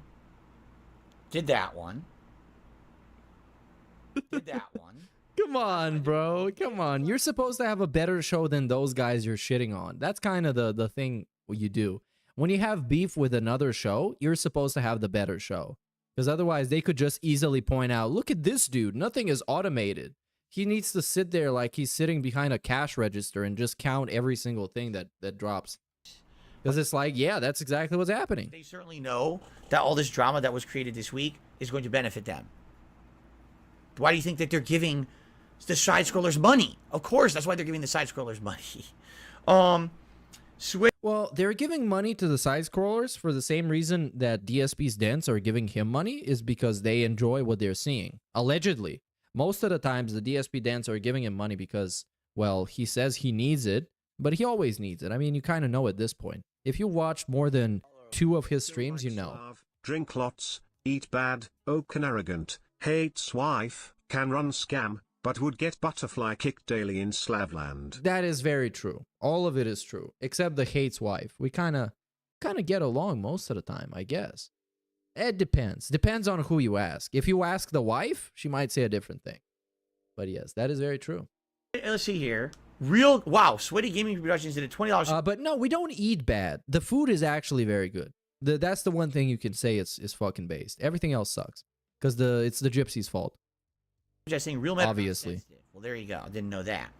Radical Jaws, re-upped his membership. Sorry, Phil, about this. Hope that you're doing okay. Listen to me. I'm fine. Tomorrow we are back to normal stuff. Tomorrow we got a podcast. We got React stuff on this channel. You know, we've got all the normal stuff coming up. It's not a big deal. It really isn't to me. It's like, oh, for 5.5 hours, you know. Yeah, because it's nothing's a big deal to me, man. It's just, I'm done with this nonsense. Kira Blanca did a super chat. Thank you for that. Only Iced Infinite did a super chat. Says, debate them and have destiny prepare you. No.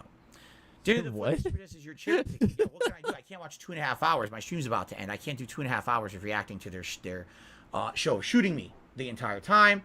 Bloomkin. What happened? Oh, nothing. Nothing. We're watching the old side-scrollers thing. The real DSP is down in the corner. He's sitting on $15 of positivity and playing Mr. Krabs Dark Souls adventure. On their show, though. Right. But if the entire thing is insulting to me, do you think that's fair? Do you think it's fair to have It's not insulting, though. attacking someone who's not there? No, it's not. 5.5 hour guest on your show. Look, man, here's what I would say. It would be much more fun if he was there, so I'm all up for that. I wish he was there while they were reading the super chat so he can get to respond. Of course, I wish that happened. I wish. Does that make any sense? Right? In any universe, does that make sense to do? No. Yes. Not at all. Gary the Super Jason, you thought we were going to be a regular on there? I was supposed to be. No, you're not. To be a guest. A guest. Not someone to be grilled, interrogated, and treated like a criminal who needs to confess. Yeah, but that's the treatment you get, brother. And that's what they did to me. You know? That's how they, the interview is fine, only to find out they had ulterior motives all along. Isn't that nice? Radical Jaws had gifted a membership. Congrats to the person who got it. It was, you know, in a way, I kind of love him feeling like this. Because imagine feeling that everybody that you meet in life is going to take advantage of you and manipulate you and gaslight you and fool you into embarrassing yourself. That's crazy, man. That's crazy. Like, how are you supposed to have any kind of interaction with anybody? Well, good thing he doesn't. Because, wow, that would be crazy. Doesn't say. Whoever got it, congrats. Yeah, in any way this had went, he would only be on the show once. There is no way he's going to be more than once. Because if he went as a regular guest, all the comments would be shitting on Craig, because Craig had him on as a regular guest and not as a interrogation guest. And then the second way it went, obviously, I mean, is what happened. So there couldn't be a follow-up. Last names did a super chat. He says, RTU Mod here. Adam makes me sick to my stomach. Well, there you go. Danny the Foot did a super chat. RTU Mod. Wow, that says a lot. It was a 2.5 hour show. I don't have 2.5 hours. My stream only goes till 9:15. But you made the stream, my brother in Christ. You made this stream. Why would you make a stream about watching somebody's video and then just not watching the video and just skipping all through it? Is this DSP Reacts? Oh, wait, it actually is. Oh, okay, well, you got a point then. Okay, I take that back. What a fucking scrub. Because he's going into like a blood feud, right? He's going into a grudge match. and he doesn't even watch the whole video so he can A-log them further. He can shit on them more. So he just watches a little bit. It doesn't confirm what he has to say, and then he stops watching and is like, you see, this confirms what I have to say. How do you not hate a person like this? How do you not get pissed off at this kind of behavior? Last names in the super chat. Any earnest person understands why you can't show anything. Yes, of course, exactly. I want to see his bank account and what's inside of his pants. Troll, ignore that. No, he didn't talk about the DMCA. He got a super chat about it, but he got it deleted immediately. Like immediately, actually. I don't believe. I mean, yeah, I'm not gonna listen to slander about that. That's bullshit. That's stupid. How do you know it's not real? I was there. I was the other gay guy. You know what that means? So Uzi Gohard did a super chat says, I think you're messing up being confrontational. You had a chance to make connections. I think you blew it. Wait, dude. They interviewed me for 5.5 hours. I did exactly what they wanted, correct? And then they shat on me for 2.5 hours the next day. They didn't shit on you. How am I being confrontational? What are you talking about? They did this to me first. And then I reacted appropriately. Defensively, saying, you're out of your minds doing this to me. How are you saying what are you talking about? You know? It's so stupid, man. It's so stupid seeing this guy trying to do any level of mental gymnastics to escape from this. And he hasn't escaped from it to this day. It still hurts. It's still a pain. A big pain. Let's see here. Andy did a super chat. Says, let's see. I follow Rich. I'm not a fan of yours. I do support you here. Adam is anti-woke. He's a nut that just learned about you. What he's saying is unfair. I don't care about anyone streaming with anyone. Nobody cares. Okay. Goober, I don't know if I saw your super chat. Oh, no, Goober, your super chat was stupid. Goober. And Cody is saying, look at you chew on your lip. My lip is very dry right now. It's been dry all day, actually. I think it's because the air. Yeah, and also it is. That's a good point, M-Bode. So he lied to them in the face of overwhelming evidence, and somehow that's treating them well? Because, like, that's kind of fucking disrespectful. That's the type of shit that Matt Jarbo did. Where you're just sitting there, everybody knows you're guilty, and you're just lying to everybody. And am I supposed to take this as you're being nice? No, you're not being nice. You're fucking lying to everybody. On my lips tonight. They dry. It's not a very nice thing to do. Anyway. All right, guys. So I'm gonna leave it at this. Now more tips came in. I hope they're troll tips. They're skipping them. Let's see. Yeah, and look at this. He tried, man. He tried, and all he got was $17 at this time. And he tried to be like, "Oh, dude, I'm gonna jump on this bandwagon too. I'm gonna monetize myself." And no, not really. So what is he doing now? Is this a loading screen or is he going on break? And we'll do this. The boss first. No, it's literally, this game is insufferably boring to watch. Maybe it's fun to play, but to watch is like the worst. He might as well have been playing something else in a different tab that I'm not going to look at. Yep, so ignore that.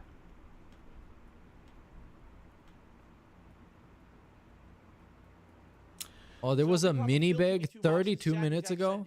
Let's try and find this, actually. I was enjoying their content for years. Let's see what the bag is. Oh, then and he left after. Oh, must be here. Great. Yeah, it's here. Thank you. Good progress and continuing on. Cool. Okay. Yep, it's the split the part bag. That's right. Stretch my legs for a second here before we continue. If you guys are having a good time today, please consider supporting the stream in some way. Right now, thank you so much for all the super chats and memberships. That's great. Tips would help today. I do try to hit the tier 1 tips goal every stream. We do still have 2 hours left on today's stream to make that, okay? Jordan just did another super chat. Okay, this was not that bad. He did not pull up any kind of excuse or any kind of reason why you should give. He's just saying he's trying to get to the goal. But it makes me think that he might have actually beat the chargebacks. And then, because you know what happens with him? He would bring up some kind of a big issue and talk to you like it's the most important thing ever. And then behind the scenes, it would get resolved, but he wouldn't tell you it's getting resolved. He's just not saying anything until the next big thing happens. And you're not supposed to even like ask, hey, Phil, just for continuity's sake, what happened with the last issue? What happened with your broken shower? What happened with the broken dishwasher you were asking money for? What happened with the broken car? What happened with this? And it was just like, oh, I don't know. It never happened. With some of those things, he would just straight up say it never happened. I've seen clips of him saying that the broken shower didn't happen. And then, like, months after the fact, he says the shower is still broken. So it's crazy. Like, why would you lie about stuff that is so unimportant? So it's so insignificant. Why do you lie? The others, keep your head up because your true fans will always appreciate you. Yeah, and it's sad. Guys who make good content, but they never made content like this before. That's for sure, right? Cool. They literally never made any content like what they made about me. Like I said, if there wasn't, yeah, they did it great though. Involved, would they have been playing Mario Kart today, or would they have been? You know what I'm saying? Why? Oh my God! Look at, he's almost like, here the last couple of sentences he said, he's almost like he's shaking with anger. Any content like what they made about me. Like I said, if there wasn't money involved, would they have been playing Mario Kart today? You know what they should have done? They should have, like, unironically did a react to this stream. Just so they can be petty. Just so they can be petty. Or would they have been, you know what I'm saying? Because if Phil thinks that this is the way that he's going to talk to them and respond to them, they should have done the same thing. So they can respond and talk back to Phil. And he wouldn't be watching their response, because then it's like, he's reacting to them reacting to him reacting to them doing a thing. Why did they But the time is over. They can't go back and do that now. But if at some point they decided to bust out the trusty old DSP thing, they could do it. It's been over a year since it happened. They're gonna find something else. That today, because there's money. It's the only reason. Also, they're doing something like, I don't know how it was called, but save video games or something like that, where Craig wants you to go to some website and give them money so they can save video games. Sidescrollers. Yeah, it's gonna be fast. So Sidescrollers, here we go. Melanie Mack on was she saying no to Kotaku interview? I don't care, bro. What do we got here? We got I don't even know how to find it, but I guess they're trying to save video games. Yeah, take games back. That's the thing. That's the thing. I want to see, because once I open the website and I'm like, okay, so what is this about? How are they going to save gaming? And all they do is just ask for your money. So I'm not exactly sure how they're going to save gaming. But wait, did they have an interview with Maven? Yo, they actually did. I might go back and watch this. Maven is such a fun guy, and he talks about like wrestling, shit like that. Wow, I didn't know about that. That's actually pretty crazy. And he's big on YouTube. I'm shocked that this only has 3.8 thousand. This is probably a good show. What is this? Like, take games back? Because I want to figure out what it actually means. It's time to take games back. This is okay, so let's skip to this Game Awards. It's time to take games back. How are we gonna do that, Craig? Please tell me. Now, look, I'm not telling you I got this whole idea mapped out, because I don't. I don't even have a name for this yet, but it's become painfully obvious that this is very much needed. Hold on, how do we not have name for it yet, but we're taking people's money for something that we don't even, like, the idea is so bare bones, we don't even have a name for it, but you can get a lead sponsorship for $1,338. That is yearly, by the way. But they don't even have a name for it. Or maybe I'm just misunderstanding, Craig. Let's actually hear him out. Year after year, over and over again, after the Game Awards, people say there has to be a real award show for gamers. Oh, well, okay, I get it. Dude, come on, man. This is how we're gonna save gaming? By giving them awards? The first step to creating a club or a group where you decide the winners and losers of the video game industry. Oh, hold on. Then how? So what do these tiers give you, right? I spent almost 20 years talking about the video games, and the video game industry has never been this crazy. I'm creating Take Games Back because of the glaring chasm between video game developers, the media, and the players themselves. We've all seen it. There's a disdain towards gamers from media and even devs. But what is the mission? I'm founding TGB with a clear mission to empower gamers with a voice.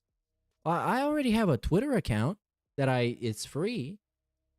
How are you going to amplify my voice? I want to ensure your voices are heard and respected in the industry that often overlooks your perspectives. I followed my career. Well, this is kind of like a chat GPT type of stuff. I don't exactly understand how they're going to amplify my voice if I give them $5 to $1,337 a year. I actually don't get it. So we have a bunch of Q&A here. Okay, so it's an online video game club created to empower gamers by giving them a voice, ultimately creating their own industry award show. So this is ultimately the idea, is to have an award show, to have a Google form where you vote for who wins game of the year, and then they get to an, like, bro, come on, man, this shady as hell. This is shady as hell. I don't trust anything I'm reading on here. It's an online club that ultimately will result in an award show. That it's all, how does this save video games? Video games still gonna be trash after this. It's not gonna affect anything. I'm just gonna give them a certain amount of money so I can vote. But okay, let's see what the different support tiers get you, because obviously there's a bunch of them. So for the monthly support of $5, you don't even get to vote or suggest anything. You just want to support on a monthly basis. So this is just giving money, literally. Then we got support and suggest. So this is 15. We got suggest categories, the future suggest categories. I guess a 4 is missing here for the future award show, which, I mean, how many categories can you actually suggest? I'm not going to start listing them, but there's like 10, 15 categories. It's not that many. So it takes about 15 people who all contribute 15 a month to suggest pretty much any category that you can have. Anyways, then we got a 30. We got to nominate and vote. So for me to nominate on Game of the Year on some Google form, I will need to give them $30 a year to suggest, nominate, and vote on the future award show. But what is the difference between nominate and vote? I guess nominate is what should be on the award ballot, and then vote is, dude, this is like, it's crazy. Then we got 150. We got suggest, nominate, vote, and attend the show. Attend the show, which this show is, it's not very likely to have a physical actual execution, right? Not an actual physical show. It's probably going to be like a web show. Yeah. It's actually going to be on Zoom? Does it say that somewhere? Because this is going to be scandalous. If I pay $150 a year to save video games, and all that gets me is to vote on a Google form and then join a Zoom call. And then for the lead sponsorship, it's nothing, basically. And you are listed as a sponsor, so you get a shout out. Dude, this shit is a scam. What the hell is going on, Craig? Come on. Come on, man. An award show. I finally got around to reading this, and it's fucking stupid. It's a worse idea than Detractor Con. This is an actual con. A club where you get to decide the categories. No. The nominees for the categories. No, we're not doing this, bro, for a fake fucking Game of the Year awards show. Come on. I have my own fake award show. It's called the Strokies. And every year somebody is upset they didn't get included. 100% the only. And it's all free. You get to stroke it for free. So. Oh, I got another $2 tip from Radical Jaws, letting you know it was Hybrid who got my member gift. Thank you. Congrats, Hybrid. Be sure to thank Radical Jaws. I feel like your pain today is I have post-nasal drip now, tonight. I'm sorry to hear that. I hate post-nasal drip. It's awful. Of course you do. Really bad. Nobody would like it. But if you hate it so much, why didn't you do anything to prevent it or stop it? Or make it less bad? Okay. And is that it? No, there was another super chat. A big one. Because, like, I would understand if this whole save gaming thing was about, like, actually going to a developer or a publisher and having, like, discussions with them and having seminars or whatever. Whatever. But this is like an award show that you get to pay double digits to actually only even vote on it. It seems like, I know the idea is for you to be a regular gamer, but you're not a regular gamer. You're like a premium member of this service, right? You have to pay to simply vote on it. It's ridiculous. It's ridiculous. And he started off by saying, I don't even know what the name of this is. Well, you should probably kind of workshop all your ideas before you make a website and ask for people's money. Mike did a super chat. He says, I'm spreading the love. Thank you, Mike, for the big super chat. That's a huge one, actually. It was about 20 bucks. Seraph earlier did that really big one, too. Thank you, guys. All right, guys. We're going to wrap it up. Yo, this dude, unironically, is still not having a tip. He's still sitting on 15. This is miserable, bro. Moving forward, I'm not appearing on anyone's show. Don't ask me to. Oh, no, I don't regret having Craig's voice on the intro of TBS. I don't regret anything. I don't regret anything I've said about DSP. I don't regret any stream I've done. I don't regret any guest we've had on TBS. Each one has something that you can get out of it. Even the ones that have fallen from grace, if you want to say that. I don't fucking know. Just you get more context about them. I've already addressed all the bullshit to the best of my ability. I'm done with it. There's no point in bringing it up ever again. Let all these idiots talk about it on their own content and leave me out of it. I'm here to put out fun gameplay, interactive podcasting, react content, and have a fun time with my small audience. I'm happy with that. All right? I'm very happy with that, and I will continue to do that and enjoy that for as long as I can. All right? And I hope that you guys will continue to join me for all this content moving forward. I appreciate that.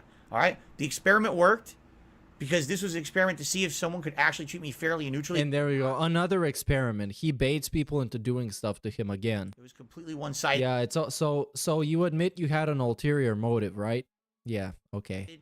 As evidenced by who they spoke with, how they approached it, the emails I just got from Craig. I mean, it's all evidence. Even yeah, no, man, that's not how it works, actually. They don't even know the truth about what they're saying. They're literally speaking things that are factually untrue about me, as if they're factually true with an audience, a captive audience. You know, it's messed up.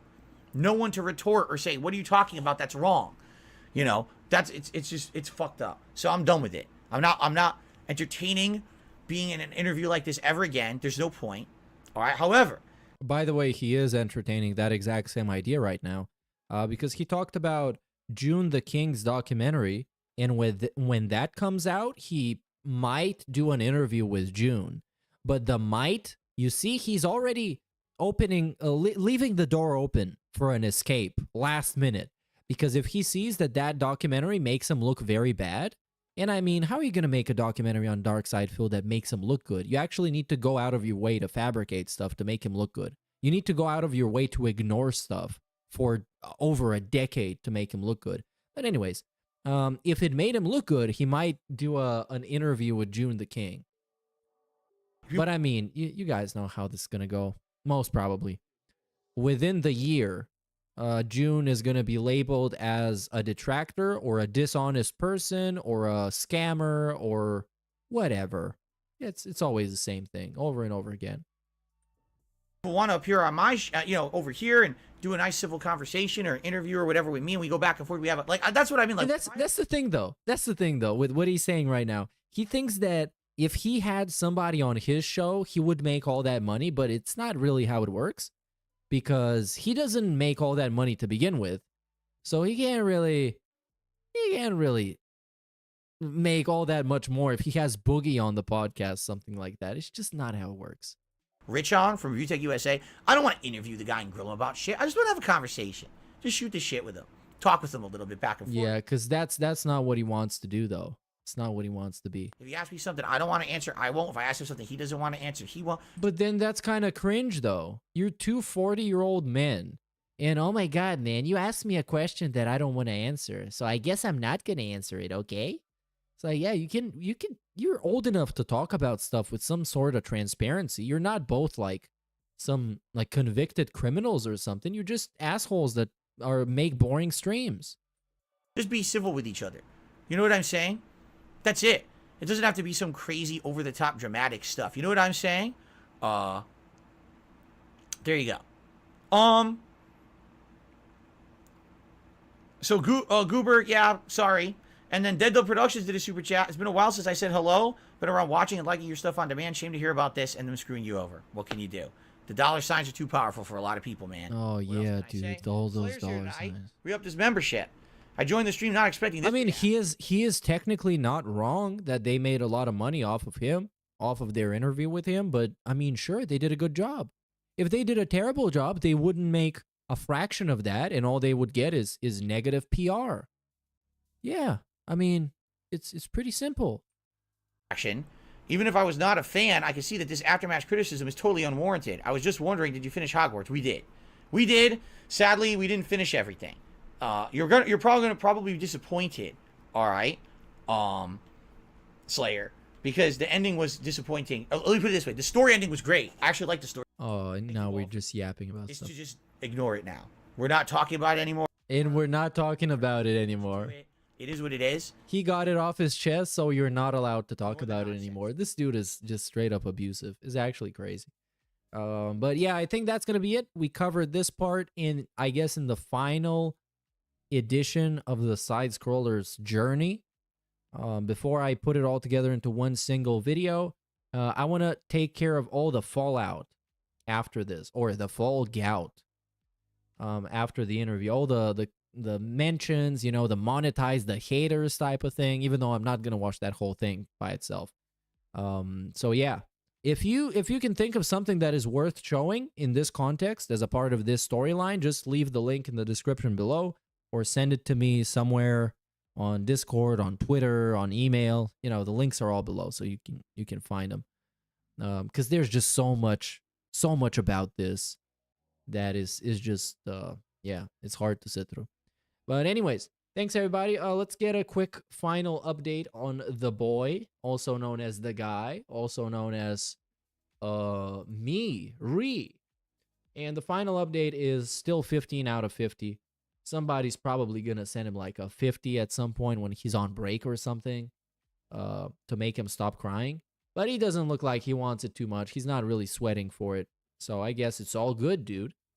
It's all just the stupid, dirty detractors talking trash. So anyways, yes. See you guys until next time. It might actually be, what is tomorrow? Tomorrow is a Saturday, huh? It could be tomorrow. I don't know, or it couldn't be. I don't know, dude. So anyways, yes, we learned a lot today. We found out that me and LSB are in fact two different human beings, as well everybody thought before that. We actually got to finally verify that. And we also learned that DSP is gout. Anyways, yawing out, everybody. See you around.